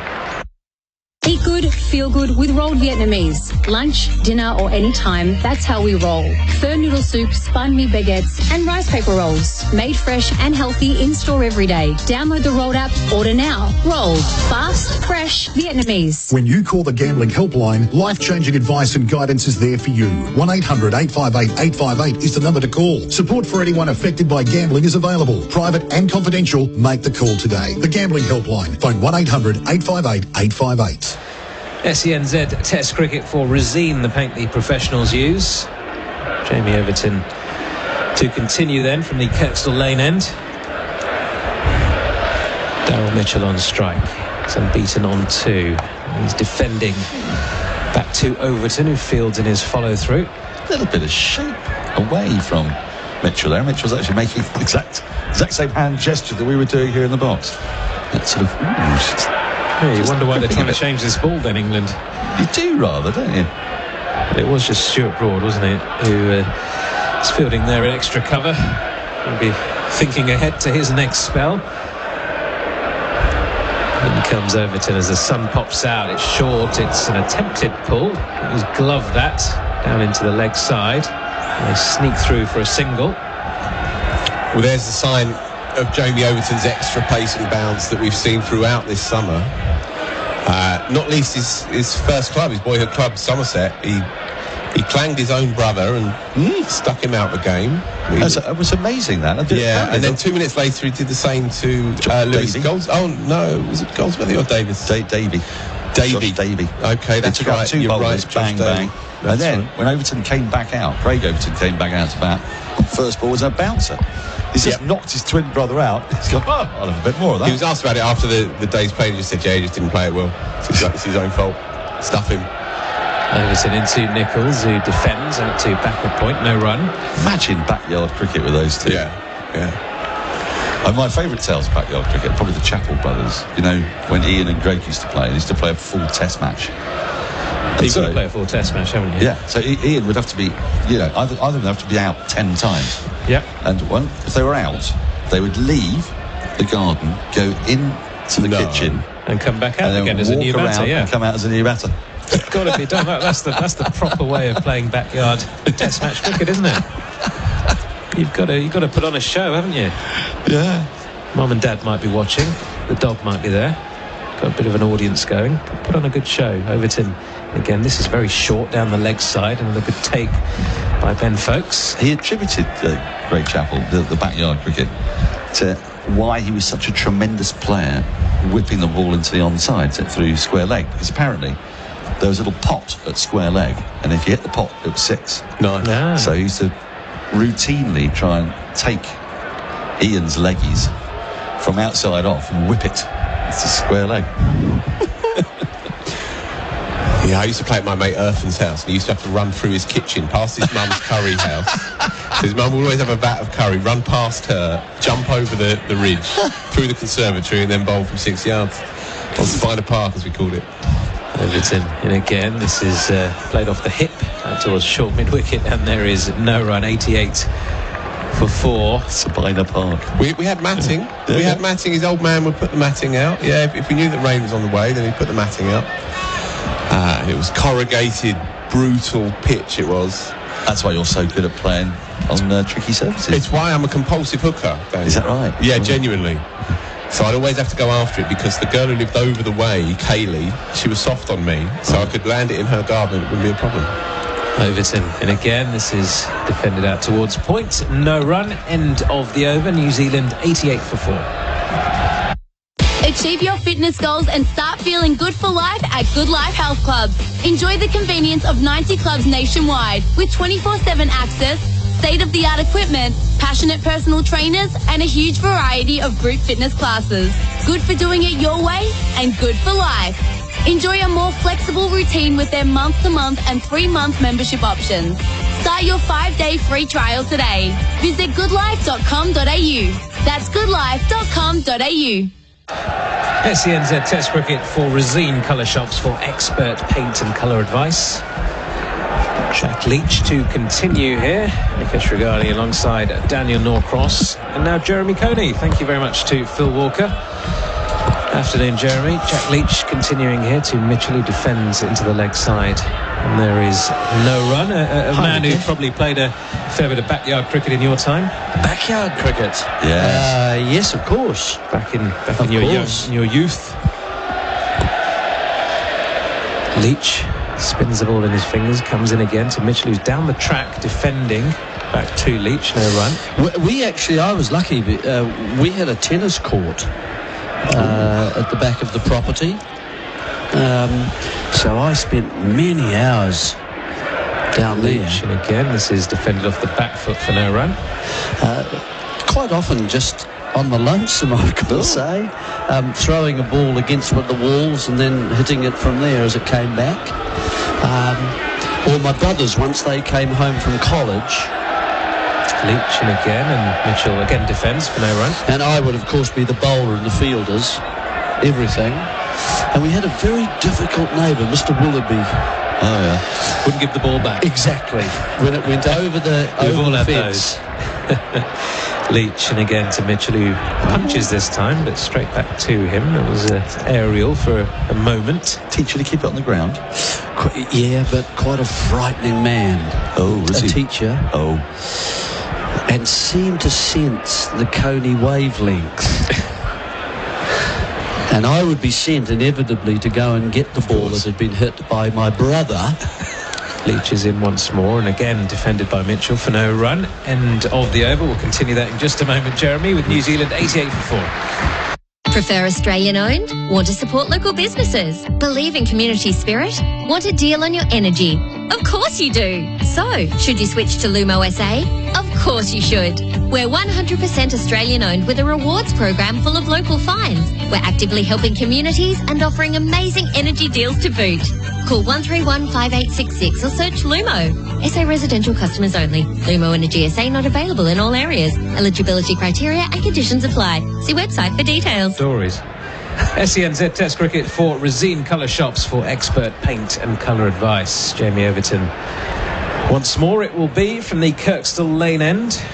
The end that we are broadcasting from here on this fine sunny day here up in Leeds. Quite rare to say that, isn't it, Dan? Fine sunny day, Leeds. Yes. It's often go in the same sentence. No, and it's warm as well, which is most unusual.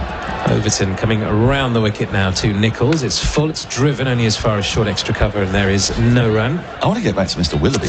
So my brothers would send me over, and they were pretty. They were older than me. They were twins, like the Overtons,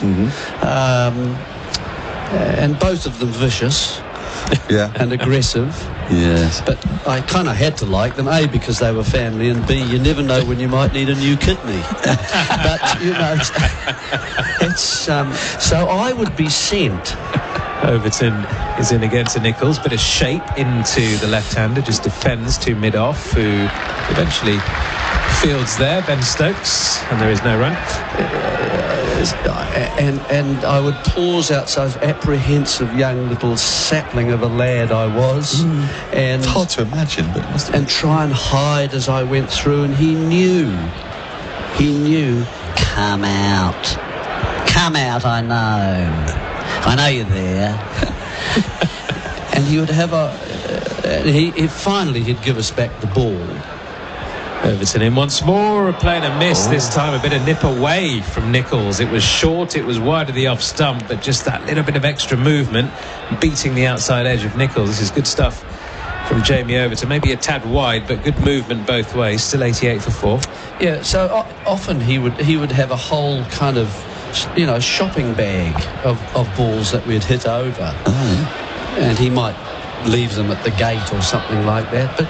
And then occasionally I'd get a bat, and I would be using their bat, of course, and it would so heavy for a young lad. It would easily. Overton in again. This is defended. Is the leg side, no run. Just swinging an arc beyond where it should, and I would provide a very simple half out, which was if you held it and caught it with one hand, half out, and two of those, and you just tamely surrender your innings, which is what I did. So I then went back to bowling, and so that those, unless we went next door, and exactly the same as you were talking about, I think. If anything could catch, there was a dog next door, and it was a brilliant fielder. And great at the again. This is full defended, no run. And sometimes if you hit it into a rose bush, if it lodged in the tree, you'd very carefully creep up and remove it and claim the half out. Oh, yeah. You could claim that, could you? Yes, you could. There's different rules in the Coney household. Yeah, you could. Well, that's the great thing about backyard cricket or driveway cricket or whatever. You could just make up your own rules. Yeah. Oh, yeah. So, yeah. Brilliant. The rules in my house were that I would bowl to my brother and he would smash the ball back as hard at me as humanly possible. A rule, was it? Yeah, it seemed to be. Overton, the final ball of the over, is flicked away by Nichols down to deep square leg. Gets himself back down the other end for a single. New Zealand at the end of the over, 89 for 4. At Underworks, we're experts in socks. We test our all-day socks for comfort with cushioned soles that stay comfy all day long. Test Underworks all-day socks for yourself. We're number one down under for socks. If you have a family member that is currently troubled by or addicted to gambling, there is help for you. Call the Gambling Helpline on 1800 858 858. Life-changing strategies to support your loved one are available. Find out more at thegamblinghhelpline.org.au. Welcome back to Headingley SENZ Test Cricket with Rosine, the paint the professionals use. Henry Moran alongside Jeremy Coney. He's changed headsets, but I think we can still hear you. I hope so. Oh, well, there we are. There we go. Sounds pretty amateurish otherwise, doesn't it? Really? Well, you have to talk very loudly. Yes, I know. Project out through the windows. Indeed. Drinks are being taken and being enjoyed by the crowd as well. I just went for a lap around Headingley. It's still very jolly out there. Okay. And we'll go through exactly what we've seen in the afternoon session and what I've seen as I've gone for my little wanders in a moment. We're bringing you Test Match Cricket from Headingley with Rosine Colour Shops for expert paint and colour advice. From the energy in the crowd to the power of the stadium lights, South Australian footy has an electric atmosphere. That's why BCE and CJ Electrical have been massive supporters of the Woodville West Torrens Football Club for 10 years. BCE and CJ Electrical are one of the largest, most experienced full-service electrical firms in South Australia, servicing electrical needs, preventative maintenance, data and communications and more. Call BCE and CJ Electrical now on 1300 798 240.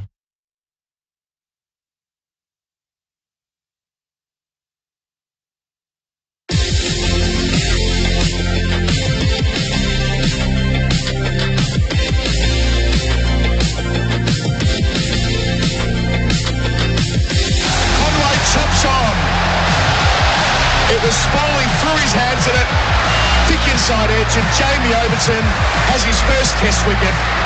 Wide of the crease, bowls to Conway, full up and driven splendidly down the ground. That's the shot of the day from Devon Conway. Crunches into the rope beneath us here.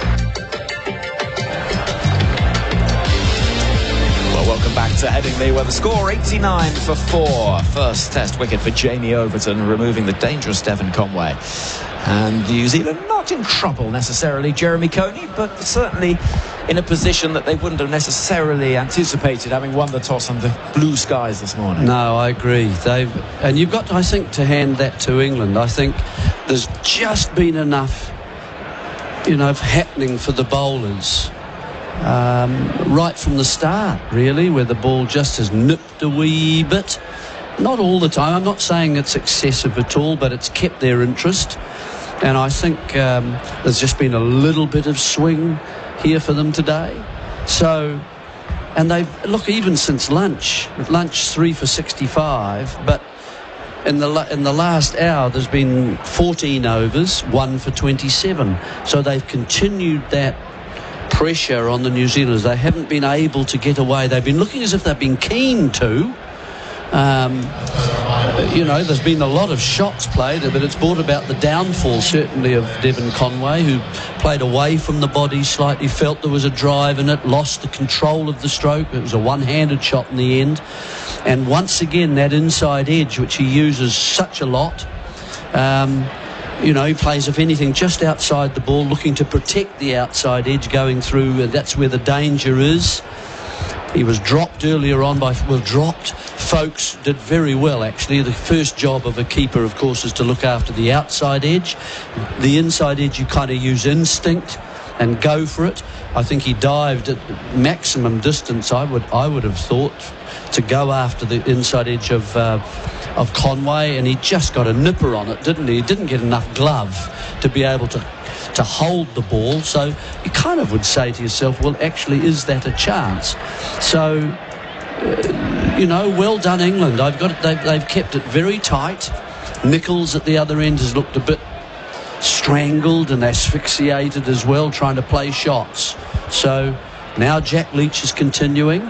So there's been a bit of a change between the bowlers. It's been good asking different questions. Leach in to bowl to Nicholls, who comes forward in defence. He's 7 from 56 balls, so he's struggled to get moving. Yeah, and you've just got to weather these periods.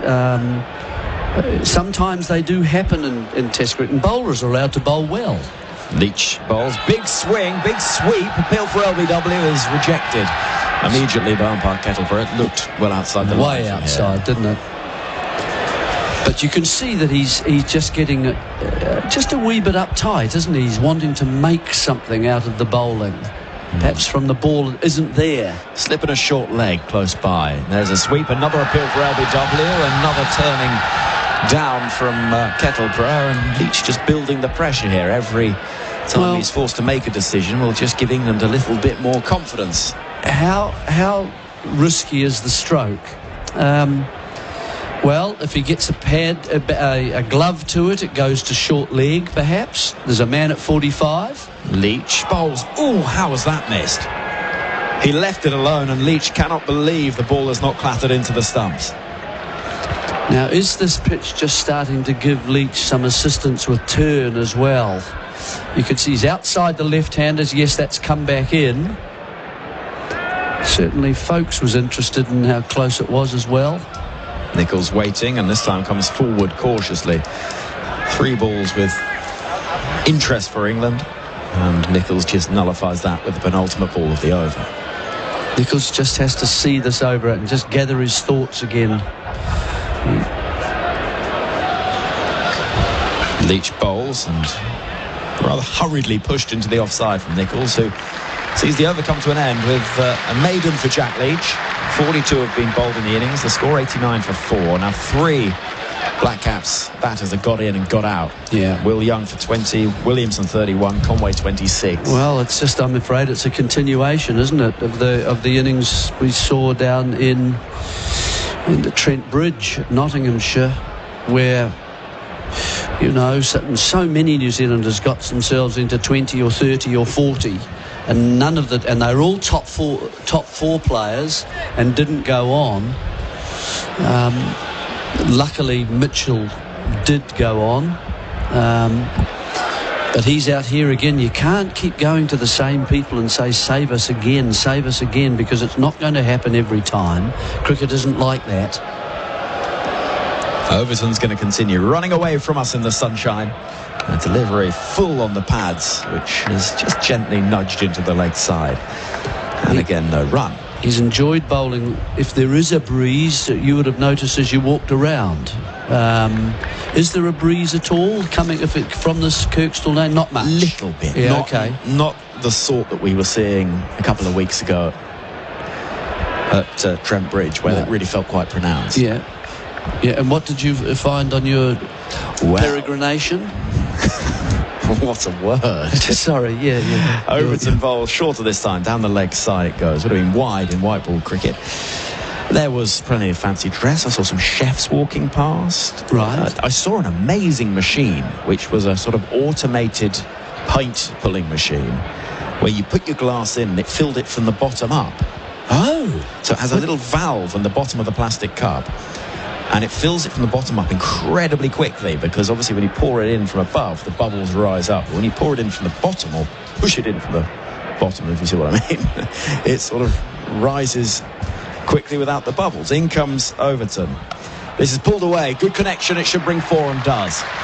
Mitchell pulling the ball firmly out towards the Western Terrace and picking up a boundary. 93 for 4.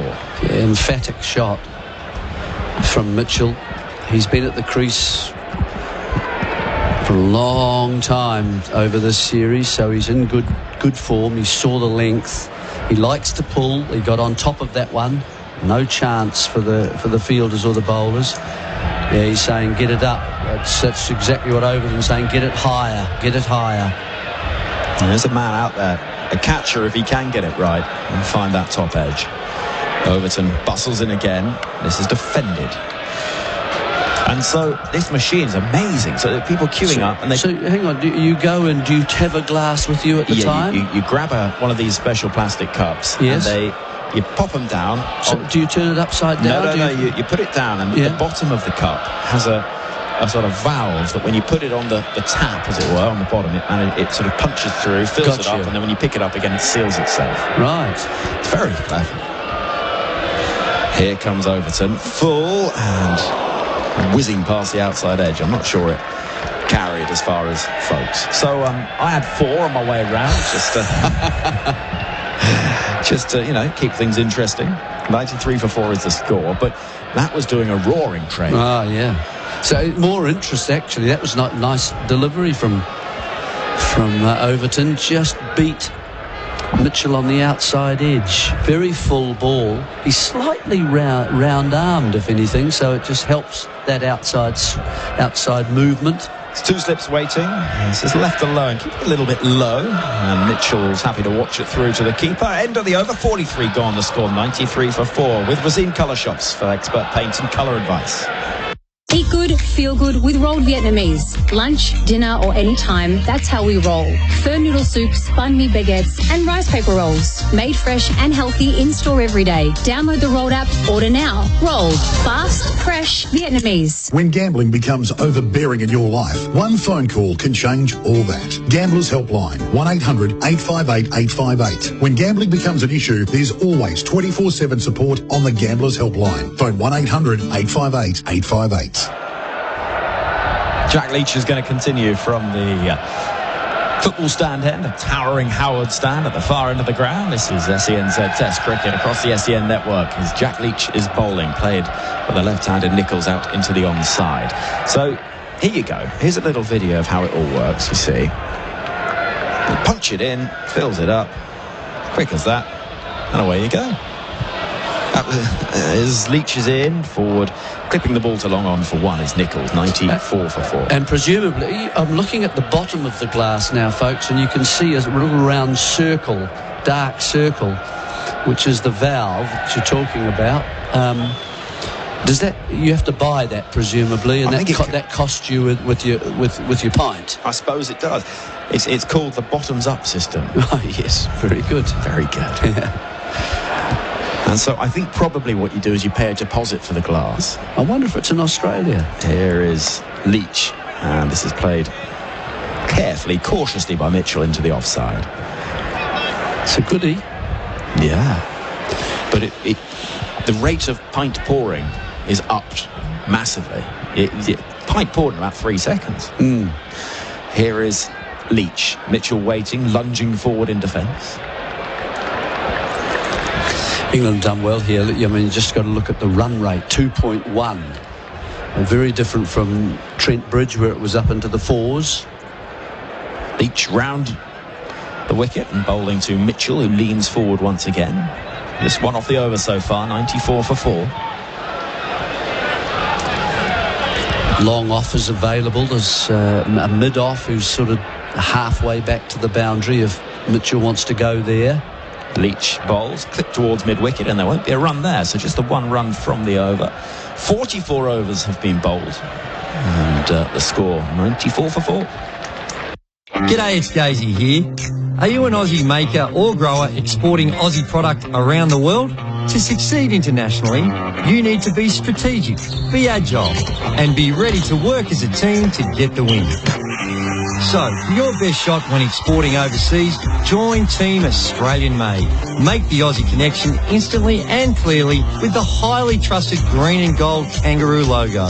Apply now. Visit australianmade.com.au/export. Test match cricket with SENZ, as we see on the Chemist Warehouse replay screen. Somebody down there is enjoying their ice cream enormously, Jeremy Coney. They got the little 99 flake. She's having a lovely old day in the sunshine. 94 for 4. Jamie Overton running in, 2 slips wait. Overton bowled short, ducking out of the way is Nicholls. And speaking of the Chemist Warehouse replay screen, I saw a really interesting comparison of Craig Overton and Jamie Overton, the 2 twins who now both play for England. And Jamie has a far more exaggerated follow-through as he bowls. Yes, he does. Almost down to the batsman, or 3/4 of the way down the pitch. Very important you carry that on, and carry it on nice and straight. Just to the side of the pitch. Get you through your action. Overton in, dropping it a little bit short, and that's too short, really. Nicholls can easily duck out of the way of it.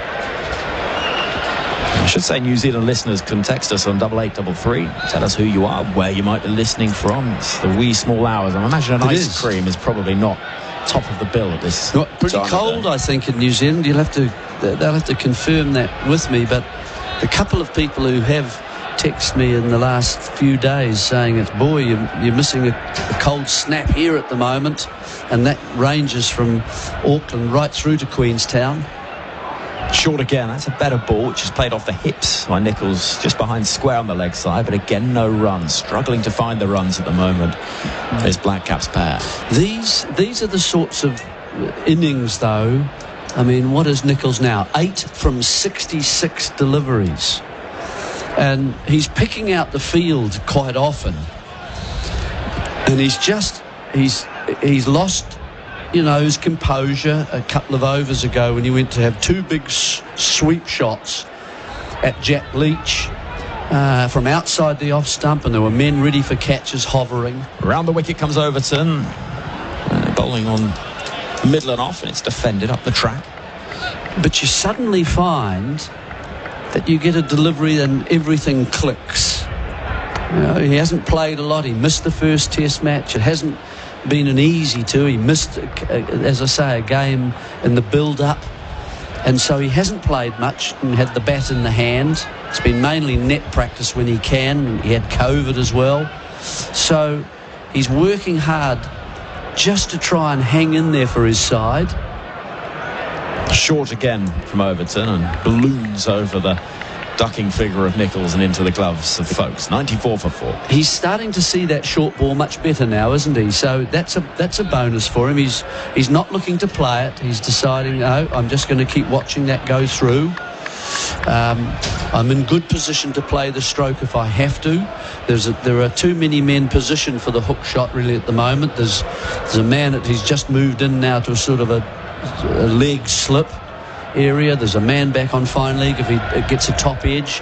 If he hits it well, there's a man sort of 10 metres in on the leg side just on square. Overton charging in. This is pulled away well, but there is protection out there in front of square on the leg side. Nicely, and you talked about everything coming together. That was a little more like it from the bat of Nicholls. Gets 1 run. End of the over. 45 have been bowled. 95 for 4 the score. It is SENZ Cricket with Chemist Warehouse and Resine, the paint the professionals use. In a moment, Adam Collins will be with us. There's claims out there about every golf ball on the shelf. So we won't claim that TaylorMade's TP5 is the #1 golf ball, because the TP5 beats it. Used by leading players like Rory McIlroy, Dustin Johnson and more, the TP5 features 5-layer technology for better distance, feel and spin. Don't use the #1 golf ball. Tee off with the ball that beats it. Find the TaylorMade TP5 golf ball at your nearest Drum & Golf. Just 30 runs in the session so far. New Zealand losing 1 wicket. Jack Leach to continue to Nichols on 9. Bowls here over the wicket. Ooh, sneaks it through off the pad. Deflects out towards slip. We've seen Nichols look to sweep Leach in the last couple of overs. It's more than a holding spell as I welcome Craig McMillian back into the Summariser chair. A little inside edge on that as well, as we see on the Chemist Warehouse replay screen. Leach back to his mark and bowls again. 2 catching men in close, and Nichols goes beyond the short leg out the deep backward square for a single. He's in the double figures from his 71st delivery, 96 for 4. Your impression of this rather slow middle session? It's been tough work for New Zealand. I think England have bowled beautifully after lunch. That first spell by Matt Potts and Stuart Broad was right on the money. Gave them nothing to hit. We're in good areas. The ball was swinging, so it was difficult. And England have really dried up the runs. So Nichols is battling, but he's still there. Leach round the wicket to Mitchell, who's forward in defence. Leach nearly went up to appeal for leg before. He thought that snuck through as it did to Will Young before lunch, but umpire Kettleborough's unmoved. The issue for New Zealand, Adam, is the fact that everyone's got starts, apart from Tom Latham, who is out in the first over of the day. Everyone else has got a start, but no one has kicked on. A bit like the first day last week at Nottingham. That was until Mitchell intervened. He's facing Leach here. Reverse sweep, gets it beyond route, but not backward point. Good fielding from Stuart Broad, saving a couple at least. They stay at 96 for 4. I just question the need for that. The side is 90 for 4, 96 for 4. There's a slip and a man, Stuart Broad, behind point. What is the need for that shot? There's high risk to it with this field set. Just knock it down the ground for 1 or through mid-wicket for 1. Yeah, Broad's the problem there, isn't he? Top edge, he's in strife. Mitchell dances this time. Elevated drive past cover. Misfield from Stokes, so they get through for a single. But that wasn't without risk either. Not a long way from Matty Potts at extra cover. They moved to 97 for 4. Mitchell is 8 from 30 balls. No, it was in the air, wasn't it? Yeah. It wasn't far away from short cover at all. Potts sort of watched it go past his right hand and misfield it mid-off by Stokes. Meant they got through for a single, but New Zealand batters just have to find a way to get off strike in a low-risk way at the moment. Taking high-risk options. Leach in the long sleeves, bowls to Nichols, who deflects into the onside to mid-wicket, no run. Just playing from the crease, not a lot of footwork. But Nichols, who were saying in the build-up to the play today, after a break, I should say, 97 for 4. End of 46 overs, our coverage for Razine, the paint the professionals use. The versatile Audi Q5 is regarded for its popularity in the mid-sized luxury SUV category. To find out more or to book your test drive, visit audisolitaire.com.au today. DL 65541. When you call the Gambling Helpline, life-changing advice and guidance is there for you. 1-800-858-858 is the number to call. Support for anyone affected by gambling is available. Private and confidential. Make the call today. The Gambling Helpline. Phone 1-800-858-858. Matty Potts being brought into the attack from the Kirkstall lane end, replacing Jamie Overton, who was bowling above 90 mile an hour in his previous over. But Potts has played a good holding role so far. 12 overs, none for 14. Just before the break, I was saying that in the pre-game we were discussing that Nichols is a little bit underdone. He's not played a lot of cricket. Yeah. So that's reflected in the fact that he's made just 10 from 72 balls. But as you point out, still there, scrapping hard. And that's his nature, Adam. He is a fighter. He is a scrapper. So while it hasn't looked pretty, we've seen a number of innings from Henry Nichols over the years where he's looked exactly like this, and then all of a sudden it clicks and he goes on and gets a big score for New Zealand. So fingers crossed that that's going to be the case today. So Potts' first opportunity down the hill here at Leeds. First ball to Mitchell, new spell, defended back down the pitch. No run. Interesting. The last 10 test matches here at Headingley, Seam has been the favourite in terms of wickets. At a good average of 28, whereas spin's been a little bit higher, an average of 33, and just 58 wickets of spin over the last 10 test matches. Today, on day one, we've seen the ball turn already. There's a couple from Jack Leach that really went.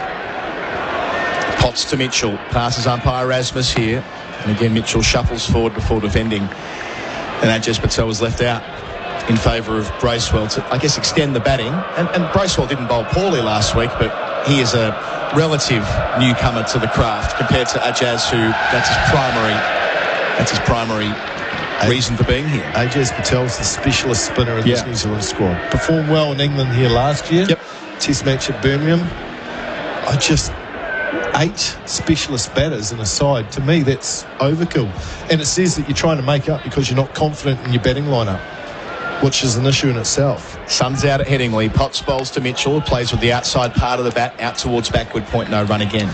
But if you were England and you'd lost the toss today and New Zealand were batting well and all of a sudden it's turning on day 1 and you knew that you had to bat on late on day 4, day 5 with the ball turning and footmarks coming into play and chasing 280, something like that, with actual help for the spinner, you'd be really worried. You'd be concerned. But they're not, because New Zealand have got the part-time spinner in Michael Bracewell, and they've picked up 4 cheap wickets, so they're ahead of the game at this point.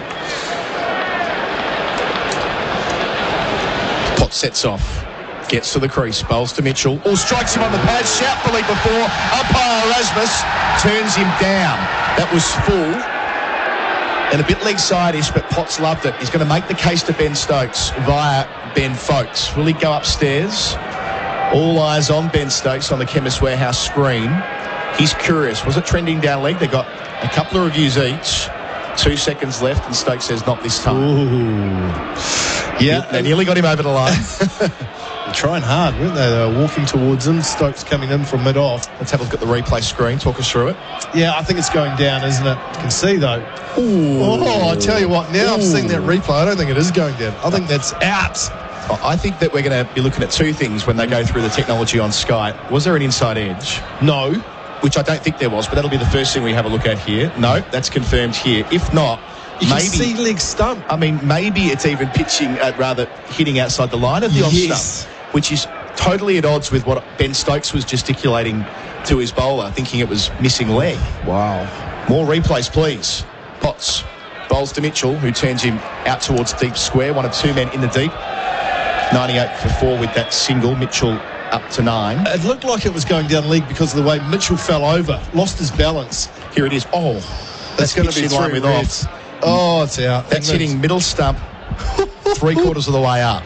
England have missed one there. And one more point to that is that the previous 2 deliveries that Mitchell faced, he did shuffle down and across outside the off stump to Potts. So that's his first mode of defence against the England bowler. So, yes. It's a mistake. It's just a bad mistake, because at worst you sort of think it might be umpire's call. Yeah. And you've still got 2 reviews left, so it's worth, with umpire's call, you get to keep it. Potts to finish. Delivers here. Nichols tries to drive, doesn't get much of it. Out towards Stokes at mid-off. The end of an eventful over. 47 gone, New Zealand, and 98 for 4. Still hunting around for incredible value? Ditch the magnifying glass and check out the Kogan Money credit card. There's no annual fee, plenty of tantalising rewards, and if you meet the spend requirements, you could earn $400 in credit to spend on Kogan.com. So go on and make the switch to a great value credit card at koganmoney.com.au/radio. Offer ends August 21. T's and C's, credit criteria, other fees and charges apply. Credit provider National Australia Bank Limited. On the replay screen for Chemist Warehouse between overs, we can see the England's Brains Trust all putting their fingers up saying, that was out, guys. You've stuffed that one up. Nice piece of in-swing bowling too. We got the slow-mo replay. Seemed nice and proud from Potts. So he continues to impress through this series. Did a really good job in tough conditions last week against New Zealand. Fought his way back into the test. He started on debut. Yet to take a wicket today, but going at just over a run and over. This is the best he's bowled in the series so far. Today he's been outstanding, even though he doesn't have a wicket today.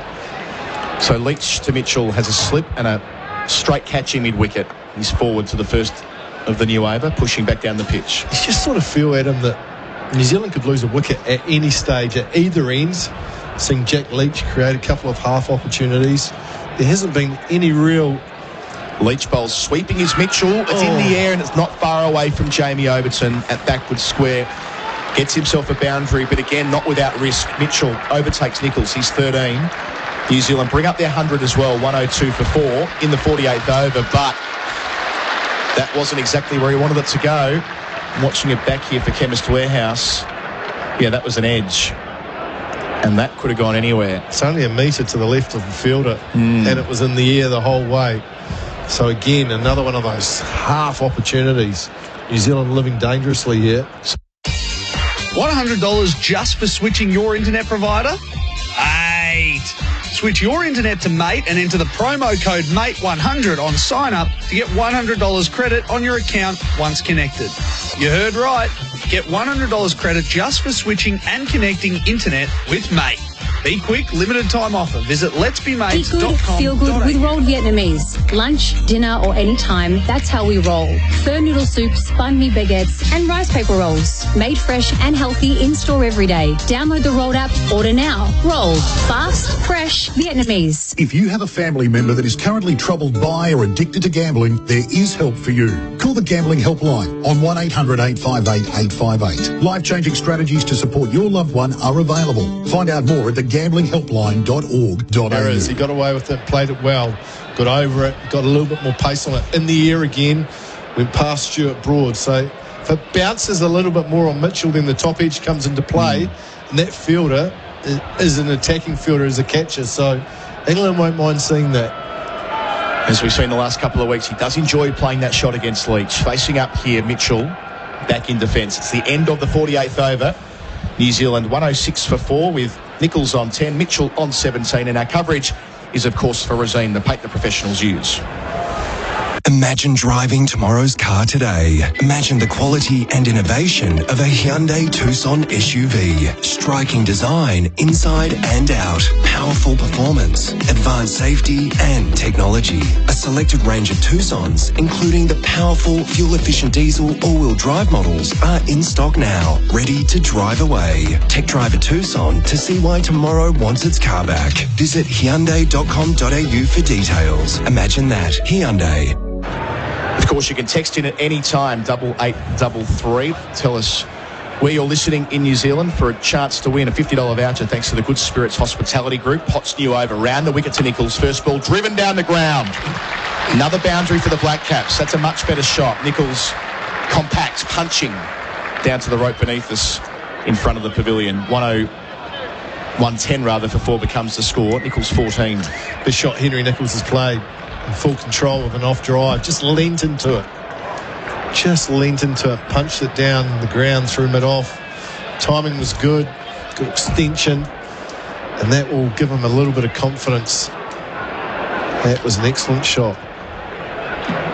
Potts down the hill, away from us, round the wicket, bowls to Nichols, bit of movement back to the left-hander, well negotiated out towards mid-on. So 8833, Good Spirits Hospitality Group, chance to win $50, a voucher to the Fox, Auckland's #1 sports bar, or any of their other 10 venues across New Zealand.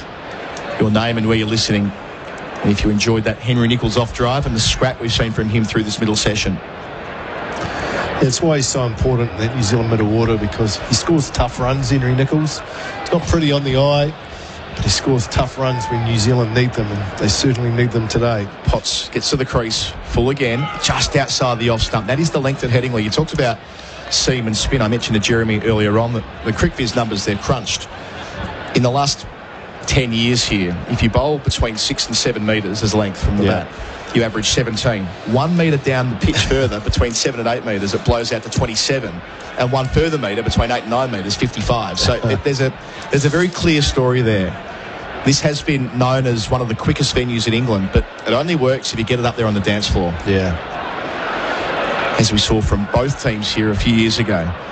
Delivering here round the wicket, Potts into the gloves of folks after Nichols' shoulders arms. There was a couple of great days of fast bowling, that Ashes test here in 2019, with England bowling out Australia for 167 on the first day, then Australia bowling out England for 67 on the second day.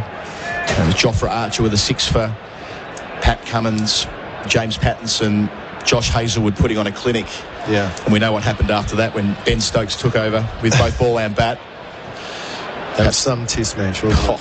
One of the all-time greats. All over in 3.5 crazy days. Potts bowls and Nichols leaves alone. A ball that just trends away from the left-hander after passing the stumps. That's a good spot for Potts to be. Yeah, there's still movement with this ball. And that was the point I was talking to Alistair Cook a moment ago in the other room. And he said, you've got to remember with these Dukes this year, it's not about the movement you get with the new ball. It's the movement you get from about over 15 to about over 50. And we're still in that window here. It's over 49 at the moment. So it's not about reverse swing as it might be in some parts of the world with the Kookaburra ball. With the Dukes, and for whatever reason, this particular batch of Dukes, the swing kicks in a wee bit later. And that's why Potts has 2 slips waiting as he rushes into Nicholls and bowls here. And Nicholls goes on the back foot and pulls a shorter delivery. Wide of the man at deep square. Should cut it off.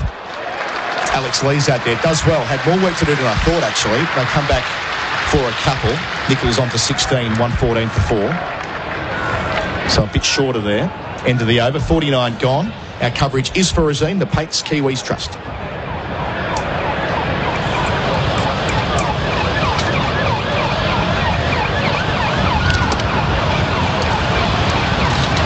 We'll push straight through here, Macca. See there on our replay screen for Chemist Warehouse, Lee's had to really sprint around from deep backward square. That in-out field you mentioned before for Leach. I have a similar thing going on for Potts at the moment if he does drop short, but that just didn't get up. He doesn't strike me as a bowler with a particularly potent bouncer. We haven't seen much of that across these 3 test matches. No, well, he's just had a good line of length today, and he's just got a little bit of swing, but he's been very hard to score off. He bowled 3 or 4 maidens after the lunch break to Henry Nicholls. Couldn't get off strike. But, you know, England is a great place to play Test cricket. Just the atmosphere. There's always something going on. There's always a buzz around the ground. Generally, you're getting full houses. It is the best place to play Test cricket. I love it in Yorkshire. Leach new over. Over the top goes Mitchell. Bangs it straight into the crowd over long off. That's the first big one we've seen from Mitchell. He threatened to do that as soon as he walked in, advancing at Leach. But makes great contact there. Moves along to 23.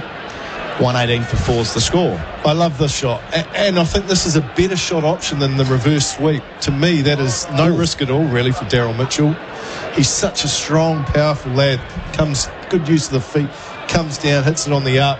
Good swing of the bat. To me, he plays that shot so well. There really isn't any risk at all, apart for the spectators who are trying to get out the way of it. Nearly landed in the second deck. Leach to Mitchell, more conservative here on the front foot, pushing out into the offside. So he struck 2 4s in Leach's previous over and starts the next one dancing and lofting over long off. So he's trying to put pressure on Leach now, who's working into a good spell. Bowls here, Mitchell wants to get one to mid-on but can't beat the man in close. Stays at 118 for 4. Well, if he does it again, Adam, then perhaps Stokes at mid-off will have to push himself all the way back to long off. And then there's a single down the ground. And that makes it easier to rotate the strike and get down the non-striker's end. So I don't mind that option. I think it's a better one. Mitchell on 23, forward again to Leach in defence. He's been in good touch all series, hasn't he? I mean, a player that came into the series not in the original playing 11. He was the backup batter for New Zealand. Now, you're undroppable. Could be a sliding doors moment in his career, averaging 60 at the top level now in his 16th test innings, facing Leach, defending into the onside. When he hits innings number 20, that's when the average counts, according to the statisticians. There aren't many batters who've ever had an average of 60 plus after 20 innings. Yeah. He's a fine player.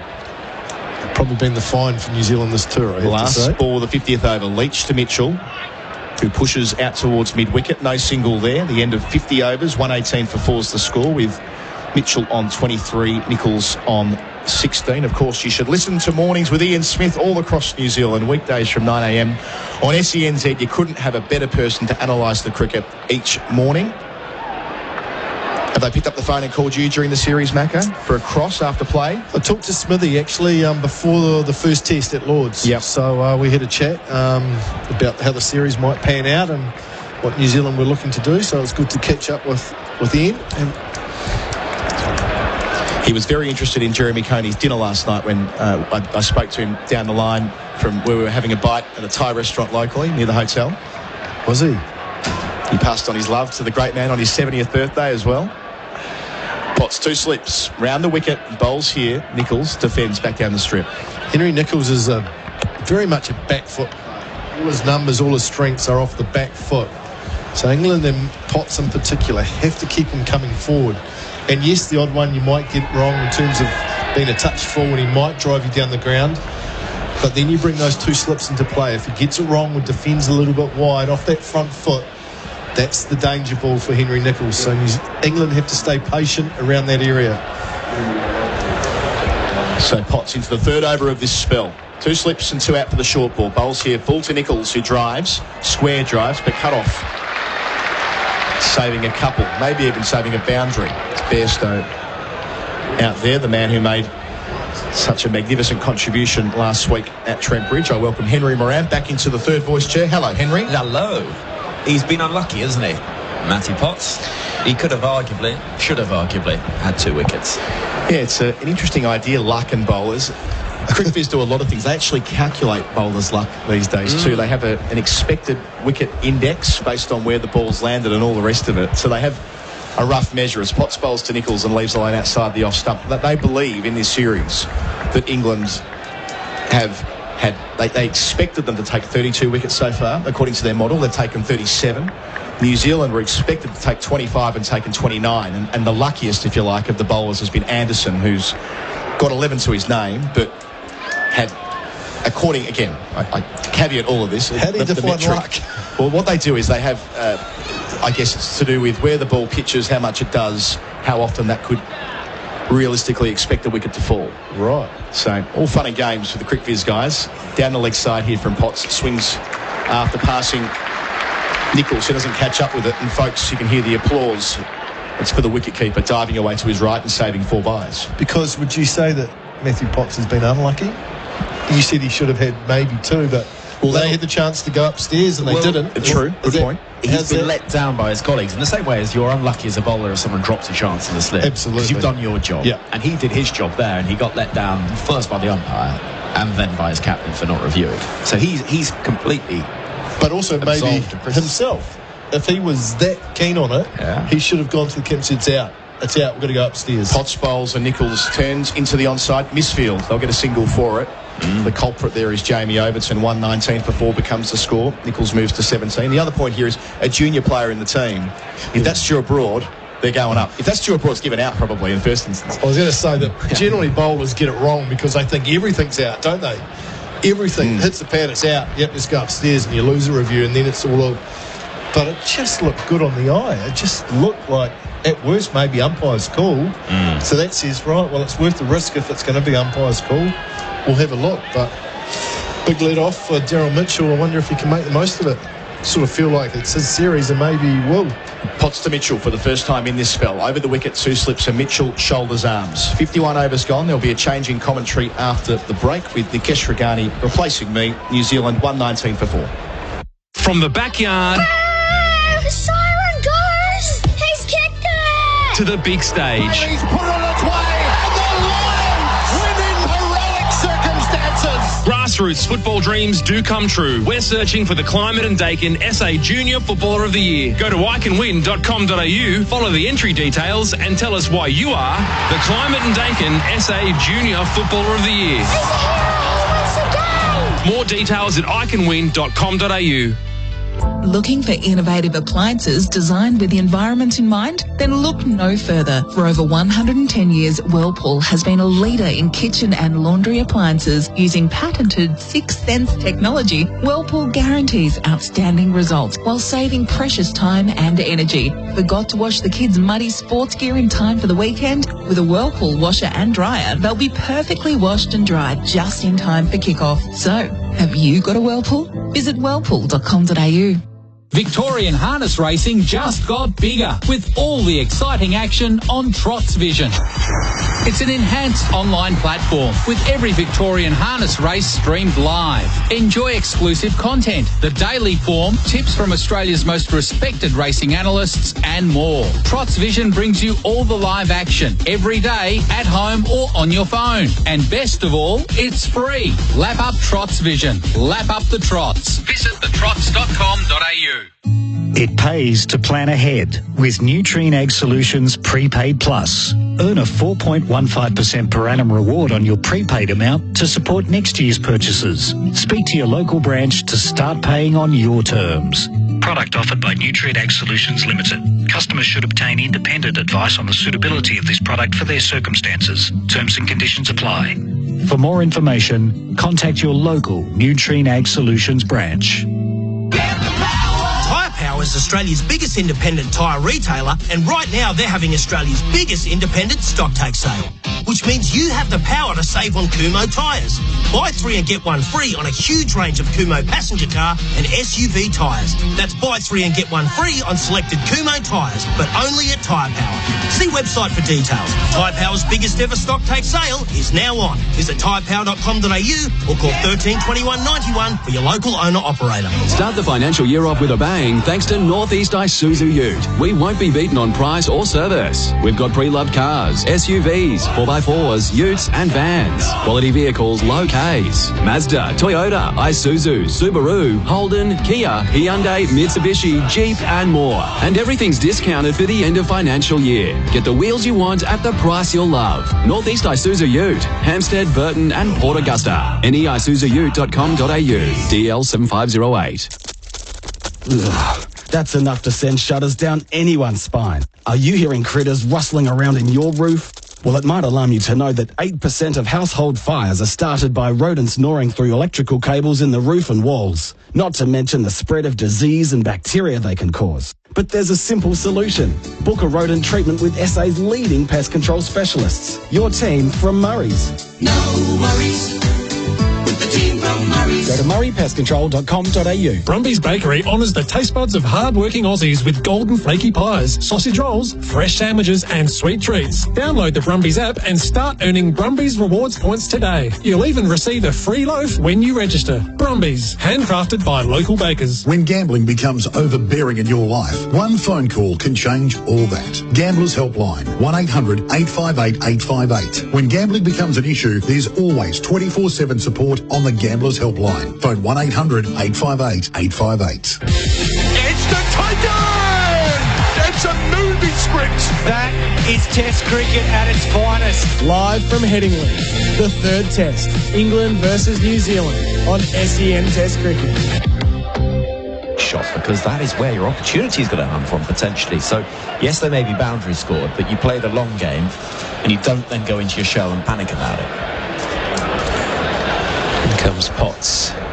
Once again, past the umpire, delivers, again full, again driven to that man at short cover, and there is no run. Yeah, just giving the ball the opportunity to do something, really. It's we've seen swing both ways so far today. On day one, continues to be a little bit of assistance, just enough to keep the seamers interested. Turn from Leach at the opposite end as well, and that is why we've still got the slips in place at this stage of the innings. There's 3 slips in place for Potts into Mitchell. One of the highlights for me so far today, guys, is Ben Stokes' captaincy. I think it's been excellent in terms of the rotation of his bowlers. Twice he's brought a bowler back and he's picked up a wicket in his first over back. Here comes again Potts, and this is driven to mid-off to Stokes, no run. Interesting that he hasn't bowled yet today. I wonder when his turn at the bowling crease will be. He seems to be resident, doesn't he, to actually bowl himself, and I wonder whether there still is a lingering injury that he's looking to protect. We bowled quite a bit at Trent Bridge, didn't he, in that first innings? New Zealand posting 550 odd, so he might be sore. A lot of bowling to do, yeah. So maybe just a little bit of a niggle from that, maybe just trying to give himself a bit of extra rest. In comes Potts to Mitchell, who leaves alone this time outside the off stump, and there is no run. I suppose when you're in a position like this, things have gone pretty well after losing the toss on a good pitch. They've got New Zealand 4 down here. Maybe if this partnership builds a bit more, maybe that's the time to bring himself on. I suppose the one criticism of his captaincy, that review, the LBW decision, he had the best position pretty much from mid-off, and yeah, you get them wrong, but... Well, he'll say that it was the information he was getting, because obviously he did actually signal, though, going down. Because maybe he was asking the question, was it going down? Correct. So, he'll say it's the information I got. In comes Potts. This is again left alone by Mitchell outside the off stump. What's been nice to see from an England point of view is, and it was an often cited criticism of Joe Root, was he was quite passive as a captain. The game would drift and the play would drift, and suddenly a team would put on 50-60 runs without pressure. And what we've seen from Stokes is active captaincy. He's always looking to be one step ahead. And that's so important in Test cricket, that you're actually 2 steps ahead of the game, because otherwise you're actually behind the game. And you're right, 2 different personalities in terms of Joe Root and Ben Stokes, but certainly you wouldn't say Passive is not a word you'd use in the same sentence as Ben Stokes, is it? He's normally someone that likes to be involved in everything. He's a sort of, I imagine at Christmas in the Stokes household as a kid, he would have always wanted to help other people, help open his siblings' presents. Do you know what I mean? Yeah. That kind of kid. That annoying kid. He always wants to be involved in everything. Right, final ball of the over. Potts runs in and then decides that, in fact, I think it was Mitchell that wasn't quite ready at the strikers, and it's taking an age to bowl this final delivery. There were a few tweaks to the field being made. We have still got the 3 slips in place. Mid-off, mid-on. Short cover, backward point, short mid-wicket. And he comes, and this is left alone outside the off-stump. And there is no run. End of the over. New Zealand still 119 for 4. Just a reminder to listen to Izzy and Kempy for breakfast. That's Izzy Dag, former All Black, and Tony Kemp, former Warriors coach and Rugby League champion. Weekdays from 6 a.m. on SENZ. Every week they will have Baz McCullum on with them as well. England head coach, of course. So, right, how long have we got left? 9 minutes until this tea interval.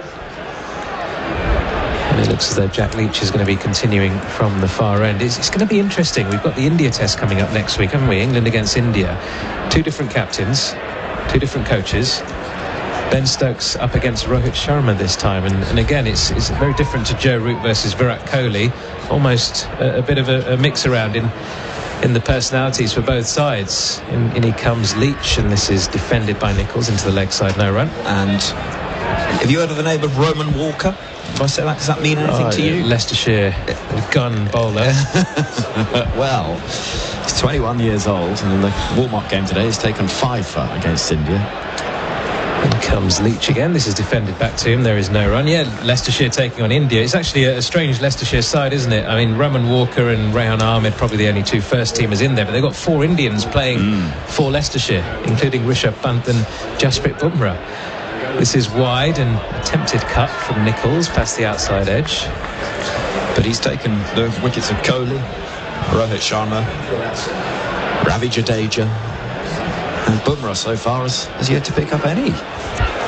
Good way to put yourself in the shop window, isn't it? In comes Leach again. This is worked down too long on. Nicholls gets himself a single.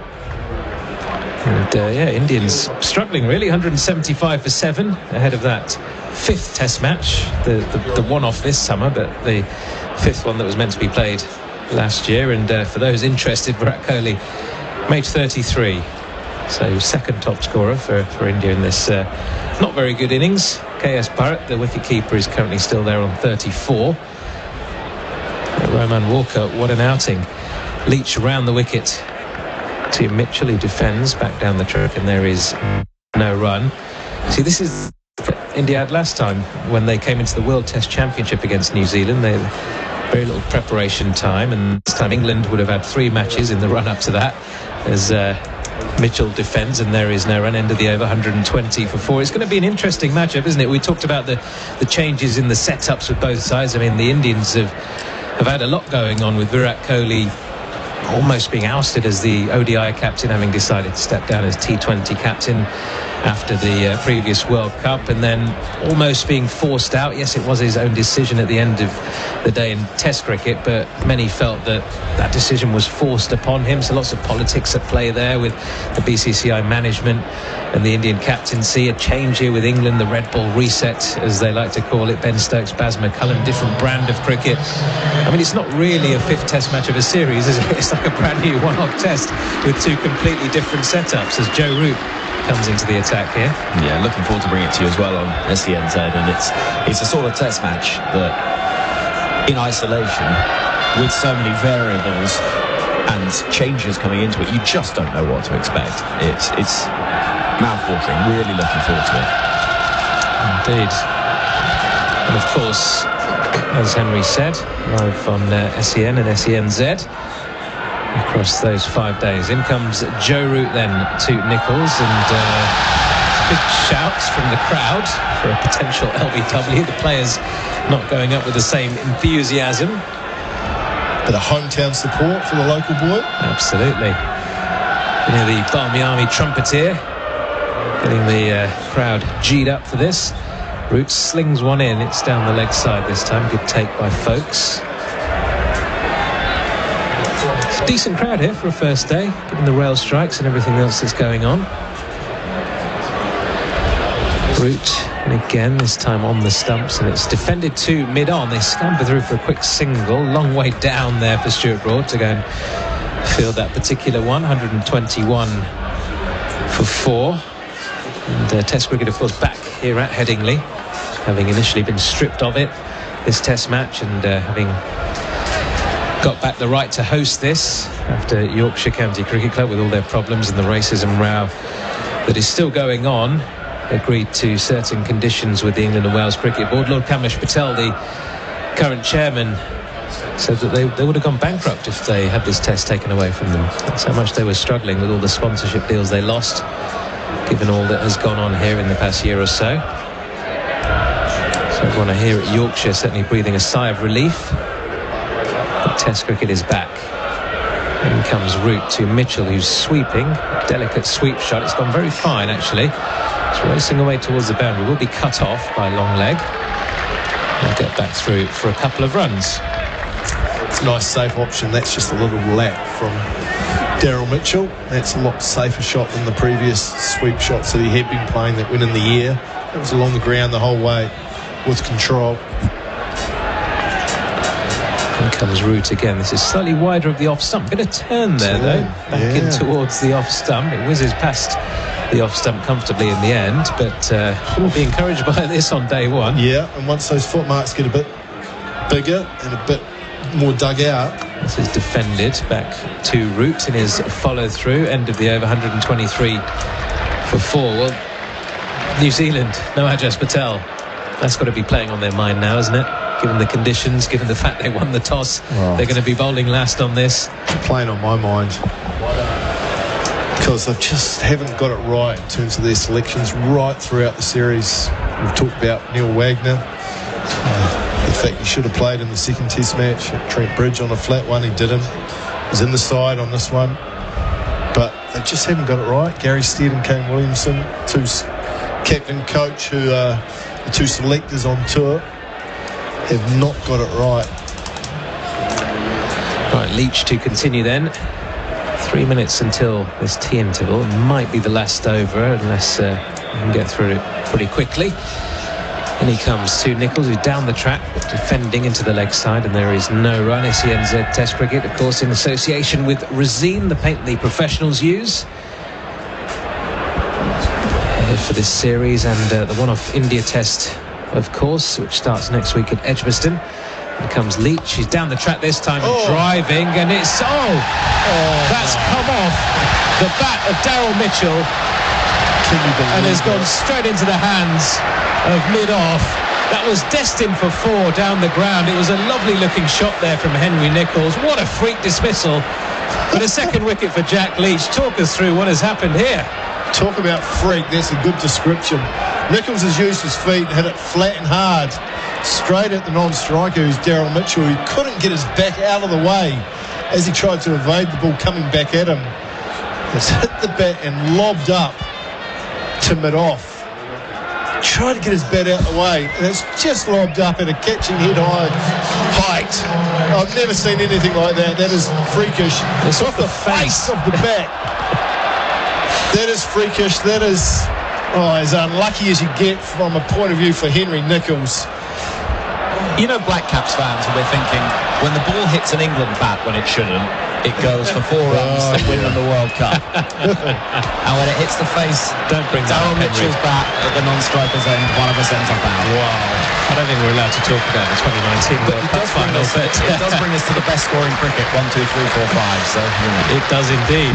1, 2, 3 for 5 is what New Zealand closed the second session on. What a freak dismissal that was for Henry Nichols. He will count himself unlucky 100 for him, the 100th delivery he faced in that innings for his 19. It was a gutsy effort. He dug in when wickets were falling around him.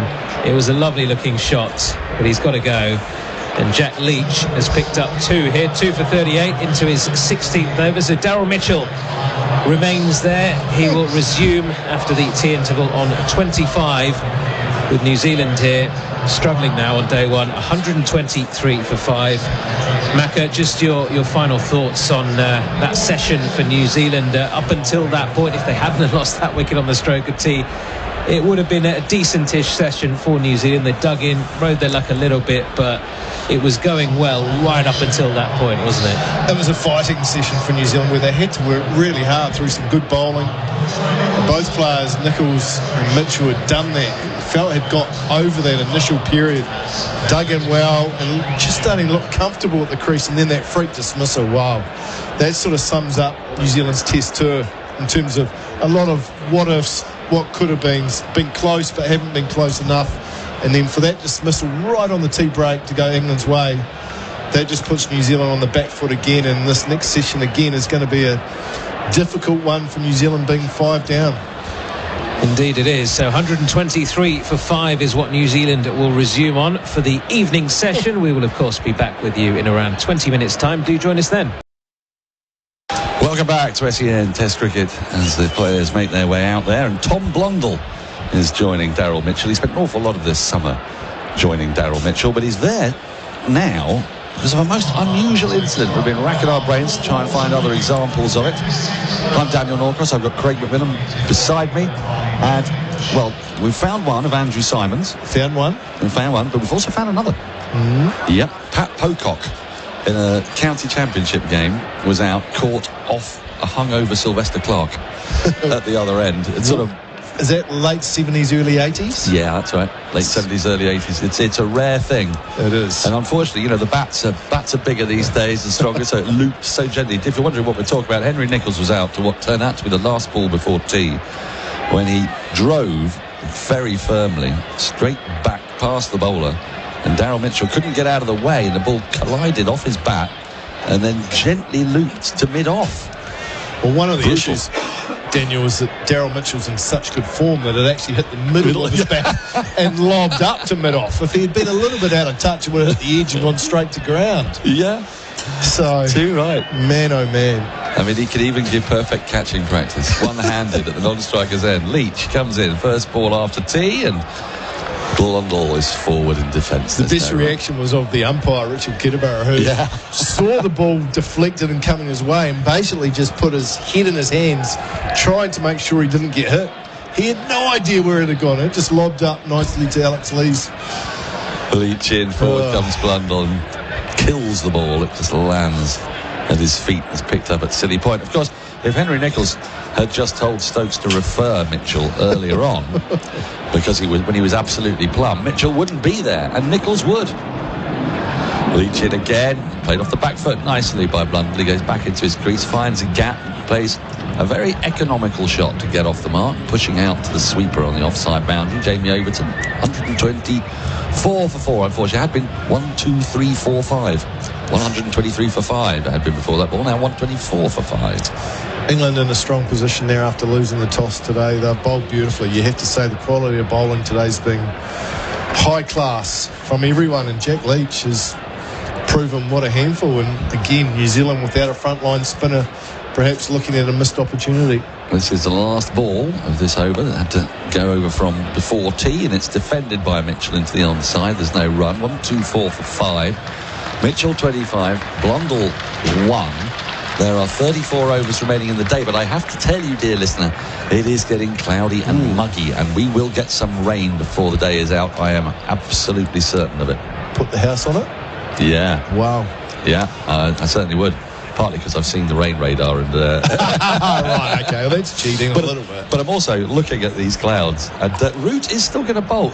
This, I find, an unusual decision. Especially the new batter. New batter, slate grey skies. Sort of, I mean, they can't be bowling for a new ball 24 overs out from it, and they've got New Zealand in a very precarious position. A couple of wickets here, and they're down to the tail, which has not performed particularly well in this series. No. Well, Broad's bowled 12 overs, Pop 16 and Overton 11, so not overly heavy workloads. No. Is it to change ends, perhaps? Maybe. But I think Leach is pretty happy at the far end. Yeah. Right, so Root is in, and the crouching Blundell gets a full toss, which he whips through the onside, a tightly packed onside, and he's going to pick up 4 for it. Poor ball from Root to start his second over, 128 for 5. I'll give you the field. There's a slipper, forward short leg of the catchers, a backward point, a sweeper at extra cover, but about 20 yards in from the boundary, mid-off, mid-on, a shortish catching mid-wicket, who is Ben Stokes, deep backward square leg, and a mid-wicket sort of saving one, Johnny Bairstow. Forward comes Blundell and defends softly into the ground. There's no run. I am at a loss. I can make no sense of this. It is lunacy. Maybe for one over, Daniel. Let's have a look and see. But I know if you're Tom Blundell, you'd be more comfortable coming out to bat and facing Joe Root. Here's Root again. Forward comes Blundell, defends into the offside. Well, James right in front of himself, really, and folks picks up. There's no run. I mean, there are plenty of reasonably rested players. They've just had 20 minutes off for tea. Root bowled before tea. Leach has been bowling continuously. 16 overs he's got through. Root in, and that's been driven by an advancing Blundell, who came not charging down the wicket, but a little chassé out towards deep extra cover, and they get a single, 129 for 5. And interesting that Joe Root is into his second over, and we're still yet to see Ben Stokes. Yeah. So work that one out. Good point. I've forgotten completely that Ben Stokes, in theory, can bowl. Yes. Very baffling.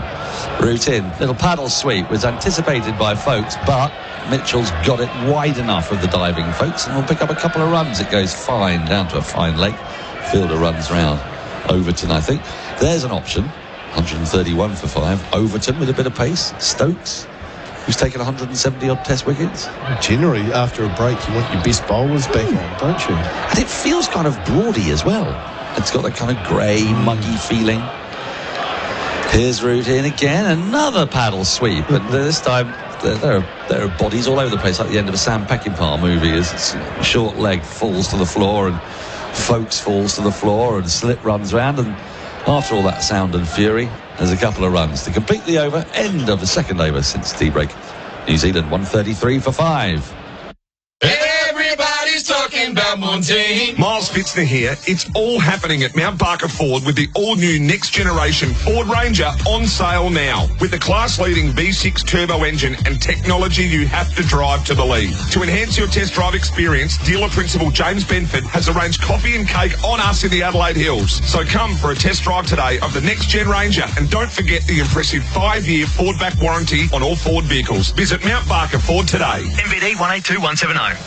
Welcome back. Test cricket on SEN with Razine, the Pates Kiwis Trust, as Leach comes left arm around the wicket to Blundell, who defends from the crease, and there is no run. Daniel, interesting.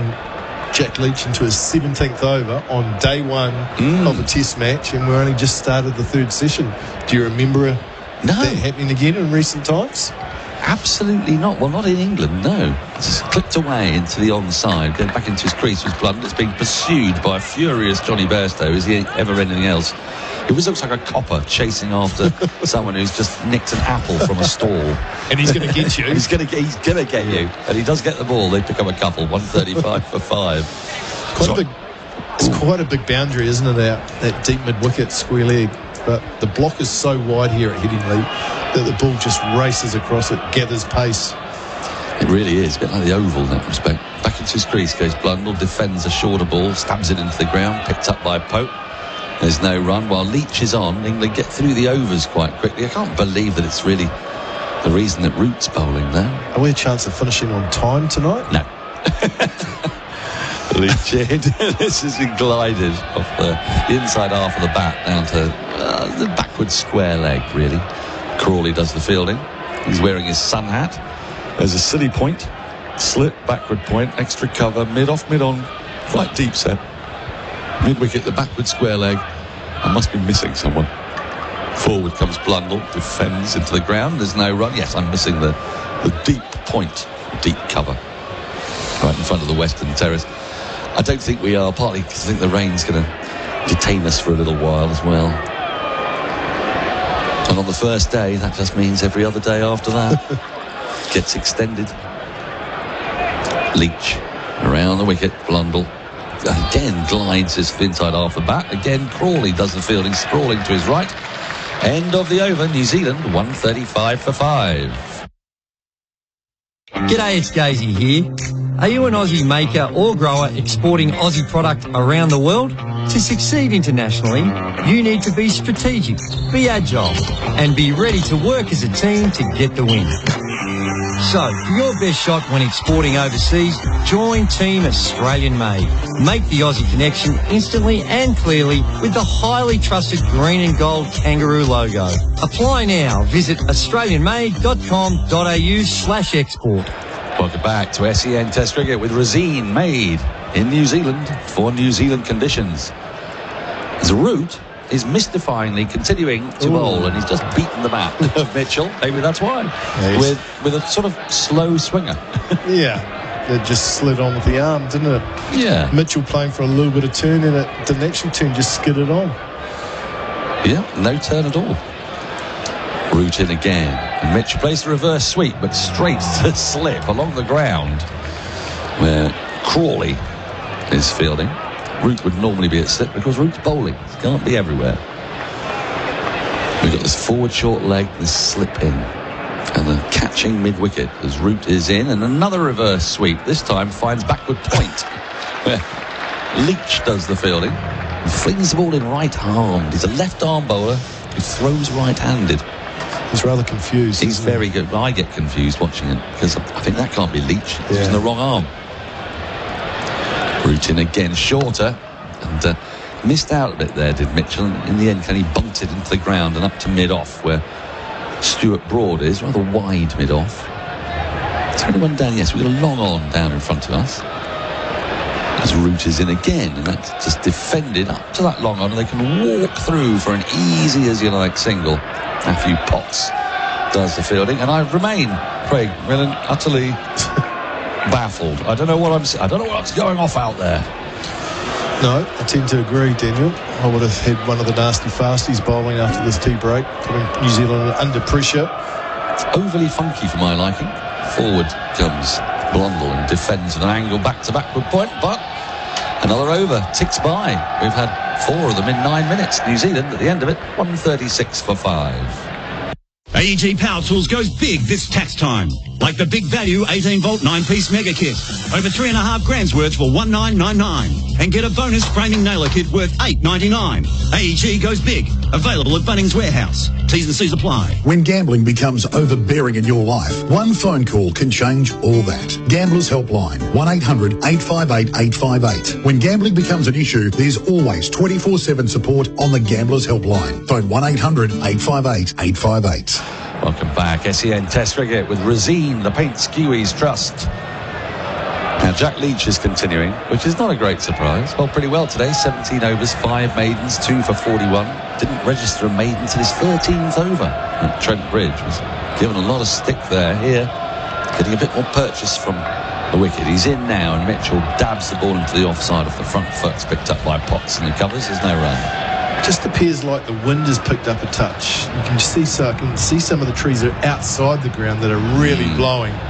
So that's probably not a good sign when you're talking about rain coming in. Leach in, scurries in, and that's defended off the front foot up to that Trixie straight mid-on, who's just in the eye line of the non-striker. He's about 2 yards advance on the non-striker on the on-side.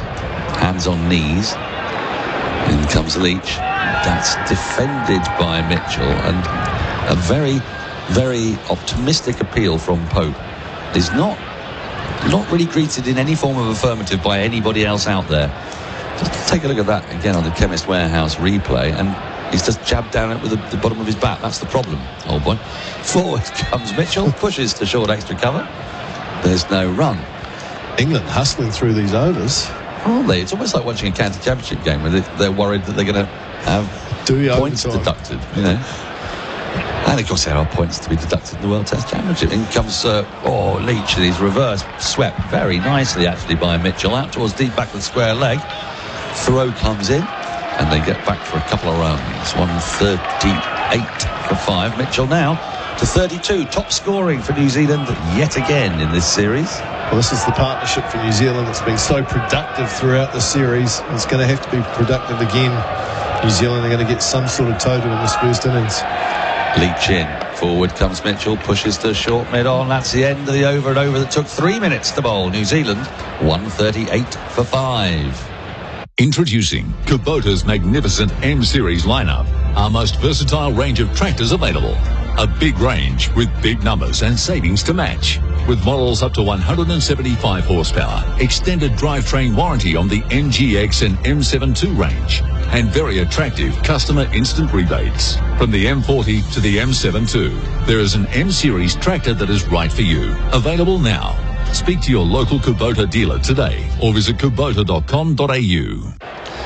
SEN Test cricket with Razine made right there in New Zealand for New Zealand conditions as Root continues to bowl, much to my bewilderment. Yeah, can't get it. Forward in defence comes Blundell. There's no run.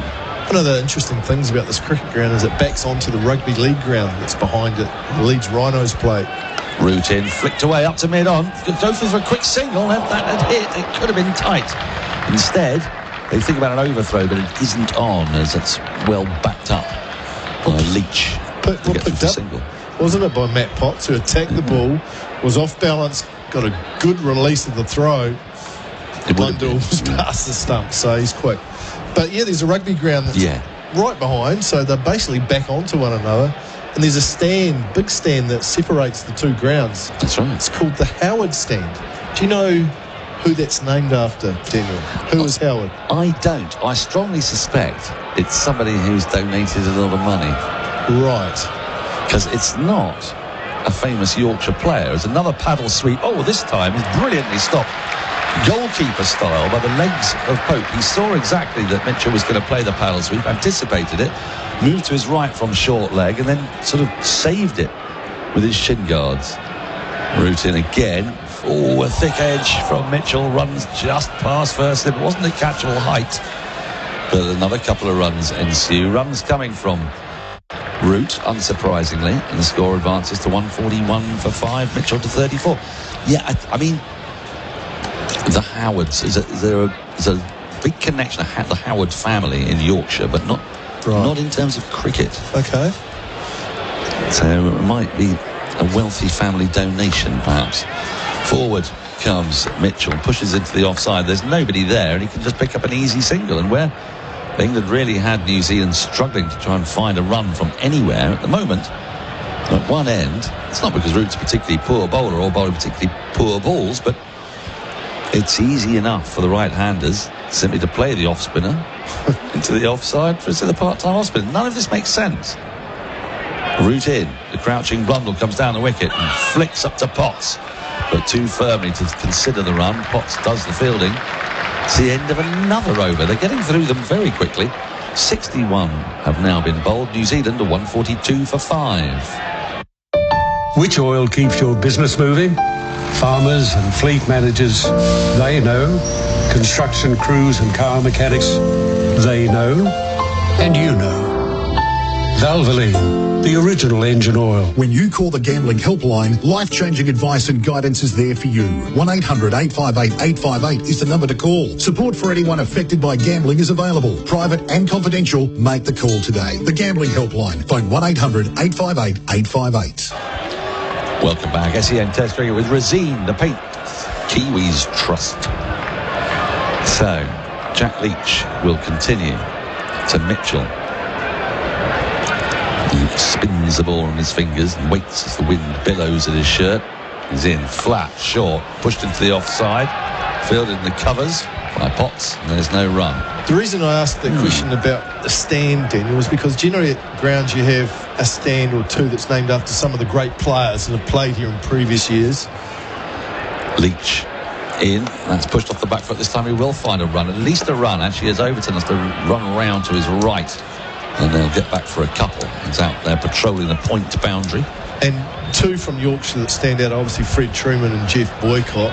Two names that would probably be at the top of the list. I think Joe Root. Herbert Sutcliffe. Yeah.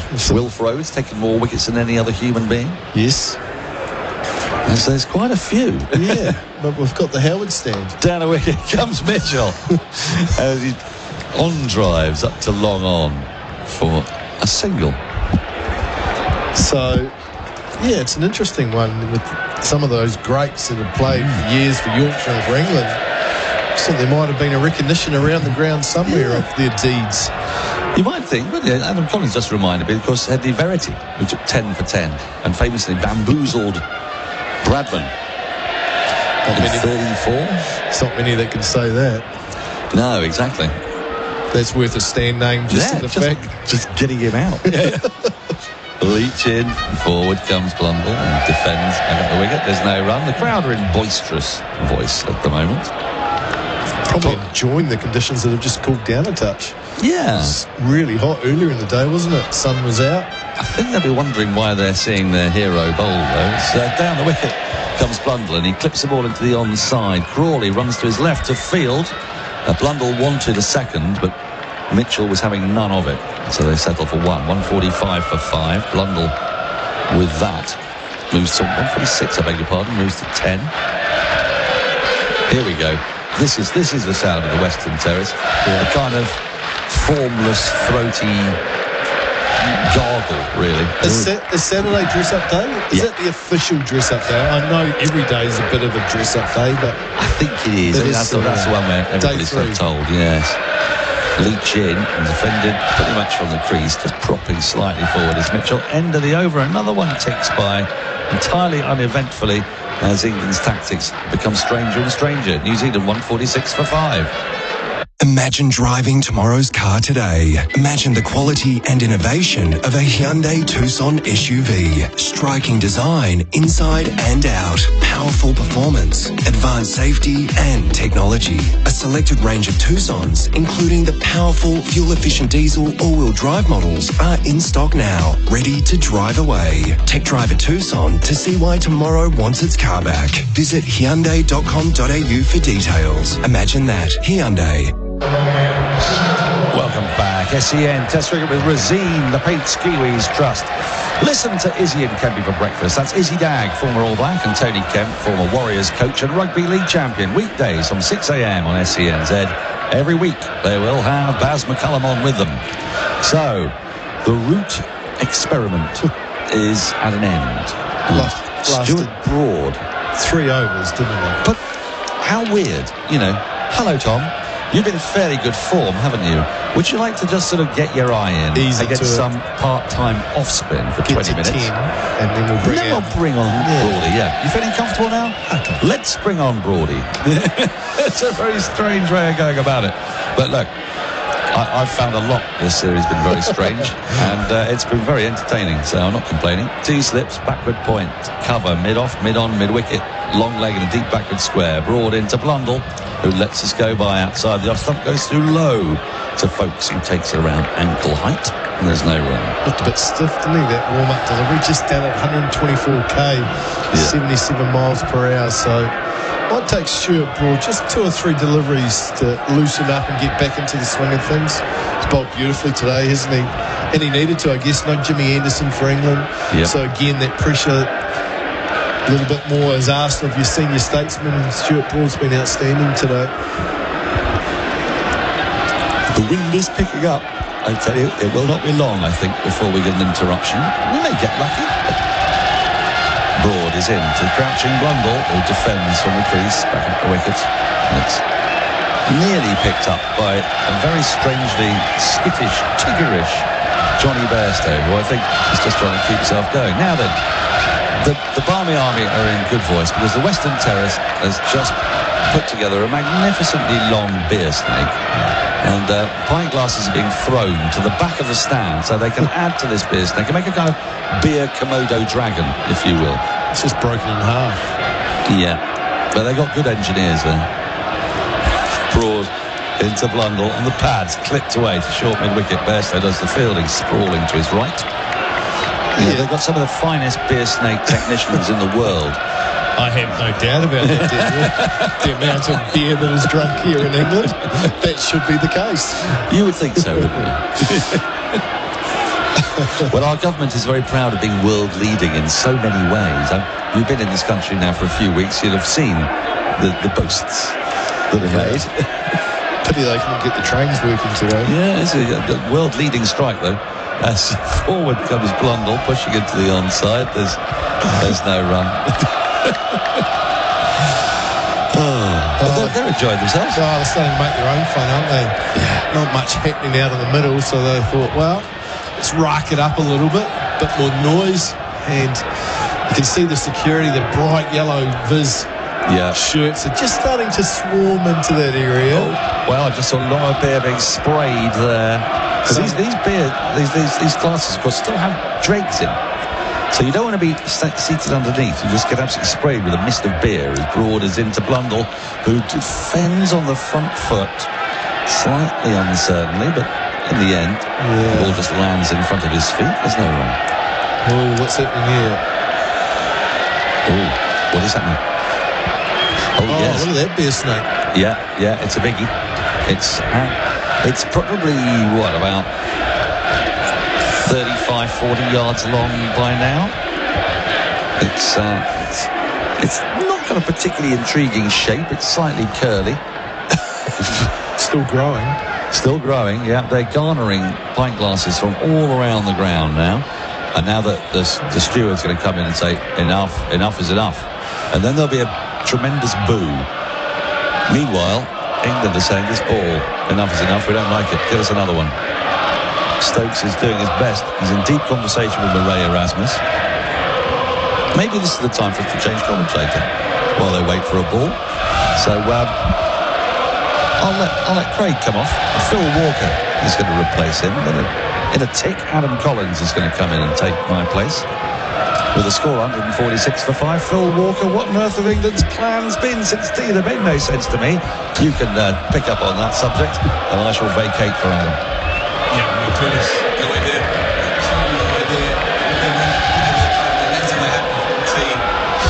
He's rather sort of surrendered, really, by having Joe Root go through the motions for 20 minutes after tea. Still Broad is back on. And we're back away, so midway through the over, Broad bowls and Blundell shoulders arms extravagantly, as he is wont to do. End of the 63rd over. We'll take a break on SENZ Test Cricket for Rosine, the paint that Kiwis trust. 146-5's the score. Which oil keeps your business moving? Farmers and fleet managers, they know. Construction crews and car mechanics, they know. And you know.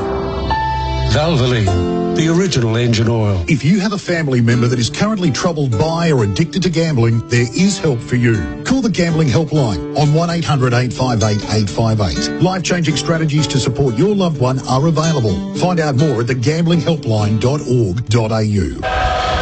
23 runs in 23 minutes since the tea interval, and England are having another crack at getting the ball changed. It's been a big part of the 2022 season, full stop. Test cricket, county cricket, they don't like these Dukes balls. No, they don't. They're a bad batch.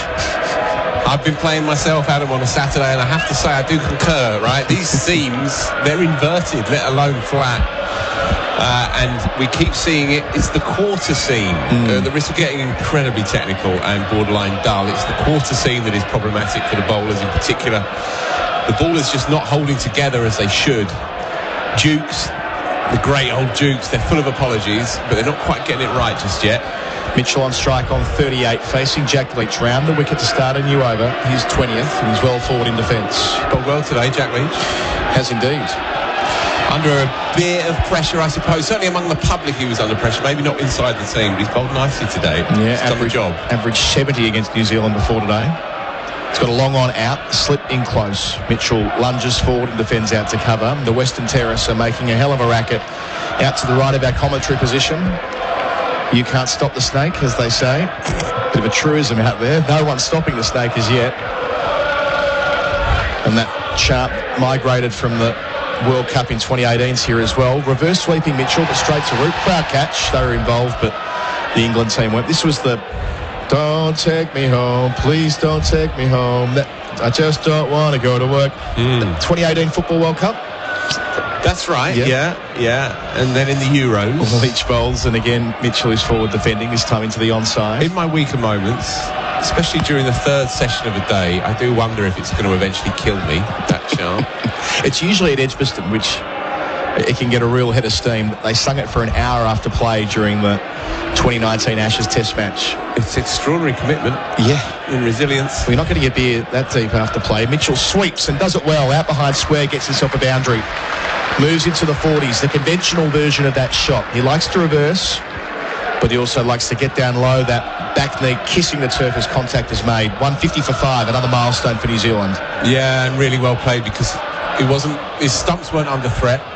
That ball was drifting away from his off stump, and there's not much cover out there at all, really. No one on the boundary on the leg side. Certainly behind square or around square. So it's a relatively safe shot. Only the top edge to worry about. From the football stand end, Leach bowls and Mitchell defends. End of the 64th over. But 150 for 5 to score. So Blundell's 10, Mitchell is 42. Adam Collins and Phil Walker with you on the call. Of course, we have the $50 voucher going again this session, Phil. Text in with where you are, 8833, and thanks to the Good Spirit Hospitality Group. Check out the Fox, Auckland's #1 sports bar, or any of their other 10 venues. If you're in New Zealand, 8833, your name, where you are listening to our coverage, deep into the night. Not quite sure what time it is in New Zealand now, but we're sort of 4 in the morning, 5 in the morning kind of the witching hour now. We are. You've got to really want it this time of day. And why wouldn't you? Test cricket on the radio, nothing better. Stuart Broad, who turns 36 tomorrow, has got more wickets at this ground than anyone. Is that right? He's got 46 of them at 26. Anderson's third with 43, but Broad's often enjoyed bowling from this Kirkstall lane end. 3 fifers here. He's got a couple today. Into Blundell on 10 bowls here. Blundell pushes out towards mid-off, no run, and as was being remarked upon earlier, that announcement of his impending birth yesterday with his partner Molly King putting a photo up on Instagram of Stuart kissing her stomach, which was delightful. If you like that kind of thing. If you're into that kind of thing, that's right. I don't think everyone is, but I'm sure it did well on Instagram. No doubt, no doubt. And that's the currency of the day, of course. And we posited rather lazily this afternoon whether Broad goes better without Jimmy in the side. Well, the stats would suggest that is the case. Broad bowls Blundell. Oh, struck on the pad, but via an inside edge. Broad pulls out of what otherwise would have been a vociferous appeal. Good bit of bowling, though, back towards the right-hander. Yeah, he averages 27 and a bit with Jimmy in the side, and under 25 when he's not. Really? Yep. I like that. Watching the replay back for Chemist Warehouse. That was the conventional in-swinger, inside edge onto the thigh pad and spilled out into the offside. But a good piece of bowling, Broad in the headband. Yeah, I think England's seamers overall have been very good today. Matt Potts' record suggests that he's been ineffective. I wouldn't put it like that. I think he's bowled very, very well today, the young lad. Too right, he has. Broad delivers and Blundell drives down the ground.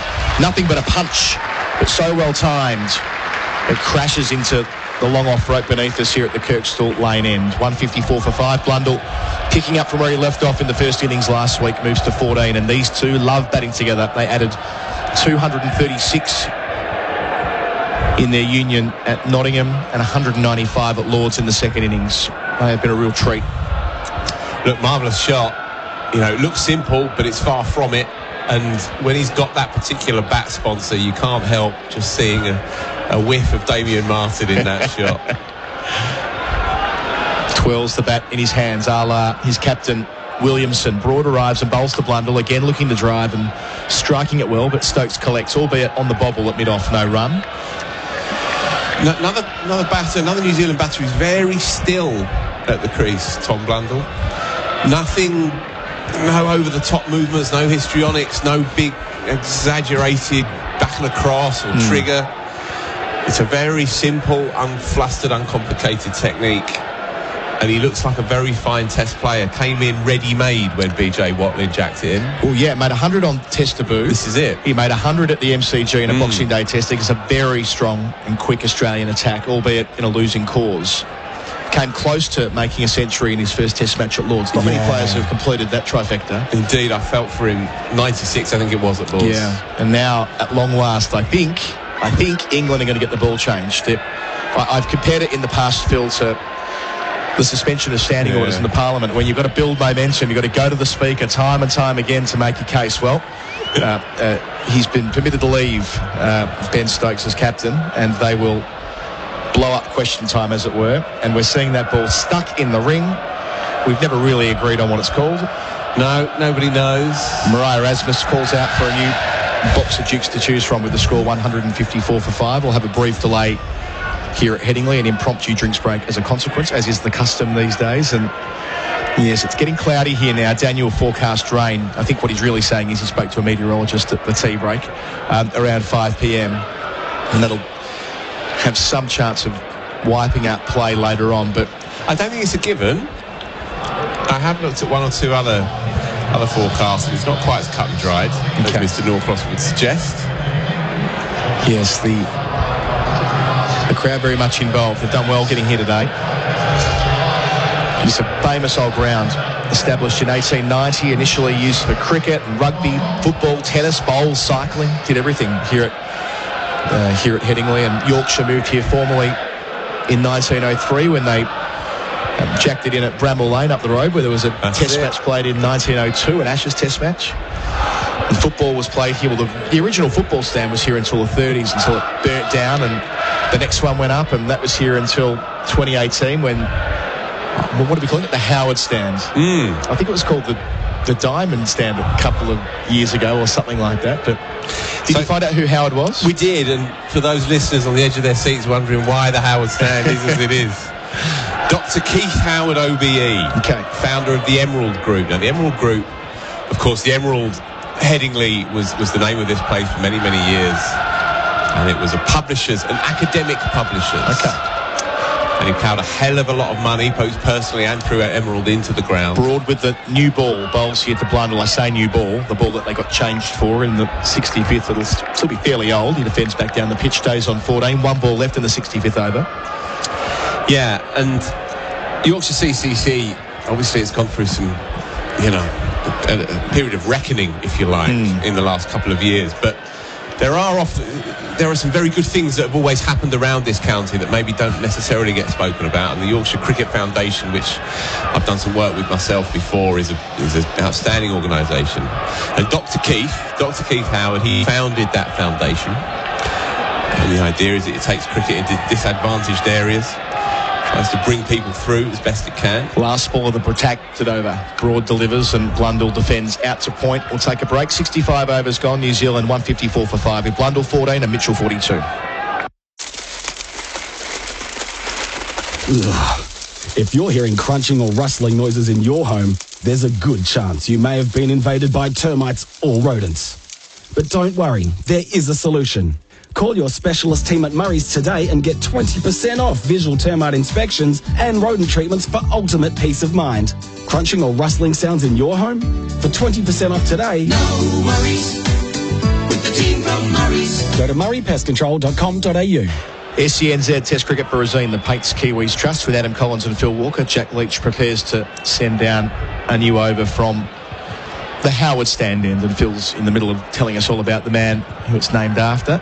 The old football stand. Leach delivers and Mitchell goes back and tries to find one. The backward square, bit of a mix-up. Throw to the non-striker's end, which was the right end to throw to, but Mitchell got on his bike and snuck through. He's 43. 155 for 5 now, New Zealand. Yeah, he funded the club's museum as well. So he's probably the finest philanthropist that the club has known, certainly in the 21st century.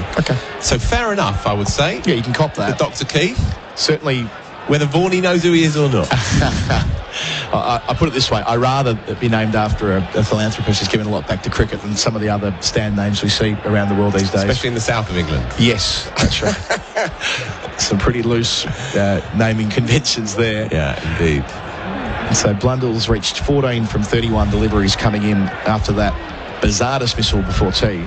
The major I'd like to go talking point, back to that, by the way. Yeah, the major talking point at tea was what would have happened had he hit the umpire. My sense is it would have been out, but I don't think we've had that confirmed yet. Leach bowling to Blundell, round the wicket, on the back foot, carving away. There is a sweep up at deep point in front of the Western Terrace. Blundell 15, New Zealand 156 for 5. Just very briefly, I wonder if 2 or 3 overs from Jamie Overton. I know ideally he wouldn't be wanting to bowl from the rugby stand then, but just a couple of overs, because Leach has been pretty innocuous since tea. Yep. And they've played him very well throughout this series, these two right-handers. Leach puts the ball between his spinning fingers and tries to make a small adjustment. Long on goes a fraction straighter. There's one catching man a slip.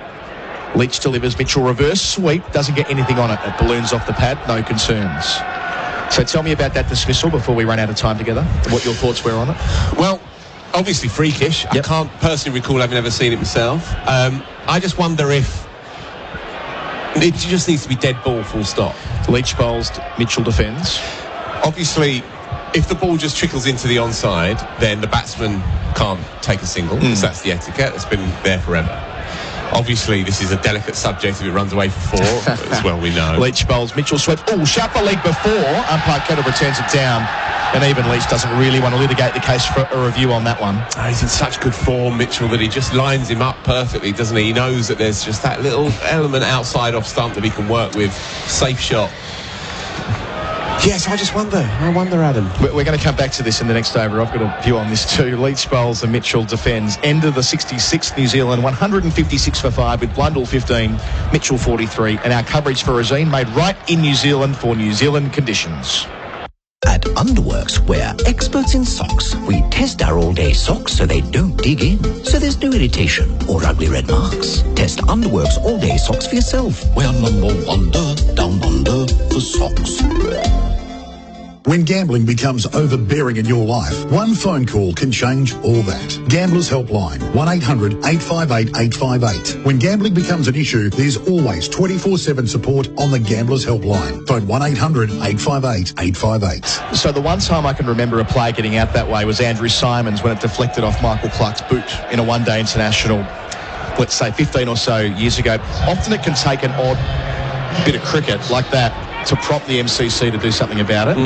Now, Fraser Stewart, who we both know, played cricket against from the MCC, who is the boss of the laws, he'll probably put a statement out later tonight. He often does when something like this happens. And it wouldn't surprise me if it is the catalyst for another conversation as Joe Root comes back into the attack. He bowled a few overs after tea, away from us, Kirkstall lane end, using his feet, Blundell, straight back to the bowler. Root has a ping back at the stumps, keeping Blundell honest. Folks collects it. No concerns, it stays at 156 for 5. Nice shot, whippy. But yeah, I tend to agree with you. I know it's freakish and all the rest of it, but surely that's a dead ball. Has to be, doesn't it? You just don't think about it too often. Catching mid-wicket comes in, Root bowls, Blundell defends. No, you don't. Of course, it's freakish. Doesn't mean to say that it's right. Doesn't mean to say that we should just shrug our shoulders to it. This is cricket, folks. Nothing's too small for us to get anxious and uptight about.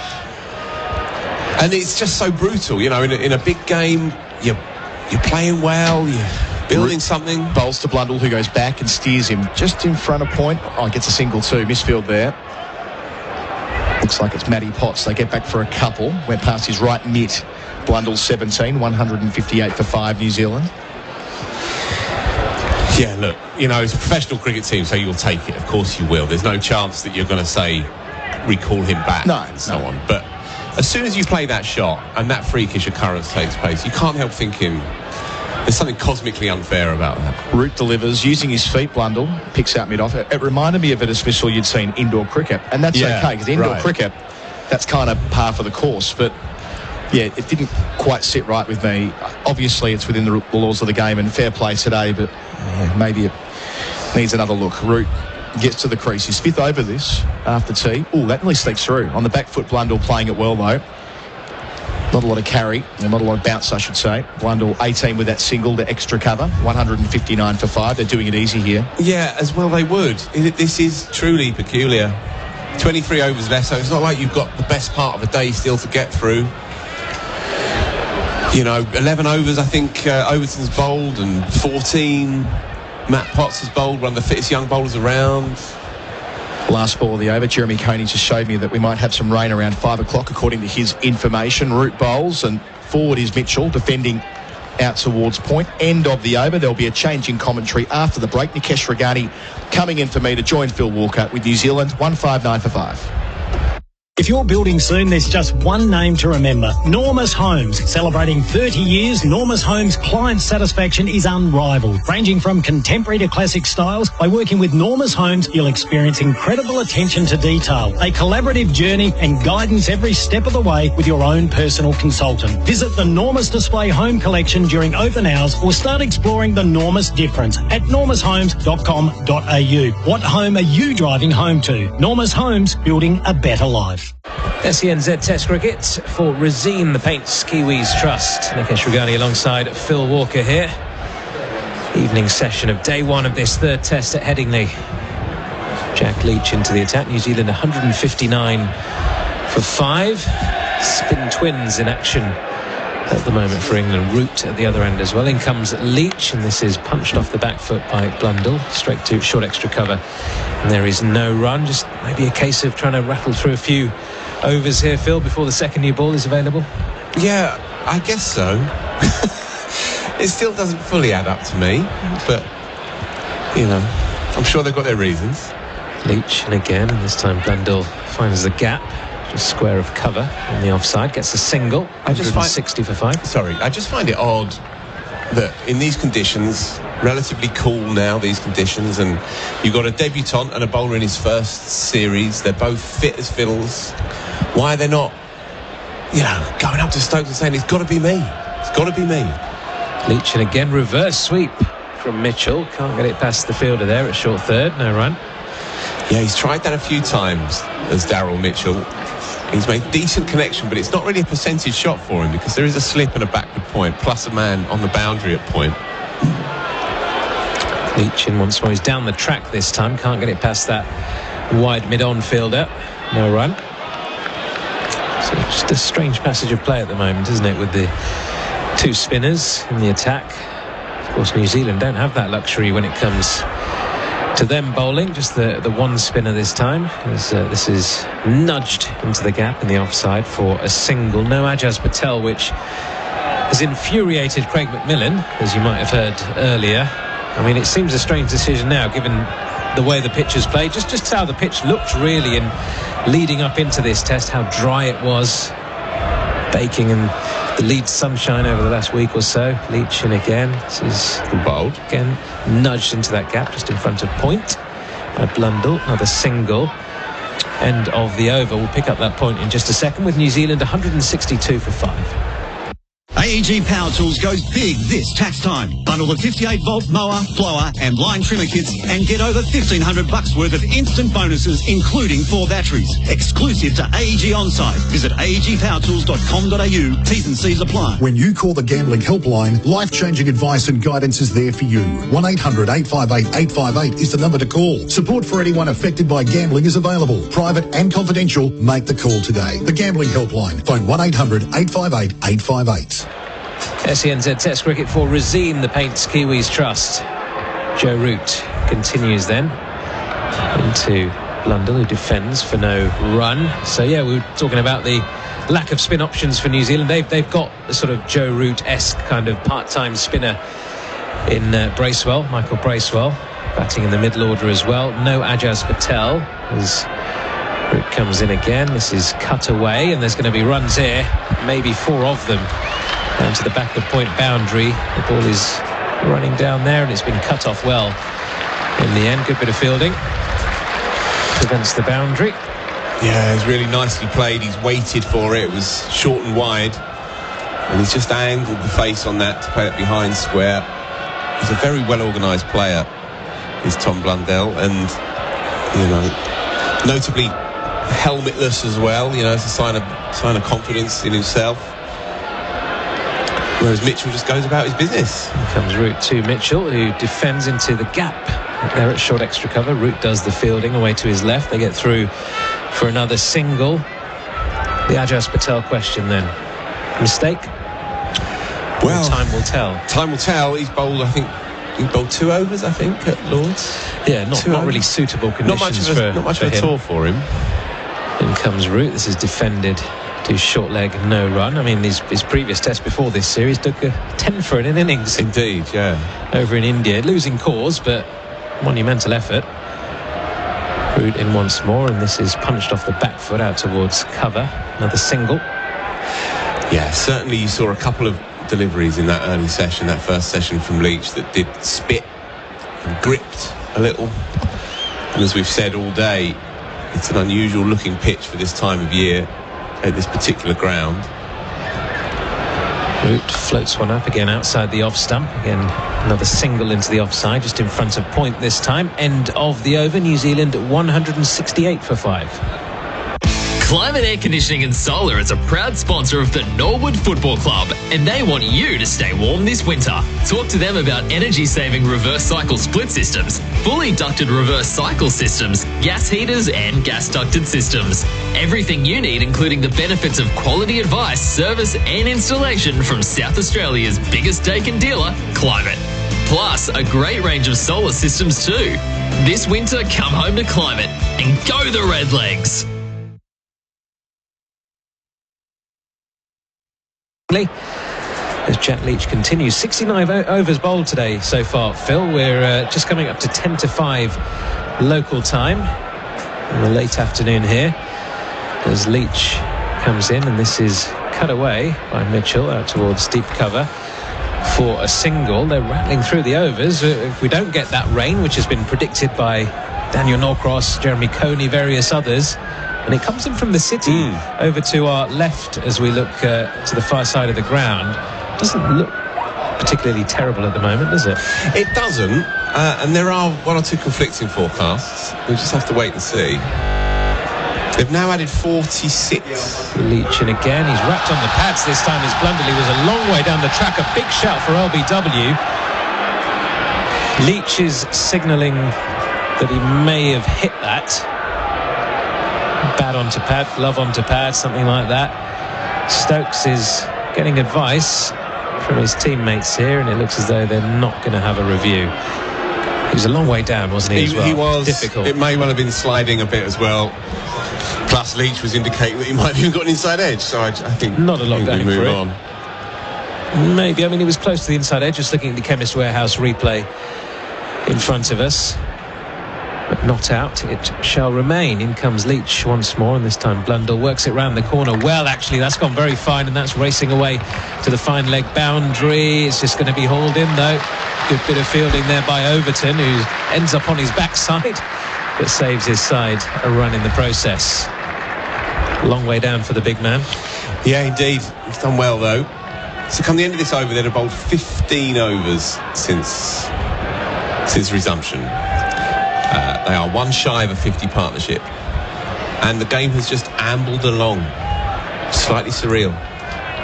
If this had happened under Joe Root's captaincy, he'd have got absolutely leathered for it. In comes Leach. This time Mitchell defends back to him for no run. Yeah, I mean, that good feeling towards Ben Stokes, of course, given his character, which a lot of people talk about, but certainly not replicating the way England have played today in terms of moving the game along. What a shot that is. He's down the track, Mitchell, and he's smashed it straight for 6.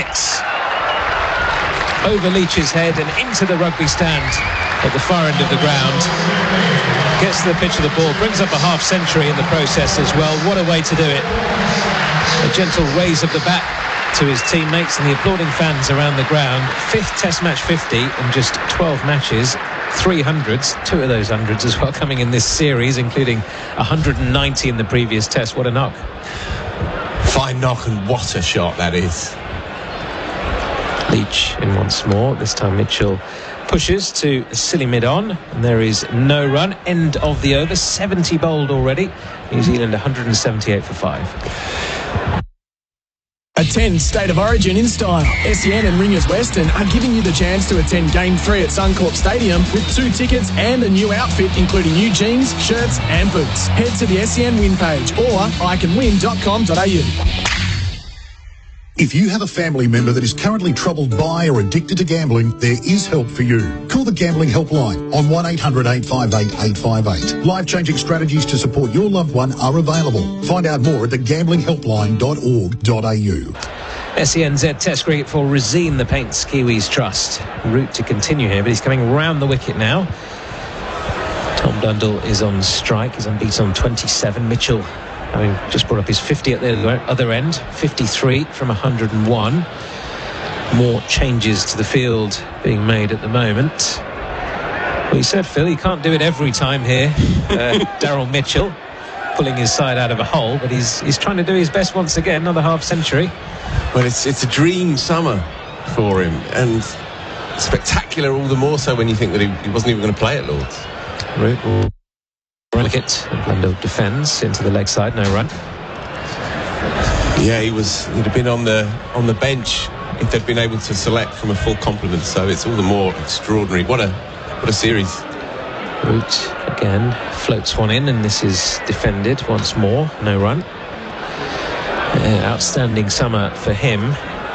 He's always been up against it every time he goes out there. That top order has failed time and time again. Root in once more, slings this one in, actually gives a bit of width to Blundell, who smashes it through the covers, and that should be 4 runs. It is. Good shot there, not quite off the meat of the bat, but enough contact. Got it in the gap as well, between cover and extra cover. He moves on to 31. New Zealand 182 for 5. Something else just to add in the margins. Where's Ben Stokes been with the ball? Now, I knew that he was feeling ill earlier in the week. He didn't train on Tuesday. Perhaps it's the after effects of that. He does have a body that they have to manage a little bit more now, but it's crying out for him. In comes Root once more. This is leg stump line, just defended to short leg, no run. Yeah, I mean, could it be to do with the fact he bowled a lot more than he would have expected to do so at Trent Bridge, and the body's feeling it? I know they have had a little break there, haven't they, between the tests? But maybe just a niggle or two. Root again slings this one. Is that an outside edge? They like it, and it's been given.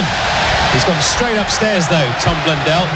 Murray Erasmus just took a couple of moments there to give that one out. Eventually did, and Blundell has gone straight upstairs. He was looking again to smash that one through the covers. England think he's got a thin feather through to Ben Foakes. If he has, it's another wonderful catch for the Surrey man. Let's have another look on the Chemist Warehouse replay. First of all, Blundell looks fine. He looks completely at ease. That said, that does not confirm that he hasn't hit it. Batsmen often don't know these days. Very close to that outside edge, towards the bottom of the bat. The third umpire, Alim Dar, just taking a look as we speak. I think that first replay is going to tell us a lot. Here's the ultra edge. Is there nothing? Anything? No. He's fine. Well, he knew it straight away, didn't he? He rolls along. He knew it straight away. And usually,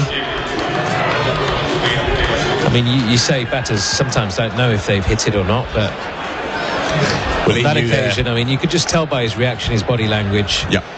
I don't know what sound England could have heard, because there was some sort of sound. I mean, just a whoosh of the air, could have been a creak of the bat handle, something like that. We'll never know, but Blundell survives. Root doesn't pick up his first wicket. Continues round the wicket here to Blundell, who defends, and there is no run. End of the over. 71 gone now. New Zealand 182 for 5.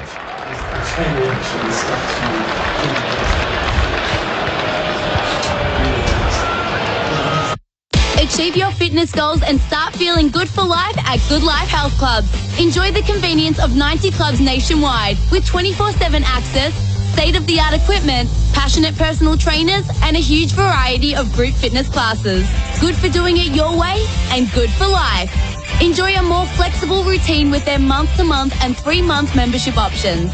Start your 5-day free trial today. Visit goodlife.com.au. That's goodlife.com.au. SENZ Test Cricket for Razeen, the Paints Kiwis Trust. Leach to continue then. New Zealand 182 for 5.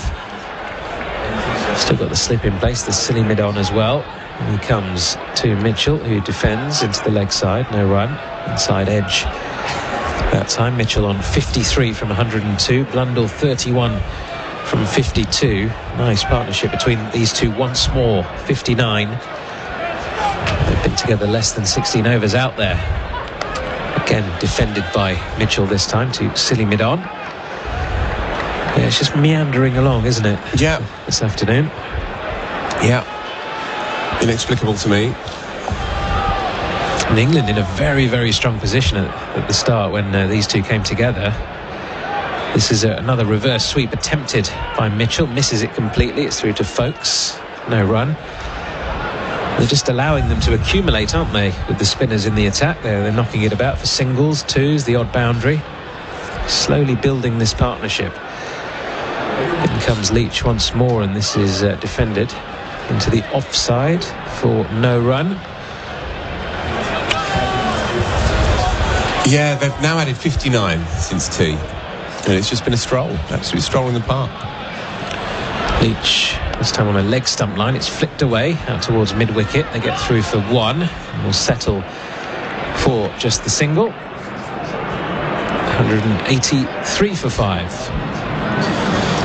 I mean, often at Headingley we talk about look up, don't look down at the pitch. It's cloudy, it's grey, there's a breeze in the air. Get a seamer on. Precisely that. And also, Matthew Potts is a very good old ball bowler. But if you don't want to look at him, then go to Overton, who'll be feeling good about life. Get him on down the hill from here. Leach, final ball of the over. It's worked around the corner, but only as far as Overton at 45, and there is no run. Another one down. 183 for 5, New Zealand. Eat good, feel good with rolled Vietnamese. Lunch, dinner or any time, that's how we roll. Firm noodle soups, banh mi baguettes and rice paper rolls. Made fresh and healthy in store every day. Download the Rolled app, order now. Rolled, fast, fresh, Vietnamese. When gambling becomes overbearing in your life, one phone call can change all that. Gamblers Helpline, 1-800-858-858. When gambling becomes an issue, there's always 24/7 support on the Gamblers Helpline. Phone 1-800-858-858. SENZ Test Cricket for Resine the Paints Kiwis Trust. Well, we were calling out for it just a couple of moments ago, Phil, and they have got a seamer into the attack now. The helmet comes out for Tom Blundell as Jamie Overton prepares to bowl another over. Second new ball due in 8 overs time.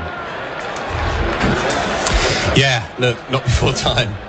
And he'll be absolutely ticking, I think, Jamie Overton, having got rid of Devon Conway earlier with a good one. I thought he bowled a very good spell in the afternoon, a bit fuller, more kind of traditional English spell, I suppose, but he's obviously got that pace that he can utilise when the pitch goes dead. 6'5", and I've seen him as well for Surrey this year bowl these kinds of telling spells in the middle of a long day where nothing seems to be happening. That's how they use him. He's not a new ball bowler at Surrey. He's a game changer at Surrey. And yeah, it may be belated, but at least it's now happened that he's got 2 men out on the boundary on the leg side, and that now fashionable position just behind square on the leg side, a kind of fine-ish square leg. And what's going on here? Oh, is that a bit of rain? Oh, here it comes, folks. It looks as though there's a bit of rain in the air. 1 minute to 5. Well, they're not running off the field, are they, here? In fact, is it rain? Well, this is just bizarre what's happening. Cricket's doing its thing again. Well, we've got the ground staff coming out. There's no covers coming on the field. They're remarking the lines for the bowlers. The popping crease, basically. The fourth umpire has come out with something. Drinks have come out for the England players and the New Zealand batters here. We don't quite know what's going on. Maybe it is just the popping creases, or is it a genuine drinks break here? We've already had a drinks break there, haven't we? Yeah, but I mean, we're an hour into the session, so I guess it is time for a drink. But they just had a mini drink.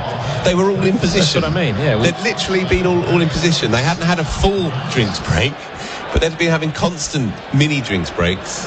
He's literally about to bowl, and then with a shrug of the shoulders, they stop and amble back into their huddle. No one really knows. We assumed it was a squally shower just rolling in, but there's no evidence of that yet. No, well, the radar doesn't look very good. Henry Moran alongside us now. And Henry, talk us through what you can see on the radar on your weather app. Lots of colours, which is never what you want to see on a radar like this. It looks as though we are going to see a little bit of the rain rolling in the next 20 minutes or so.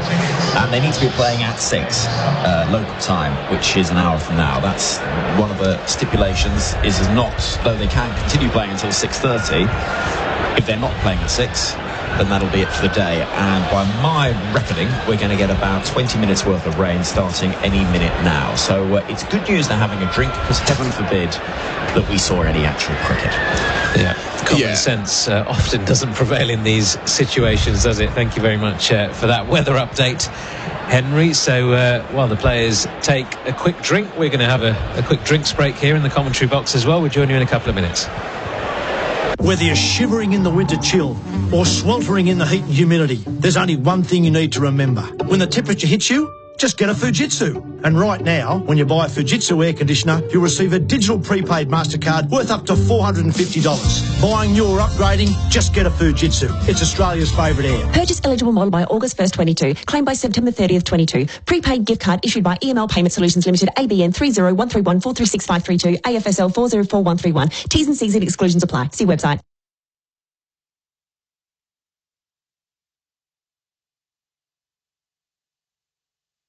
Eat good, feel good with rolled Vietnamese. Lunch, dinner or any time, that's how we roll. Pho noodle soup, banh mi baguettes and rice paper rolls. Made fresh and healthy in-store every day. Download the Rolled app, order now. Rolled. Fast, fresh, Vietnamese. When you call the Gambling Helpline, life-changing advice and guidance is there for you. 1-800-858-858 is the number to call. Support for anyone affected by gambling is available. Private and confidential. Make the call today. The Gambling Helpline. Phone 1-800-858-858. Test match cricket with Razine, the Paints Kiwis trust. Henry Moran alongside Phil Walker as we see Daryl Mitchell pulling his helmet back on. And this annoys me. I don't like time wasting like this. I'm off in a minute to be replaced by Mr. Jeremy Coney. Make it a punchy minute. I can't help feeling I'm ticking a little bit. I've got a relatively high threshold for these kinds of things, but that was diabolical, Henry Moran. That was just a joke from top to bottom, really. And now we have finally ambled casually back into position, and we're going to have some cricket some 6 or 7 minutes after the end of the previous over. Everyone was in position. We'd called the field. The batter had settled down, and then the umpires look at one another like it's a Sunday afternoon beer match and say, oh no, we missed our drink, didn't we? We missed our drinks. Come on then, let's have one now. Despite the fact that the rain is probably imminent, despite the fact that it's now cloudy, despite the fact that the punters have paid significant cash here and they're probably going to get underdone because we're probably going to have a truncated day. And they'd also had a mini drink beforehand. Here comes Jamie Overton at last. Pulled away and straight to the hands of Johnny Bairstow at straightish mid-wicket. Well, I can only imagine that there was a message in the ear of one of the umpires saying, World Feed TV needs to go to their extended break. That can be the only thing. You're not wrong. You are not wrong. But yeah, it's a bad look, really, for the game. You know, there's 20,000 people in today.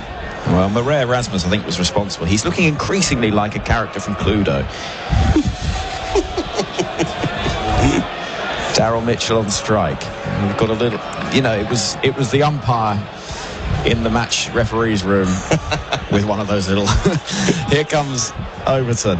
This is defended, pushed up the track, and there is no run. 183 for 5. It's been an entertaining day. We've spoken a lot about value for money for spectators. It's not too much to ask, is it? No, it's not. Now, nobody's not looked at the weather forecast either. So not only is it a bit of a slap in the face of the punters, but on the pitch, strategically, it makes even less sense what England have done. Down the leg side it goes, taken by tumbling folks. In this session, it makes even less sense because it's unlikely we're going to get 90. It's unlikely we're going to go to 6:30 local time. So why did England just meander along for an hour and bowl 14 of the 16 overs that were bowled in that first hour after tea were bowled by the spinners? Well, I remember again in 2013 here at Headingley when England played New Zealand, and we knew the final day looked like a washout. We'd known it for weeks. That final day, the weather forecast was pants. Here comes Overton, drops it short, pulled away. It's not really timed and stopped in the leg side by Crawley. And the England team elected, having bowled New Zealand out cheaply, not to enforce the follow-on, even though everyone knew that there wouldn't be enough time in the game. As it happened, they got an hour in on the final day and managed to get the wickets they needed to win the game. And I spoke to Graham Swan, who was part of that team afterwards, and he said, yeah, we just didn't look at the weather forecast. You can't judge the weather forecast. You can't look at it like... You have to look at it like that. Of course you do. Are you saying you don't look at the pitch? Look at all of the elements. Here comes Overton. Past the umpire, helped on its way down towards fine leg, and it races there as well. It was just a little leg side-ish from Overton and just needed the merest flick from Mitchell. And it was never going to be one that would be cut off by that fine leg fielder. 4 runs to move the Black Caps to 187 for 5. Another mini masterclass, though. OK, May got lucky with the LB. The LB that wasn't referred by Ben Stokes in the afternoon, Daryl Mitchell. But aside from that, he's been absolutely imperious. And the shot to bring up his 50. Did you see it, Henry? The check 6 over long on. Wasn't even quite there for it either. Stunner. Overton's shirt untucked, runs in bowls, and there's half an appeal because he gets in a little bit of a tangle, an unusual tangle, Daryl Mitchell. Bat and pad all coming together with the ball dropping eventually quite close to the stumps. And the over comes to an end. 187 for 5. It is Test match cricket with Rosine, made in New Zealand for New Zealand conditions. G'day, it's Daisy here. Are you an Aussie maker or grower exporting Aussie product around the world? To succeed internationally, you need to be strategic, be agile, and be ready to work as a team to get the win. So, for your best shot when exporting overseas, join Team Australian Made. Make the Aussie connection instantly and clearly with the highly trusted green and gold kangaroo logo. Apply now. Visit australianmade.com.au/export. Test cricket on SENZ with Rosine, the Paints Kiwis Trust. Jack Leach, who turned 31 yesterday, is going to bowl, and Jeremy Coney, who also celebrated a birthday in the last few days, former Black Caps captain, is sitting down alongside me with Blundell on strike and Leach bowling. Forward in defence comes the right-handed Blundell, and there is no run. 187 for 5 is the score. Jeremy, your birthday was not 31. In comes Leach, and down the track comes Blundell, and he gets a bit of it, but not much of it as it drops towards mid-wicket. No, a little bit beyond that. And I was trying to get it to sound a bit, smaller, to be honest. I mean, it's a time, anything with a 0 in it, is a time for reflection, usually, on your mortality. Yes. Especially when you're getting to the numbers, the first number that I am. Here comes Leach bowling to Blundell, who's pushing off the back foot into the offside. There won't be a run there, scampering round his pots. And I did think momentarily about the Scrabble tiles. You played Scrabble, the word, and it's the word 70. Yeah, actually comes 13 points, and I thought that was actually quite real. I felt good about this. Leach bowls. This is bunted up towards mid-on. There's no run. And then I had to rethink it because 70 actually contains 7 tiles, which is the lot that you get. Yeah. If you remember, so you get a bonus of 50. Ooh. And so I didn't really save many years at all about that. If I add the 30 and the 50 together. Defended coming forward. But there is no run. If I have half my life again and add it to what I am now, I'm still younger than my mother when she passed. No. Yeah. So she had taken her helmet off, waved to bat to the crowd. Yes, she would have. She would have. Oh, the rain has started, I can tell you. Here comes Leach bowling, and forward comes Blundell in defence. So what age was she when she... 106. Wow. That is spectacular. Right, the players are coming off the field. Jack Leach is sprinting off to get... either he's not been told where the dressing room is, or he's left something by the boundary edge at the far end. But the rain is falling, as we thought that it might. And we can hear the clatter and the clank of the covers as they're being wheeled on by 3 energetic members of the ground staff in dark shorts and white T-shirts who run away from us with these 3 sections of cover. We've got the hover cover here at Headingley. It is the more traditional looking covers, the sort that normally at the end of season party somebody ends up rolling underneath for a laugh. That sort of type. 187 for 5, 74 overs have been bowled. It is Test match cricket with SENZ and Rosine, the Paints Kiwis Trust. I should say some mornings with Ian Smith, weekdays 9 a.m. on SENZ. You can really have a much better person to analyse the cricket each morning. And Ian bringing you all of the chat and the reaction to what we're seeing here at Headingley, where the rain is falling at the moment. Rain has stopped play. Everyone can now have a drink, which is a relief, having been so long since they were able to enjoy refreshments, Jeremy. That was a ridiculous delay, wasn't it? It's been a curious little session, hasn't it? Meandering along with multiple mini drinks breaks going on. and then when the prescribed time arrives, having a long drinks break. I cannot believe in the weather that we've been having and the runs that have been taken, which have probably been the quickest run rate of the day, actually, with root bowling and leach bowling. So they've got through 19 overs. And they've scored 64 runs, so that's over 3 runs, more between 3 and 4, rather than the 2.1 that they've been going at. So it's actually got Mitchell into gear again, and it's started Blundell's innings, hasn't it? So it hasn't really got England, other than a little bit closer to that second new ball. With the rain arriving now, has it been a worthwhile session of play? And I think you'd have to say no, it hasn't on their behalf. They've tried a couple of overs with the seamers, and they also gave Broad a couple, didn't they? But it was curious, there's no doubt about that. I mean, Alice in Wonderland would have something to say about it, I'm sure. Well, the Chemist Warehouse replay has shown us some of the action that we've seen in this evening session. It has felt a little bit sort of truncated and a little bit kind of never really getting started. It's not really had the momentum. Purposeless, really, from England, who had held sway the entire day, really. New Zealand going nowhere, England picking up wickets. 3 in the first session, 2 more in the second session, going at about 2.5, not even 2.5 runs and over. All the seamers doing the hard work. Leach playing nicely in his role from the far end of the ground and being difficult to score from. Picking up a couple of wickets himself. One a bit curious, but that's okay. That happens. So, to come out and to watch that, odd is all you can say. I'm not saying cynical, I'm just saying odd. It has been peculiar. Right, the giant bedsheet-like covers are being dragged across the outfield by 4 members of the ground staff that will cover those pitches that are saved for a later date, and inevitably we're going to see the bowlers run up to the next part of the puzzle.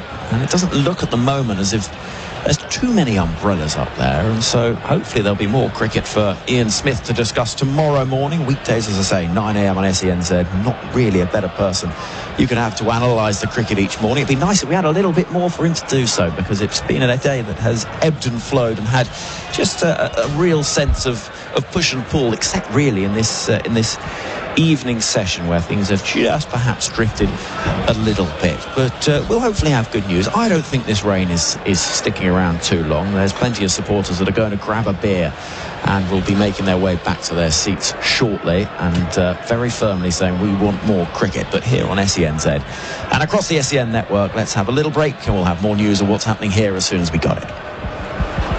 AEG Power Tools goes big this tax time. Like the big value 18-volt 9-piece mega kit. Over 3.5 grand's worth for $19.99. And get a bonus framing nailer kit worth $8.99. AEG goes big. Available at Bunnings Warehouse. T's and C's apply. If you have a family member that is currently troubled by or addicted to gambling, there is help for you. Call the Gambling Helpline on 1-800-858-858. Life-changing strategies to support your loved one are available. Find out more at thegamblinghelpline.org.au.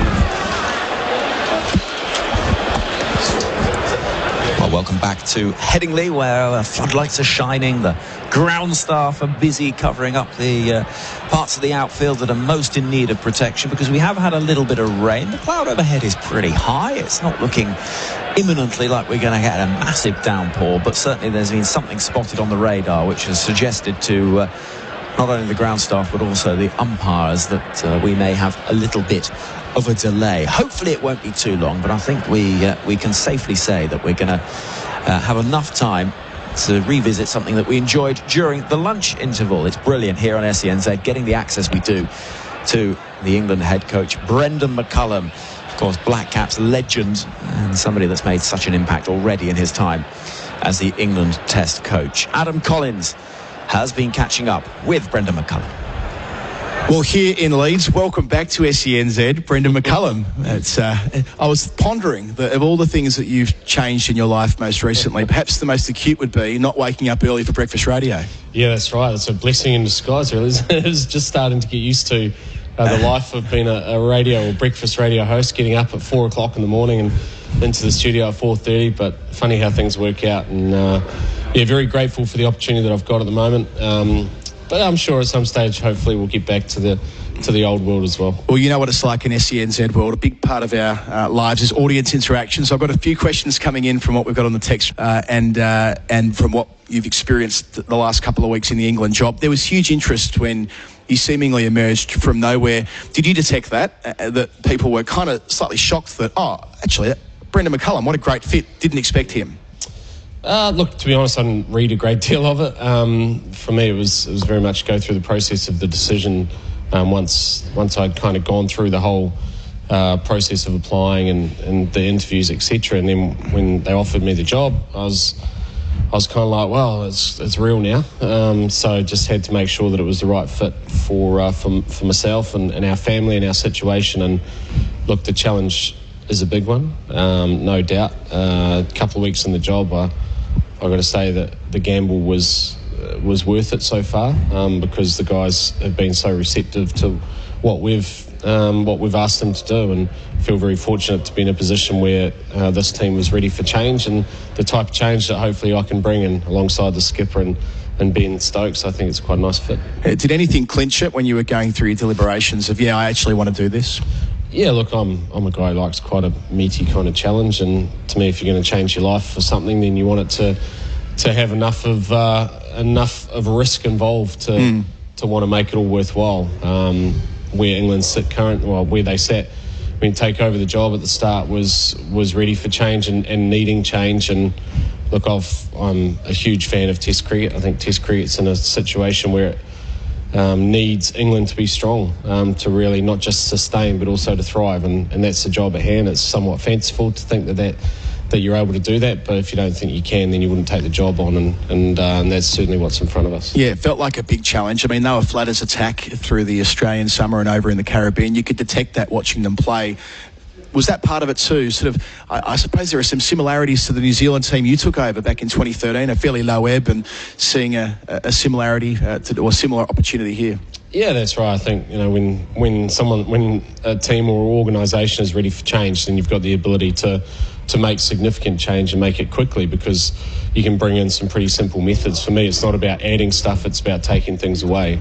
I like to try and take as much pressure and stress off guys as possible and allow them to quieten their minds and go out there and do what they love doing, which is playing cricket and representing their country. And I think that's my skill set. I can be incredibly belligerent when it comes to sticking to that kind of message and that brief as well, and I think that resonates with players too. So very fortunate. These guys have been fantastic so far, not just great fellas, but there's some serious talent in their dressing room as well, and hopefully over the next little while we'll see it continue to develop and continue to get better and perform on the big stage. There was probably no prouder black cap than you through your playing career. Did that feed into it, or was there any response from the New Zealand cricketing community that was a fraction on the caustic side?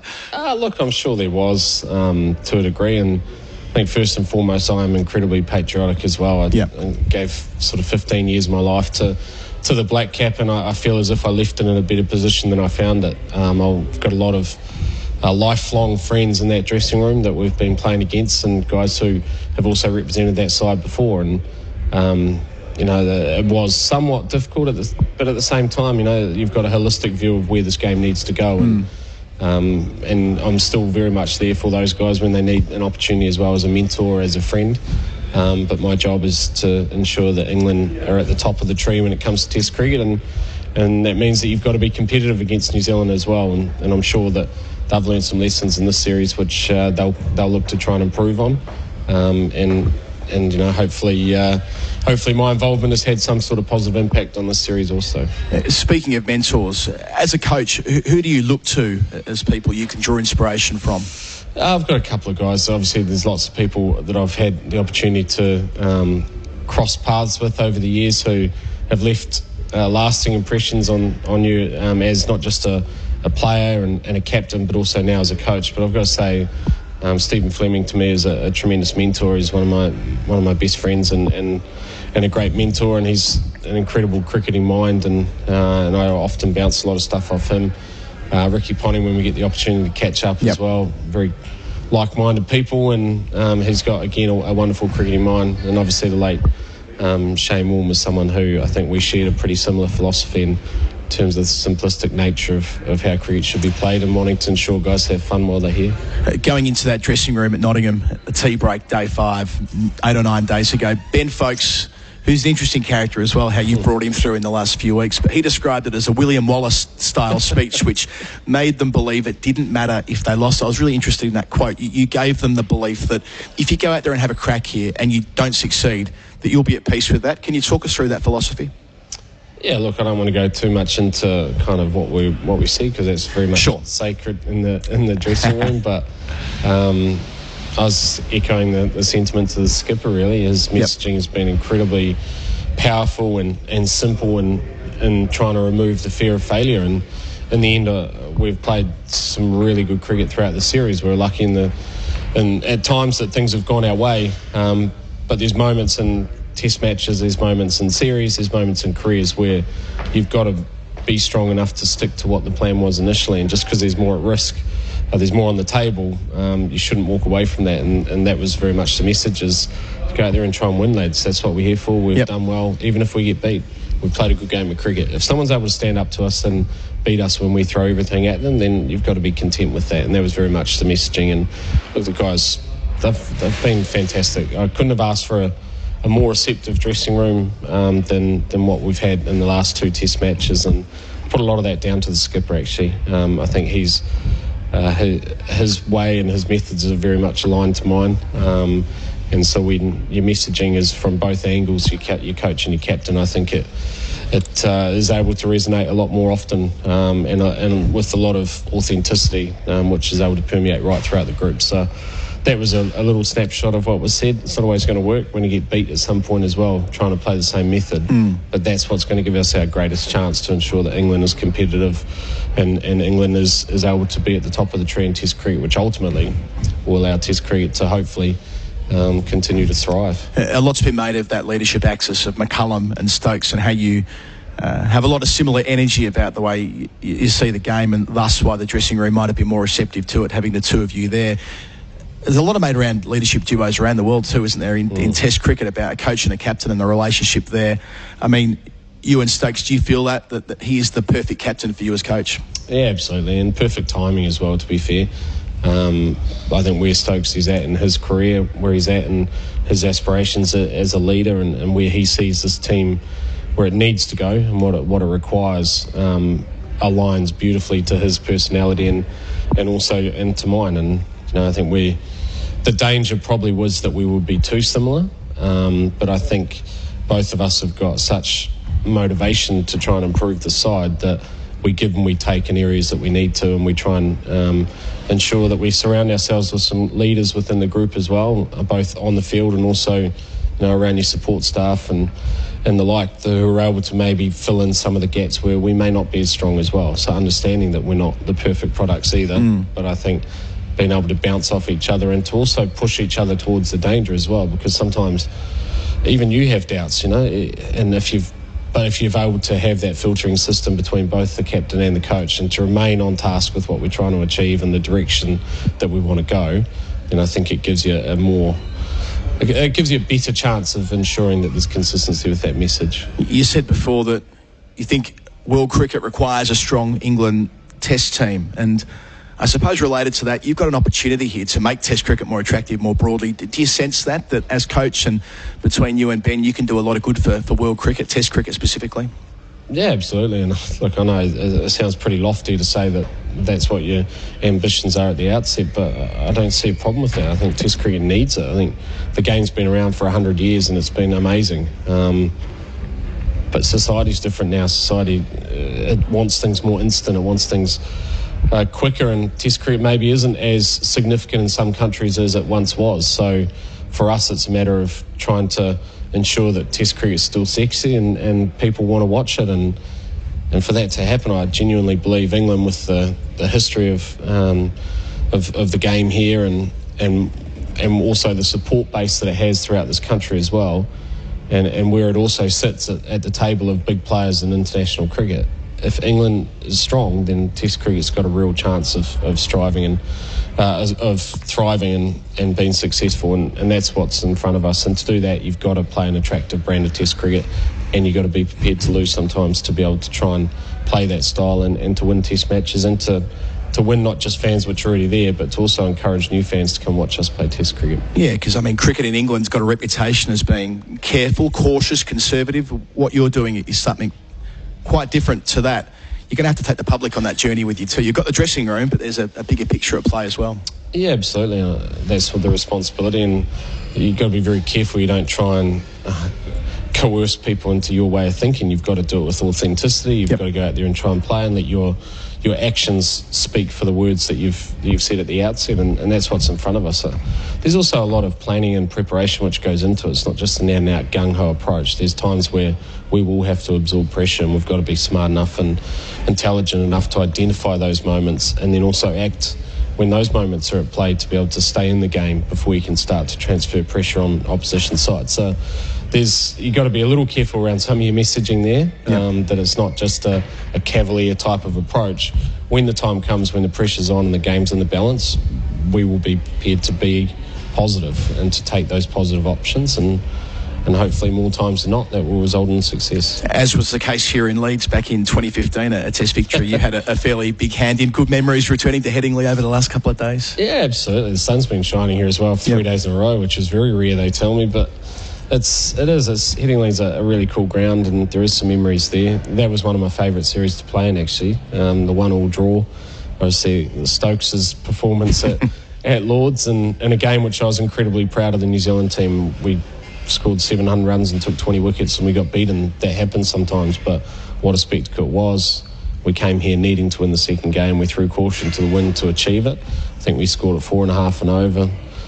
We forced the game, we forced the situation, and we were able to be successful. But it was a great series to be a part of, and Leeds certainly played its part in that. So it's nice to be back here, albeit in the different balcony. Yeah, absolutely. Brendan McCullum, great to have you back on SENZ. Congratulations on what you've achieved already in the England job, and best of luck for the week ahead. Thank you very much. Back with SENZ Test Cricket for Resine, the Paints Kiwis Trust. That was Adam Collins talking to the now England head coach, Brendan McCullum. Nikesh Ragani here alongside Jeremy Coney at Headingley, and we have some good news for you after that rain shower interrupted play. We do have a restart time, which is 5:35 p.m. local time. That's in around 5.5 minutes time here. So 16 overs scheduled to be bowled in the day's play. It can go on for another hour or so. We'll bring you the rest of that action. New Zealand 187 for 5. Daryl Mitchell 58 from 112. Tom Blundell 31 from 59. These two saving the day a little bit for New Zealand once more, as they've done on more than a couple of occasions in this series so far. This partnership worth 64 runs between the two at the moment. They've done it in pretty good time as well. They've been together just over 18.5 overs out there in the middle in each other's company, which they seem to be rather enjoying at the moment. So the sky does look a little bit brighter up above. The rain has stopped, the covers have come off the field as well, and we should be all set to go in 5 minutes time. Jeremy Coney busy alongside me. You've got your autobiography there again, The Praying Mantis. Yes, I have. I Making just thought notes. No, I'm not from that. I just thought that I should have it in case Adam Collins asked me about 1979 or something. Yes, exactly. 1983. There was a game here that I was involved in, and I know he's going to do it at some stage in this match. Do you want to just tell me? So I just you can just tell me. I haven't read it yet. So that's all I'm doing. I was sort of preparing, really. Seems like a long time ago, 83. It is a long time. Yeah. Do you know what I was doing in 83? Were you born? No, I wasn't born. Okay. Yeah, trick question. Yeah. I was born the year after. Right. Right. Not far off, though. Not far off. Right. Well, the whole ground was different for a start.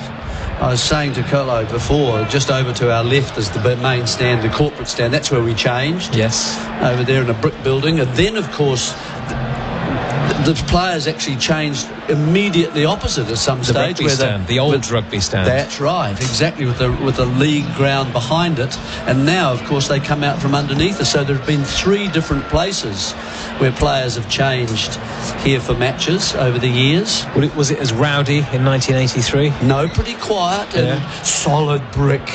Everywhere was brick. And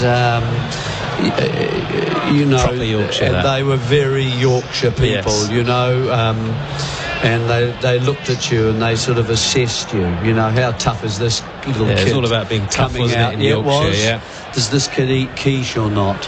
You know, it was one of those sort of thing. We'll make our minds up, see how he plays.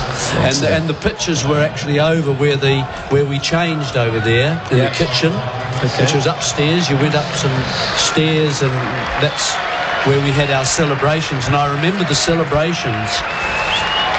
It was a lovely warm day on that day, 4 or 5, or 5, I think. And, you know, New Zealanders sensed that we were going to win, so they all came to Headingley to celebrate with us. And about 600 of them came up the stairs into our changing room and celebrated with us. I remember that. Brilliant memories. You do remember more than you're letting on. No, well, it's all coming back. It's all flowing. Well, it was the sort of celebrations you don't forget. Of course, really. Of course. And it was going to be a quiet one at some stage, and I'm sure it was. But then it developed from there. Yeah, it might have been a quiet one 12, 13 hours later. Yeah. Something like that. Yeah. After a few drinks had been consumed. Right, good news. The players are back out there. And we should be set to go very, very soon. Good news is that a lot of the crowd have stayed behind here as well. Some people may well have made their way home a little bit early just to beat some of the traffic. Rail strikes, of course, in the UK at the moment, intermittent over this week, taking place today. Some of the worst rail strikes we've had in the last 3 decades as well. So the roads will be a lot busier than normal. So a few people just taking that sensible decision to sneak off a little bit early here in the early evening, but still a pretty good crowd in here as Jamie Overton prepares to start this 75th over of the England innings. And now, of course, Blundell and Mitchell have to restart their innings. They were going along quite nicely, and New Zealand sort of inching their way back into this game. If they can get to 200 for 5, they might feel, well, it wasn't the bad day we thought it was going to be. Right, here we go. Jamie Overton then. In he comes to Daryl Mitchell. It's full, it's defended back down the track, and there's a bit of pad involved as well as the inside edge of the bat, I think. There was a half appeal, or thought of an appeal from Overton just for a split second. Good delivery first up. A little bit darker. Lights on, of course, here at Headingley. A ball change a few overs ago. So, and then, of course, in 6 overs, a second new ball, which you think this then becomes a very, very important session in terms of the match, because that second new ball in these conditions can be very difficult for batting. You know, suddenly the ball's nipping around. Sometimes it might even swing as well. So, yeah, it's moisture in the air now. The floodlights are on as well. This is proper Headingley, isn't it? In comes Overton once more, and this time Mitchell flicks it off his hip down towards fine leg, gets himself a single. We were lulled into a false sense of security earlier, Jeremy, with the bright sunshine and the heat up here in Leeds. Yeah. Not something you often associate with this ground, but this is much more like it, and England will be counting down to that second new ball, I'm sure. We've seen this ball, this first ball, hoop around quite a bit. Still got a little bit there, hasn't it? They've looked after it well, England. Yeah, they've been asking to have it changed, haven't they, for some time? Yeah, which I don't quite know why, because it's still been doing enough. Absolutely, but they maybe felt that it was a bit soft. This new one will be a little bit harder. Overton into Blundell this time, who punches off the back foot out towards Deep third.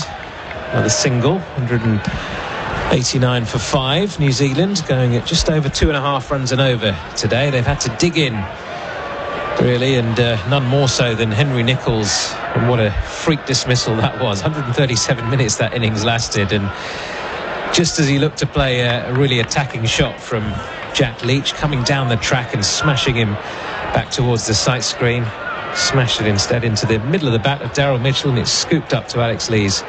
Took an easy catch. This is a short one from Overton, just ducked underneath by Mitchell. Yeah, Have you ever seen anything quite like that? No, I haven't actually. It's the first time. Cricket always surprises you, doesn't it? I've seen a few curious things, but nothing quite like Mitchell's batting so well he even middled it. He did, didn't he? He did. Middled it straight to Lees. Maybe if it was off the edge, it would have still flown to the boundary. It was hit very well, but just completely redirected into the hands of Lees. And comes Overton again. This is firmly driven by Mitchell. Well fielded in his follow through by Jamie Overton. Saved a couple of runs there, potentially. He's hitting them well, is Daryl Mitchell. 59 currently. 190 his top score, his career top score, and in this series, of course. Did it last week at Trent Bridge. Fabulous innings that was. Rode his luck a little bit. Dropped early on when he was on 3, but you've all got to make the most of luck when it comes your way. Final ball of the over is left outside the off stump by Mitchell. End of the over. New Zealand 189 for 5. Start the financial year off with a bang thanks to Northeast Isuzu Ute. We won't be beaten on price or service. We've got pre-loved cars, SUVs, 4x4s, utes and vans. Quality vehicles, low Ks. Mazda, Toyota, Isuzu, Subaru, Holden, Kia, Hyundai, Mitsubishi, Jeep and more. And everything's discounted for the end of financial year. Get the wheels you want at the price you'll love. Northeast Isuzu Ute, Hampstead, Burton and Port Augusta. neisuzuute.com.au. DL 7508. SENZ Test cricket for Razeen, made in New Zealand for New Zealand conditions. Jack Leach then to continue from the far end, the rugby stand end, into his 26th over it will be. A couple of wickets for him today. The interesting thing here is that you've got the mid-on and the mid-off up inside what would be a circle. So the encouragement is, well, for Blundell, is he going to be prepared to have a crack and attack Leach? In comes Leach, and Blundell just defends. 2 short extra cover, and there is no run. One would think if it was Mitchell on strike, there would be one of them back. I would think that should be the long off, but they haven't. They've preferred the long on, nice and straight. Leach in once more to Blundell, who again defends back down the pitch. He's been very patient here, Daryl Mitchell and Tom Blundell, who's currently on strike. Patient partnership, but they've managed to keep it ticking. The spinners are bowling in tandem. They were still taking their 1s and 2s earlier on. Leach comes into bowl and then just pulls out at the last moment. There'll be a bit of moisture there in his landing marks. We'll try once more. And he comes to Blundell, who's on the back foot, cutting away beautifully through extra cover, in fact, well in front of square, and that is raced away to the boundary in front of the Western Terrace. Shaped up for a cut shot, but it was through extra cover in the end. That was a good looking shot, just straying slightly in his length there, Jack Leach. And just giving himself some room, opening up the body so that he could actually access that ball with more power, and gets it, as you say, just to the right of a short cover. Leach will try once more. 193 for 5 now. And he comes, and this is just worked into the leg side, but there is no run. Short mid-wicket in place. Johnny Bairstow in that position. Just a bit of turn there for Leach. It was too short, just as the ball before. There was some turn there, definitely, for him. Leach fires this one in. It's sliced away to Broad at short third. No run. Final ball of this over. And given that rain interruption, the over rate is still pretty good at the moment. This is down the leg side. There's an appeal for something, a catch behind, I think, from Ben Folkes. Does that may have just flicked the pad on the way through. from Blundell. They're having a little chat to see if they go upstairs and review this one. Leach is unsure. Stokes wanders in quite late to the party, actually. I don't think he was particularly interested, and I don't think they're going to go upstairs. So end of the over, 76 completed. New Zealand 193 for 5. Here's a friendly reminder from SEN and Bendix Brakes. School zone hours are now in effect. Put your foot down with confidence in school zones with Bendix Brakes, the market-leading brake pads to match your driving style. Learn more at bendix.com.au. When gambling becomes overbearing in your life, one phone call can change all that. Gamblers Helpline, 1-800-858-858. When gambling becomes an issue, there's always 24/7 support on the Gamblers Helpline. Phone 1-800-858-858. Overton continues here, and this is flicked away by Mitchell out towards deep mid-wicket for a single. SENZ Test Cricket here live from Headingley as we come to a close on day one of this third Test between England and New Zealand. Nikesh Ragani alongside former Black Caps captain, legend Jeremy Coney. Do have a rain interruption, of course, a little bit earlier on, but thankfully didn't last too long. It's coming up to 5:43 p.m. local time. And we've already had 76.1 overs bowled, so second new ball due in 3.5 overs as Overton is in. It's short, it's pulled away, backward of square on the leg side. Well fielded there, a short fine leg. And there is no run. Well, it looks as though with a 5-4 onside field, 4 on the offside, 5 on the onside, 2 men back, one at fine leg and one just in front of square. Has to be because there's a man at 45 looking for the catch, and that was the man that took the catch when he was at Trent Bridge, when Blundell decided to play the hook shot. He's happy to play the hook shot, but he just played it too high, and that was from Broad in that case. So that's what they're trying to do. Overton in once more, again short, again pulled away, this time into the gap there, out to the deep mid-wicket fielder. Another single. No one at mid-off, you see, so that's he's saying if he pitches it up, you've got to have a mid-off, really. And so he's just, signalling to the batsman, I'm going to attack you on the short ball. And when Mitchell goes on to strike, the man on 45 who's on the singles, really, and looking for the catch, when it's Blundell on strike, he goes right back to the boundary. So 3 men on the boundary, and there's also a very fine third as well. And he comes Overton, again a short delivery, this time just outside the off stump. Easy one for Mitchell to just gently sway out of the way of. That's a good line, just outside that off stump there. Not quite high enough perhaps, but Mitchell's decided, it seems to me, that he's just not going to have a go at those ones where the line is outside the off stump, where you've got to do a little bit of work to get inside the line if you can. So you've got to step with your right foot inside the ball and then hook it down. What's going on here? Umpire Moran Erasmus, I think, is just holding off from Overton bowling this next delivery. I think they were just checking the front foot no ball there. Third umpire, I think they've decided it was okay, that previous delivery. So in he comes once more. Daryl Mitchell on strike. Overton delivers and Mitchell works this down the leg side. There's an appeal for a catch behind. Overton likes it. Folkes goes up quite late. It was a good take down the leg side. Again, discussions as to whether or not they go upstairs. Stokes seems quite interested, and they are going to go and have a look at this. Well, the bat, I've got to say, was outside the legs of Mitchell, I thought, as he looked to turn it right down to fine leg. And so I'm not sure whether he hit the ground or hit the boot or something like that, if that's the noise. Let's have a look at this Chemist Warehouse replay. Talk us through it, Jeremy. Well, it's from Overton over the wicket, angling it down outside the leg stump. Has it touched the pad? It's certainly missed the bat, and it's taken the bottom of the thigh pad of Daryl Mitchell and then gone through to Folkes. So it makes a woody sound that they are all appealing. Everyone heard it, but it's well clear of the inside edge of the bat. So not out, and a review lost. And Mitchell survives. Yep. 195 for 5 still. Good decision there by umpire Moran Erasmus.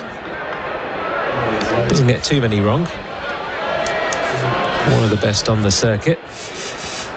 As Mitchell faces up again and works this just wide of Bairstow at short mid-wicket, gets himself another single. End of another over then. 77 gone, 3 left until that second new ball. New Zealand 196 for 5. Connect with Beaumont Tiles and grow your business. Go to iCanWin.com.au. You could win a $25,000 advertising boost to take your business to the next level, supported by Beaumont Tiles. Builders, renovators, tilers, enter now. iCanWin.com.au. When you call the Gambling Helpline, life-changing advice and guidance is there for you. 1-800-858-858 is the number to call. Support for anyone affected by gambling is available. Private and confidential. Make the call today. The Gambling Helpline. Phone 1-800-858-858. SENZ Test Cricket with Resine, the Paints Kiwis Trust. Jack Leach to continue then. Into Daryl Mitchell, who's on 61. Mitchell punches off the back foot in front of point. To the sweeper. Another single. It's a much better position this, Jeremy, isn't it? 197 for 5 when these two came together. They were in a bit of bother, weren't they? 123 for 5. Oh, yeah, they were. New Zealand, after winning the toss and batting, having a long lineup, having a Bracewell at number 8. Next man in. Leach into Blundell this time, who pushes to a deep mid-off fielder. Ben Stokes out there. Decides against taking the single. He is set quite deep there, isn't he, Stokes? Perhaps catching position, sort of halfway to the boundary. Leach spins the ball viciously from hand to hand. And he comes, delivers. This is defended flat into the pitch. And there is no run once more. Leach generally, I don't know what the run rate off his bowling is, you'll be able to tell me, but he's been tidy-ish right throughout the day without being really threatening. He's not going to get loads of turn here. And he comes again, and this is again defended into the leg side for no run. Yeah, he's going at just over 2.7 and over, which is perfectly acceptable for day one. Got a couple of wickets as well, which is a bonus. Shows you that spinners can still do a job even on day one in the first innings of a game. He comes again and again defended by Blundell for no run. It keeps all your seamers, of course, your powders dry, and you know, there's still lots of juice in the legs for those seamers as they take the second new ball. Leach fires this one in. It's punched off the back foot straight to the fielder at cover, no run. And that is the end of another Jack Leach over. 197 for 5. Couple of overs left then till that second new ball. As Jeremy Coney makes way alongside me. Craig McMillian coming into the seat next to him. And Macca, your thoughts on the situation New Zealand find themselves in and this partnership, which is now worth 75 between these two, and then Adam Collins will take up the call. Been a good partnership for New Zealand. These two have done it right throughout this Test series, and a much needed partnership of 74 between these two so far. Over to new over, away from us. Bouncer first up to Mitchell. Sales way over his lead. He's on 62, the score that he made in the second innings last week at Notts. But the puzzling thing for me, Adam, has been England's tactics in this final session of the day. Had New Zealand in trouble at the tea time break, 123 for 5 with the dismissal of Henry Nicholls. And they opened up with Joe Root after the break and Jack Leach. And then they bowled him for 3 or 4 overs, then gave Stuart Broad a quick break. And it's like they've been trying to get through as quickly as they can to the second new ball. Over into Mitchell. Spits out through a deep third. They'll get at least one outside part of the bat. They want to. They get to Mitchell to 64, and that brings up, well, not quite, 199 for 5. I was going to say bring up the 200. Yeah, you're right. I think that normally when you're playing for the second new ball, that's what, at most 12 over. 10, 12. Yeah. I mean, they kind of went straight after tea, and it's not as though they were in major sort of over-8 issues either. It's not as though England care about that either, for that matter. No, but the big question is, why has Joe Root bowled a number of overs today and Ben Stokes hasn't bowled one? Well, yeah, that's a great question, especially given Stokes has got form on this ground in this series at being a partnership breaker. Overton, his 15th over. Delivers here to Mitchell on 64. He drives straight back to the bowler, collects in his follow-through, threatens to throw, thinks better of it.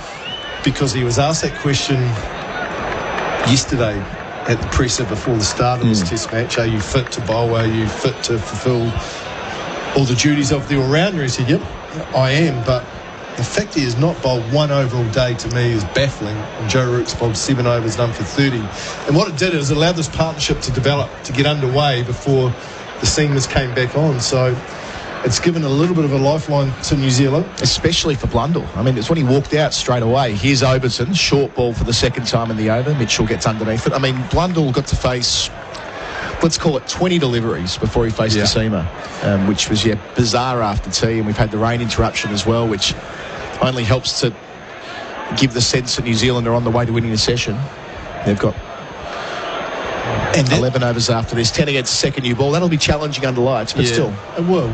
And at that time, the overs, seamers hadn't bowled a lot of overs either. It hadn't been a heavy workload at that point. Overton to finish, another bouncer down the leg side. Sorry, 1 ball to come in the over, I should say. Normally you're only meant to bowl 2. But the other thing about Stokes was that before the second test match, he indicated that he wouldn't bowl. And he was on within the first hour and bowled about 15 overs in the first day. So I suppose what we're learning here is what Ben Stokes says at the presser, don't take too seriously. Well, the other thing is the ball has swung today. Yeah. And if you haven't got Jimmy Anderson, who's the next best swing bowler in this England lineup? Well, it's Ben Stokes. Correct. But Ben Stokes, this is one of these bits of the game that's confused me with him in recent years. I don't want to be overly critical. This guy's having a really good series, but he seldom tries to make the ball swing. Overton around the wicket to finish, changing angle to Mitchell. Short again. Mitchell takes it on down towards spine leg, gets enough of it, gets himself a boundary. So now New Zealand go beyond 200. Mitchell to 68. Overton thought he was in the game there. Did hang in the air, but it was fine of the man at long leg. 203 for 5 to score. 1 until the second new ball is due. Watching it back here on the Chemist Warehouse replay screen. There was a shout of catch, but yes, Jack Leach was never really in the hunt down there. No, it was a top edge, and there's some looks of what might have been by a couple of the England players, Ben Stokes in particular, but Mitchell got enough of it, got it fine enough, and this partnership through to 80. Geez, these two have played well for New Zealand throughout the series, Adam. Yeah, what was that stat about the number of runs they've made together? It's in excess of 500 now, and the 236 they added in the first innings at Trent Bridge, the 195 at Lords. Both of those deserve to be match-winning partnerships if things were a fraction different. Well, you could argue that, people will say, well, it's been a close series and New Zealand have missed a couple of key moments, and you could say that. But you could also say... Leach to Blundell on 37, start of a new over, defending to cover. You could also say that New Zealand deserved to be 2-0 down because the top order, haven't scored enough runs in this series for them to be competitive. Yeah. And they've had to have a rear guard action from the middle order, Mitchell and Blundell, who've kept them in 2 test matches. So, interesting. I thought there was going to be a tweak in the field, but in fact, it's just Johnny Bairstow who's running off the field with a what would you call that? That's one of the pins that holds the covers down, which has not been taken off during the delay. That's metal, quite big. That he's going to be diving on that. Absolutely not. Right to take it off the ground. Another delay in this weird final session. Just 2 catching men. Joe Root at slip, and they've got a catching cover as well. That's Zach Crawley. Leach bowls round the wicket, and Blundell defends as he's done so well through the series. He's 37 from 75 balls. The other crazy thing too, Adam, it has been a strange day, is we're into the 35th over of spin. Yeah. Day 1 of this test match. Work that one out. Leach delivers. Blundell drives nicely, but straight to mid-off, no single. I mean, Jack Leach has almost bowled twice as many overs as the 3 seamers for England today. Quite remarkable. Yeah, I don't think anyone saw that at the toss. Leach delivers wider of the crease, flights it up, and Blundell knocks it on the head. They're just trying to get through to the second new ball and hope they can make something happen. And Leach has bowled well today. Probably his, best bowling performance of the series so far. Oh, yeah. A little bit more flight, a little bit more guile. Well, you can easily imagine a world where he would have been discarded by now. Keeps fighting. Leach bowls, and forward again is Blundell in defence. The fact that Until today, had taken 7 wickets at 70 against New Zealand. I mean, they're not pretty numbers. In a reasonably big sample size now in these contests. I think it's his 5th or 6th test match against New Zealand today. Bowling here. And again, Blundell's able to come forward and smother what spin there is. 80 overs gone. Second new ball is due with New Zealand 203 for 5. Blundell 37, Mitchell 68.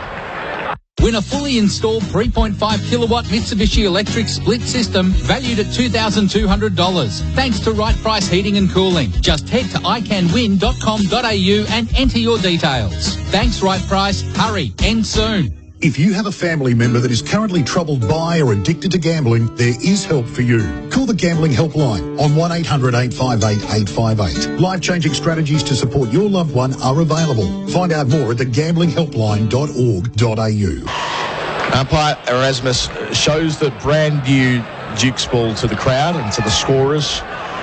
And it's going to be taken by Jamie Overton from our Kirkstall lane end. I just took it as assumed that we'd see Stuart Broad straight away. So did I. That's surprising. Stuart Broad's been outstanding today. Yeah. Probably, along with Matt Potts, the pick of the England bowlers. But so Broad, in terms of workload, just so we've got a frame of reference to work with here, Broad's only bowled 14 overs. Yeah. 2 for 36, so fewer than the other frontliners. 3 slips. First ball with the second new one.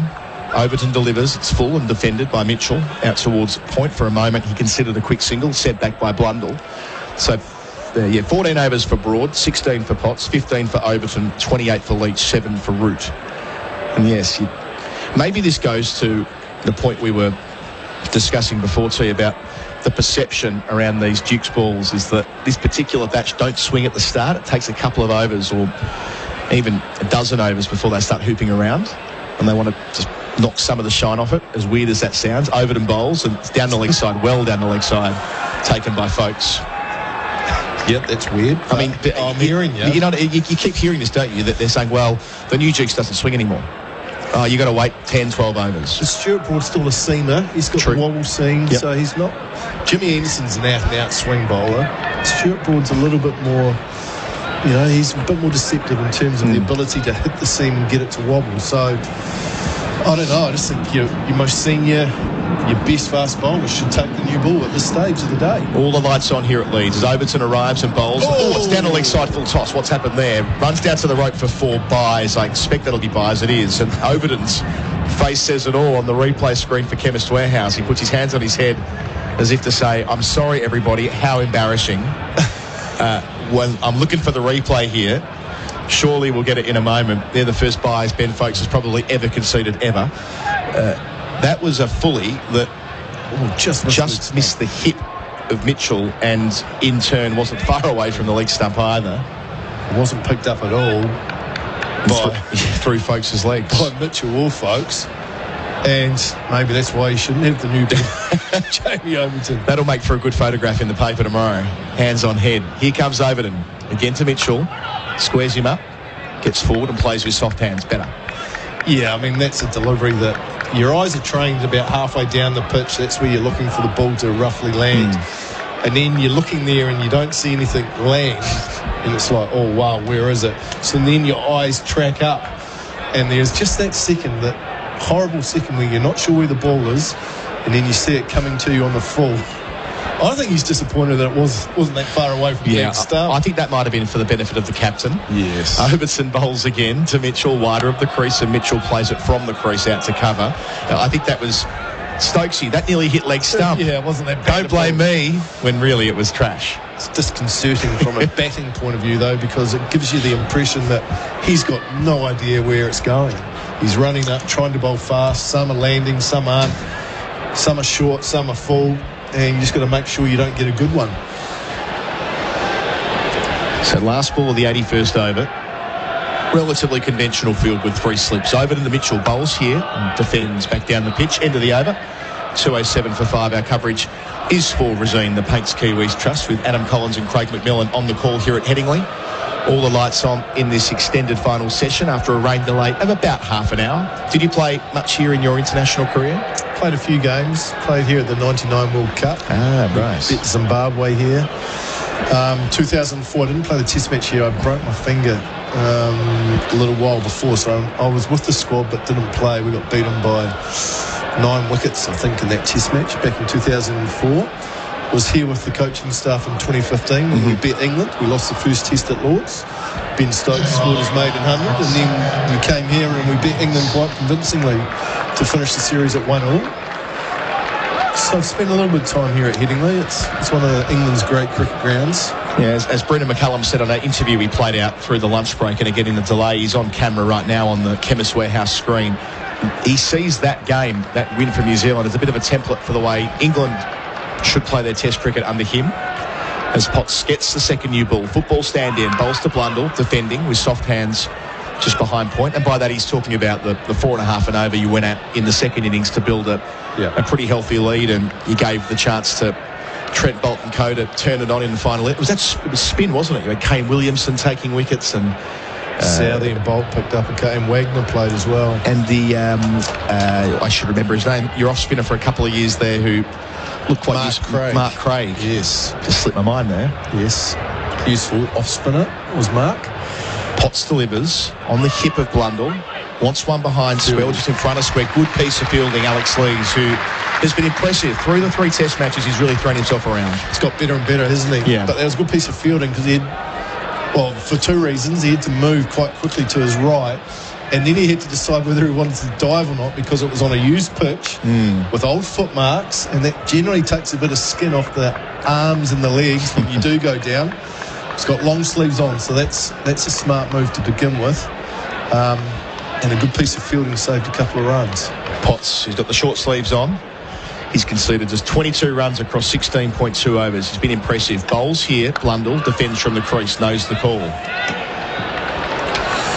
So the first 2 sessions were England, all England. This last session has been New Zealand's, where they've actually... It's been a good fight back, to be fair. If these 2 can get through to the close of play, then New Zealand would have done well, because at 123 for 5 after that bizarre dismissal of Henry Nicholls, there was a chance that England could have bowled New Zealand out. Oh yeah, they needed to win this session, New Zealand. They're well on their way to doing that. Potts bowls and Blundell leaves outside the off stump. Nice carry through to Folkes. It's Matty Potts' first game at this ground. Really? It was the same at Trent Bridge, wasn't it? He'd never played there either. So, granted, relatively new to his professional career, only 23 years of age, and missed quite a bit of cricket through 2018 to 2020 with a string of injuries, but yeah, bashed the door down with 35 wickets at 19 in the championship, and they're picking guys who are performing. Yep. Good time to be performing in county cricket with the new coach, new selectors. You're going to get an opportunity if you can tune out some runs and wickets. And a lot of fast bowler injuries. Wider of the crease here, Potts taken into the onside mix-up. Mitchell has to get back and does in the nick of time. Blundell wanted that. Mitchell was up for it, and then they realised that there'd be no taking on. That Lee's again in there. Yes, it is at mid-wicket who made the stop earlier in the over. Yeah, Potts has that sort of hard-working disposition. Out of Sunderland originally. Went to school with Jordan Pickford, the England goalkeeper. Right. Who's a fiery customer, as we always see when he's playing for his country. Yeah, it was a pretty impressive spell after the lunch break. It really was. He basically, Henry Nicholls couldn't get off strike. He was stuck down the end facing Matt Potts. But there was swing, but with good pace, hit a good hard length. It was quality test match bowling that I'm sure has impressed England coach Brendan McCullum. Bairstow had something to say. Now he's back at third slip. Potts to finish the over. Off the back foot, punching his Blundell. Lovely shot. Gets 4 for it. From the balls of his feet, caressed it. Just behind point where there is no fielder. Blundell into the 40s. He's 41. New Zealand 211 for 5 at the end of the 82nd over. So 8 to go on this first day. Blundell and Mitchell doing as they did so nicely in the first 2 test matches, where they're just taking the sting out of the England attack. Yeah, they are. That partnership's moved up to 88 now for New Zealand. And it's just the 1 over with the new ball for Jamie Overton, because Stuart Broad's taking off his hat. Good. Got his headband intact, and it looks like he's marking out his run-up and ready to go. Well, that's what we want, isn't it? You want to see a fiery Stuart Broad spell before stumps. The toughest bowlers to face pace are the ones that are coming at you hard in the last half hour, 40 minutes of the day. Brent Lee was always one of the hardest because he was bowling just as quick at 6 o'clock at night as what he was at 11 a.m. at the start of the day. So there was no respite. Hit the second new ball coming at you, so there was usually some swing, some movement, and it wasn't just cruising to the end of stumps. You were in for a fight, and that's what England need Stuart Broad to do right here. They need to break this partnership to England. Loves bowling at this ground. More test wickets than anyone else, 48 of them. Yeah, the great Freddie Truman in that number 2 position. He's got 352 wickets in England at 26, Broad. 2 slips and a leg slip to Mitchell. Start of a new spell. And straight away hits him on the pad. Well forward. Umpire Erasmus turns it down. And Broad didn't look that convinced himself. So on that basis, there's no way he's going to convince Stokes to go upstairs. I've still got one review left of England. But what Mitchell did was just shimmy down, just a little walk towards Broad. So I think it hit him outside the line. And he was a long way down. Watching it back here on the Chemist Warehouse screen, Broad right arm over, wobble seam, scramble seam, and that was well outside the line of the off stump and hit Mitchell on the back flap. It was going well over the top. Speaking of over the top, a plane above us here through the effects mark.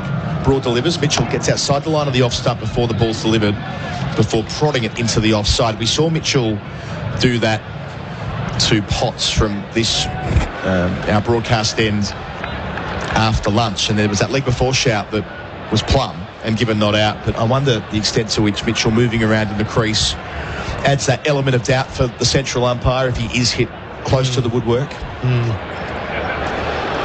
Resourceful player, 68 from 136 balls. Can he make it 3 tons on the trot? He's big, he's bad.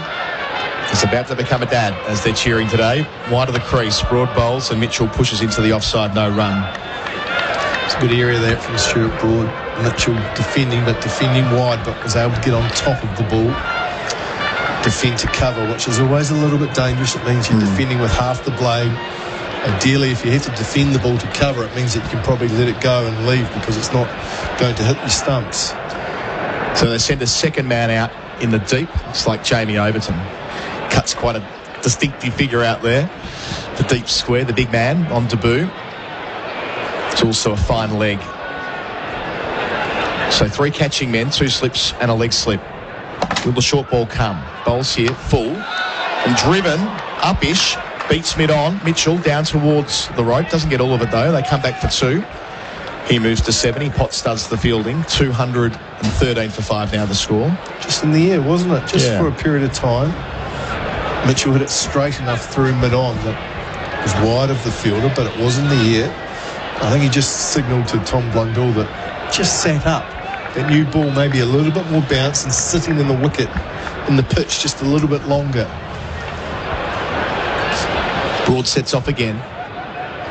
Passes umpire Erasmus. Wide of the crease, bowls to Mitchell, inside part of the bat.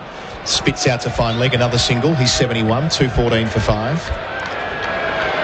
Yeah, those numbers for Broad. I mean, I suppose it's a longevity piece as well here, but he's got more wickets against New Zealand than anyone ever. 83 at 27, maybe 26 now after today. A couple of wickets early on. Yep. Took a 5 here against the Black Caps in 2013. Such a vastly experienced operator. Turns 36 tomorrow. I wonder how long. Sorry, 37 tomorrow, I should say. I wonder how long. No, or is it 36? I'm giving him an extra year. It must be 36. But nevertheless, his longevity, I think most of us thought he might pull the plug when he was left out of that Windies tour, but here he is still making his presence felt. Last ball of his over, the first with the second new one, delivers here. It's on leg stump and Blundell turns him into the onside where there are a couple of men in patrol. In the end, Matt Potts picks it up from mid-on, end of the over. 83 gone, 215 for 5 is the score with Blundell on 42, Mitchell on 71. Our coverage, of course, is for Razine, made in New Zealand for New Zealand conditions. Craig McMillian, I'm going to leave it with you. And after that, Daniel Norcross replacing me. Thank you, Adam. Well, New Zealand fighting hard, trying to get stumps at the end of day one after a day where they've been on the back foot for most of it.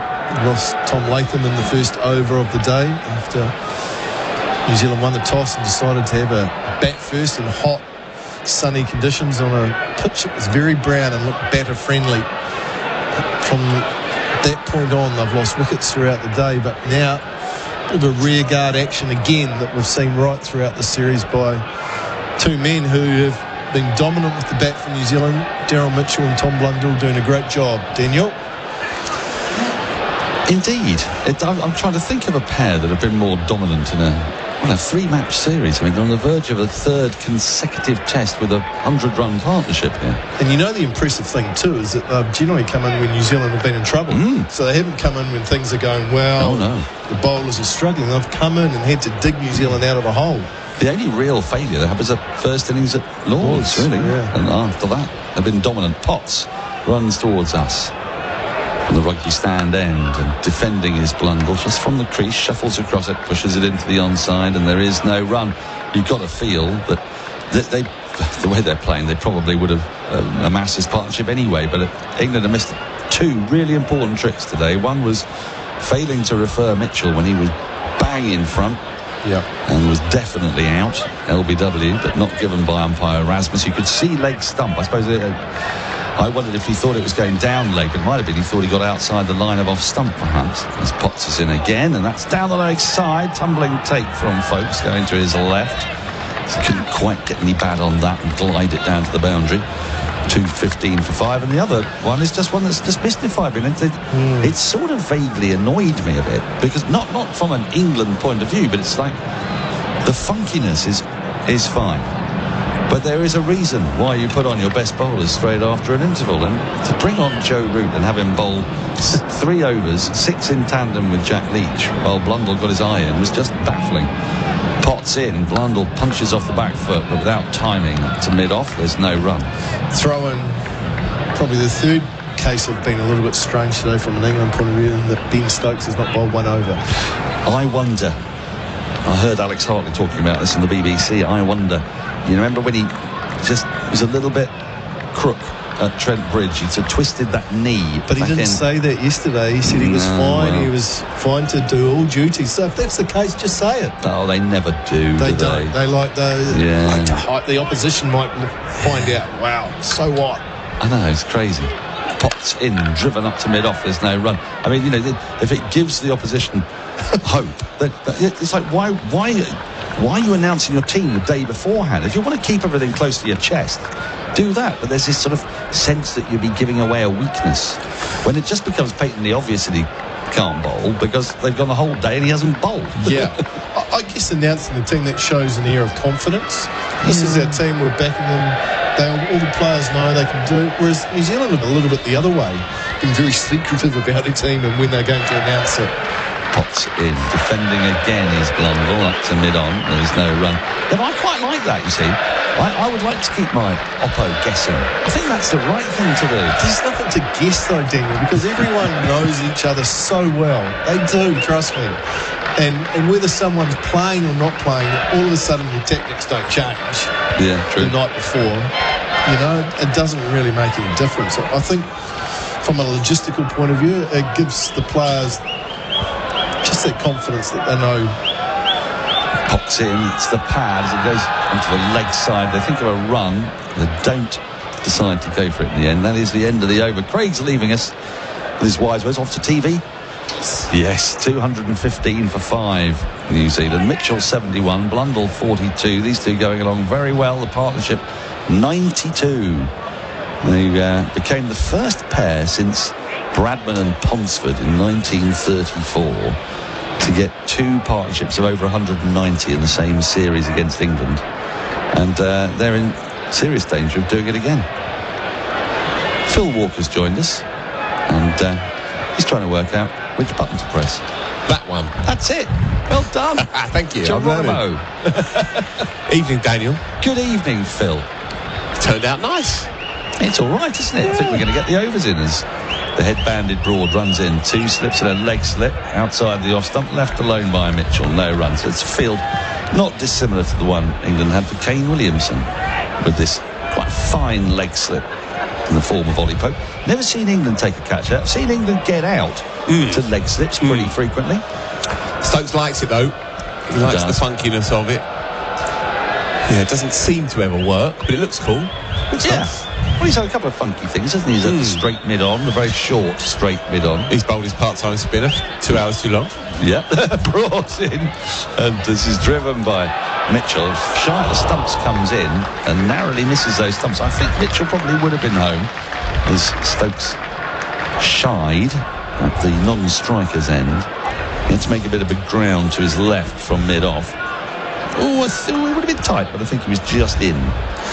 Slight reaction as well from Stokes himself after that attempted run out. He was just trying to loosen that knee a little bit. I think that can be the only explanation that his body's not feeling entirely right, because I mean today would have been perfect for him, wouldn't it? Yeah. There were so many opportunities for him to bowl. Yeah, indeed. And, you're not bowling route if you can bowl yourself. I mean, there was a bit of overrate stuff maybe in there, but I don't think so. I mean, it was just wrong. It was, yeah, cosmically wrong. I should try to stop talking about it, but I'm so baffled by the sheer wrong-headedness of it that I find myself keeping on going on about it. The crouching Blundell awaits, and he comes forward in perfect defence, bat and pad, close together, pushes into the covers, and there's no run. Would you like me to essay a stat for you, Daniel? Yes. This is from Ben Gardner, colleague of mine at Wisdom. Darryl Mitchell and Tom Blundell have just faced, this was about an hour ago, just faced their 1000th ball while batting together this series. Feels like it. Since data became available, about 15 years back, only 2 other pairs have faced as many balls in a series. Dravid and someone? Nope. No. I'm not asking you to guess. It's a tricky one. Broad into Blundell, who defends late again in front foot into the offside, picked up by Bairstow, no run. Recently, Adam Collins was there. Imam and Shafiq, against the 2 openers, Pakistani openers against Australia. Yeah. And 2 other Pakistanis as well, Yunus Khan and Mo Yusuf in the Indo-Pak series of 2006. There you go. That's a lot of cricket. That is a lot of cricket. And is that all series, not just all series? All series. Well, that's even more amazing, isn't it? What do you think? And they're still going. And it's still the first innings, and they're still going. Broad in, and that's defended into the ground by Blundell, who was slightly worried it was going to come back onto his stumps, but it didn't in the end. Just went square of the wicket in the offside, picked up by Lees, and there's no run. 216 for 5, the partnership 93. Andy Zoltzman will be, and Andrew Sampson and all the statos will be getting extremely excited by this. I did see a great stat from Cricket Stat Dan. I was going to find it for you because it's I rather liked it. I like a stat. We're definitely into the witching hour of the day when you and I are trying to reel off a couple of stats with each other. Yes. Broad in, punched off the back foot in the air briefly, but it's stopped by Bairstow in the covers before a run can be scored. 216 for 5. I've lost it. I've lost the stat. I'm so sorry, people. Doesn't mean to say that it doesn't still exist. It's still there. The stat is still there. It's Cricket Stat Dan, I think it was. Matthew Potts. Yes. Bowled excellently today. Considering that England obviously didn't have Anderson in the starting lineup, and there were 1 or 2 folks saying earlier in the week, well, he's still a raw greenhorn sort of bowler. Well, he's looked like a test match bowler more today even than he did at Lord's, when everything was in his favour and everything was flowing and he got a wee bit of luck. He's just looked like a class test match bowler today. 18 overs for 26, 7 maidens on a flat one. Should have had Toofer. Probably should have had Nichols LBW, and certainly should have had Mitchell. Indeed. LBW.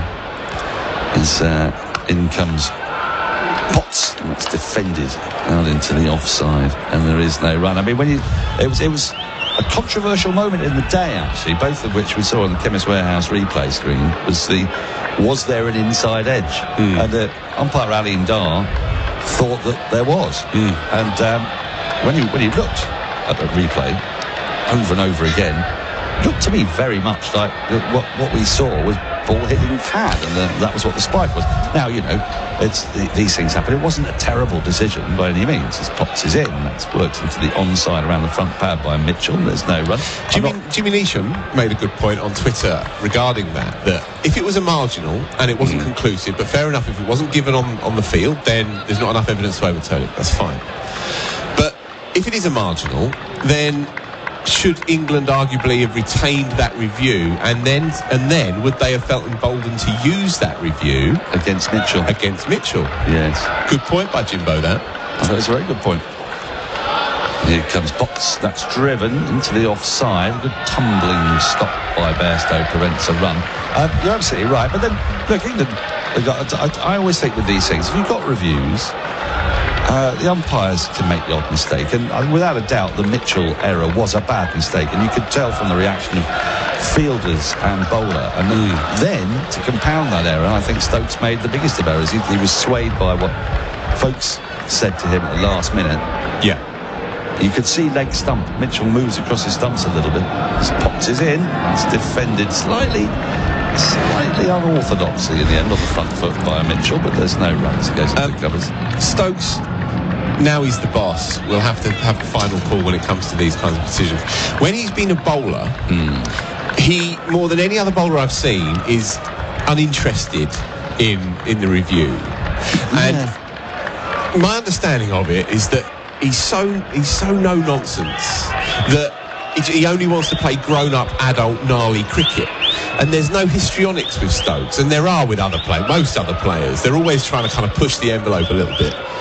Here's Potts. That's worked into the onside. They go through for a quick single and they'll get there. Good running as it was pushed to the left of Lees at mid-wicket. 217 for 5. Yeah, and while most cricketers are, what's that phrase? They're kind of faking it to make it a little bit, whereas Stokes is the opposite of that. And so if there is a suggestion that it's a bit marginal, he's just not going to be interested, because to be interested would be sort of conceding something, some sort of vulnerability. And I noticed it throughout his career when he's bowling. It becomes more complex now, of course. Here's Potts into Blundell, who pushes into the offside square of the wicket. Leach runs from backward point to field, end of the over, 1 from it. The partnership 94, New Zealand 217 for 5, Mitchell 73, Blundell 42. Yeah, you're absolutely right. I think Does it make sense? Yeah, it makes total sense. It's like, well, if the umpire's not giving it, he's not giving it. Yeah. We move on. Exactly that. We're grown-ups. And it probably makes him not a great judge of when to refer things, unfortunately. Indeed. He's going to have to evolve that one a little bit. They've just shown it again, bang on cue, back on the highlights reel. And Chemist Warehouse replay screen right in front of us was showing the absolute plumbness of it. And ultimately, though, the error is Moran Erasmus's. Sure. And since the DRS has come in, we spent a lot of time going, that's a really poor review, or he's got to get better at reviews. And really, I mean, if you look at that, we saw it in real time, and it was out. And it was a surprise when Erasmus didn't give it. That's why it felt like more of a surprise that they didn't refer it. But it was the umpire that made the error. Yep, fair point. Broad runs away from us from Kirkstall Lane end, start a new over, and Mitchell gets a full toss, which he pushes to mid-off. Stokes does the fielding, and there's no run. 217 for 5. It's been slow run-scoring day. Bit of a surprise, do you think, Phil? I mean, when we saw the pitch, we heard some noises from within the England camp. Oh, it's a road, absolute road. Actually, probably England have bowled better today than at any other time in the series, I would say. I would absolutely agree with that. I think they've looked like a really good seam attack here. They have, actually. And that's without Anderson on a good pitch. Broad in, pulled down towards deep square leg. There's a man there waiting for it, Overton. They just get the single, 218 for 5. But, I think part of the reason they look like a good seam attack, might it be that Leach has actually found a groove and a rhythm today on a pitch that's given him a bit? Yeah, it has. And obviously he's 0 for 1 already, so he's already into the game. He's already taken that wicket early on. Yeah, first ball helps. But he's been rightly criticised for just putting it there this series. There was a bit more on it, certain deliveries. There was a bit more variation as well. He tried a couple of arm balls. He almost got Conway early on with one that almost scuttled through. Here's Broad, and Blundell pulls down to long leg. Fielder stops it in front of the Western Terrace to great delight. One more to the total. It's Jack Leach. He's done it, and he waves to the crowd to thank them for their generous applause. 219 for 5. Yeah, you've seen with Leach today why Stokes wants him in his team. The function of Leach is not pretty. but it's necessary, I think, within this setup. And while Matt Parkinson is the sexier option, Jack Leach makes more sense, I think, at this point, at this time. There's a very gentle bearded elephant in the room, though, called Moeen Ali. Yes, indeed. Come back to that. Broad in. That's played away from his body this time slightly by Mitchell as he pushes into the offside. Then he finds the fielder at cover. Bairstow, no run. Yeah, he's always on the cusp of jacking it in completely, is Moeen Ali, but he can't quit it, can't fully quit it. And Brendan McCullum's given him a call, been in his shell-like, and I think the rumours are that if he doesn't feature against South Africa, then he's certainly going to be in the mix for the October tour of Pakistan. That would be a great moment. Here's Broad, and Mitchell drives firmly up to mid-off. Stokes does the fielding. There's one more ball in the over, but I've got to make an unorthodox change because I have to be in another room very shortly, so I'm going to make way for Henry Moran for the rest of the day. It was short but sweet. One ball left of the over. Hello again, Phil. Hello, mate. Lovely to see you. One ball left of this 87th over. Do you know, if we didn't have that delay, we would have finished on time. Yeah. It never happens. Yeah. I mean, it's been helped by the fact that Jack Leach has bowled 28 overs. Yeah, a curiouser and curiouser day, isn't it? Bizarre. Here comes Broad then. Final ball of this 87th. It's pushed away off the outer half of the bat, square on the offside for a couple. I fancy, and it will be 2. And the score moves forward. 221 for 5 is the score after 87 overs. Yeah, he just keeps on going, Daryl Mitchell. He does. He now, as somebody in the BBC commentary box down the way said, you do know these two are not going to score a single run for the rest of their careers. That's a bit churlish to say the least. It is a little bit. They've been brilliant. Yeah, and also, I mean, it shouldn't be that big a surprise because if you look at their setup, technically, they're both very sound players. They both play the short ball well. They're comfortable against spin. Mitchell, in particular, has a really good organised game against the slow stuff. So there's no reason why it shouldn't play out like this. But there is a remorselessness to it, where the law of averages you would think would come into play, and that they'd bum out once or twice, but no, they just keep on going. Mitchell's series reminds me a bit of, not stylistically, but in terms of the relentlessness of it, of Chanderpool over here. I think it was 09. Yeah.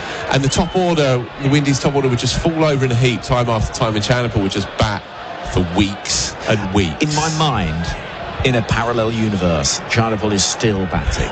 With his son. Yes. In Guyana. Jack Leach is going to bowl.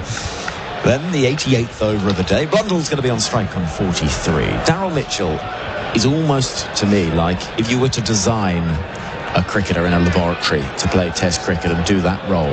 It is simple, it is effective, it works, and he's been brilliant. Yep. He can catch as well. He can bowl some useful medium pace. Yeah, he's an excellent cricketer.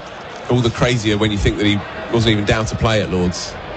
Jack Leach then at the far end as Blundell does a little bit of gardening, sweeping away, and Folkes crouches for the umpteenth time behind the stumps. Leach into his 29th over.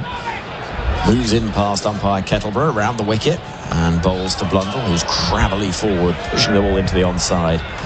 And Bairstow, who is covered in a combination of mud and red from the ball, tosses the ball back. In comes Leach.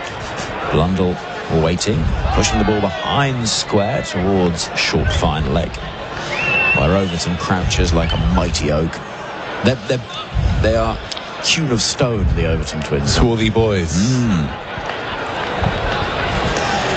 Leach then, far end of the ground. Football stand end is in, bowls. This is defended, smothered by Blundell, and it looks as though they are quite content, this Black Caps pair, just to shut up shop. But also, so were England, it would seem. Again, new ball, overcast, lights are on, 7 and a bit overs in. Leach bowls, forward in defence again. It's been curious, certainly. And why have we not seen Ben Stokes bowl? Well, he must be carrying a little injury. It can be the only explanation. Because it would have been made for him today. Leach blows on his hands to dry a little bit, warm them up as well. He's in now, bowling and playing with the high elbow as Blundell, pushing away defensively. 1 ball to the over. I mean, obviously these two could bat through much of tomorrow and New Zealand could be 400 plus, but, you know, if it plays out 300, 350, could be a very interesting game, this one.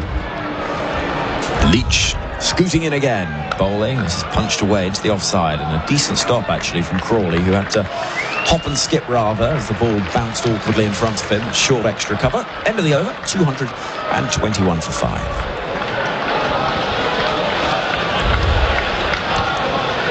Smiles on the face of Johnny Bairstow on our Chemist Warehouse replay screen. Has been chanted his name all day, the Western Terrace. Yeah, it's going to get good tomorrow, assuming that he does get out there and have a hit. If not, Saturday morning, you imagine. And yeah, I mean, he must be feeling pretty good about life, Johnny B, after what happened last week. Ensconced now in this side, and you feel like he always plays his best cricket when he's got a point to prove, as we say. Well, the question now for him is, can he fully cement his legacy, if you like, as a Test match cricketer? 2 slips wait as in comes Potts and bowls on off stump, defended by Mitchell very correctly. I was saying earlier, Henry, I couldn't be more impressed with Potts today. Considering it's quite a big job for him. You know, he's already not the bairn of the lineup with Overton coming in on his debut, and he's just looked like a classy, always at you Test match bowler today for me. Bowls very, very, very few hittable balls. Not massive amount of lateral movement, but it's not been available to anybody today. It's always at you. He's in again now, left alone outside the off stump. Economy rate of 1.37 today, which is pretty good going, and still keeping the pace up as well. 81 miles an hour, 130 kilometres an hour is a decent effort, given that we are, 7.5 hours after when we started play today. Yeah. You know, and another day, obviously he had the LB that wasn't given, the now infamous LB that wasn't given against Mitchell, but could easily as well have had the other one when Nichols squeezed it onto his pad, possibly, probably. Potts in. Defending in front of his pads is Mitchell. Now what he's done is almost the job that you'd look your spin bowler to do on a first day, which is dry up the runs from one end and allow the pressure to build. He's done that really well for England. Yeah. They've found one for sure. But bowlers hasn't really been the problem for this England team. It's anyone that can score runs. Yeah, has been the issue. Well, we'll cross that bridge tomorrow. Here comes Potts. Heels kicking up and bowling. A delivery right on the length again as Mitchell defends into the offside. What have we made of this Black Caps performance today? A number of starts, 4 of them. And again, Mitchell and Blundell having to dig them out of a bit of a hole. Yeah, absolutely. Devon Conway's been a bit of a puzzle this series. He came probably a bit undercooked into Lords, fresh from the IPL. Looked marvellous, I thought, last week in bits. Gave it away. Potts into bowl. Fuller delivery. Always clips airily just for a moment. Drops short of Ollie Pope at short mid-wicket. And Mitchell, for the first time really in the last 20 minutes or so, just tempted to play something slightly more expansive. The Chemist Warehouse replay will tell us it was on the full and dropped a yard or so short of Ollie Pope. The score, with an over left of the day, is 221 for 5 with Razine.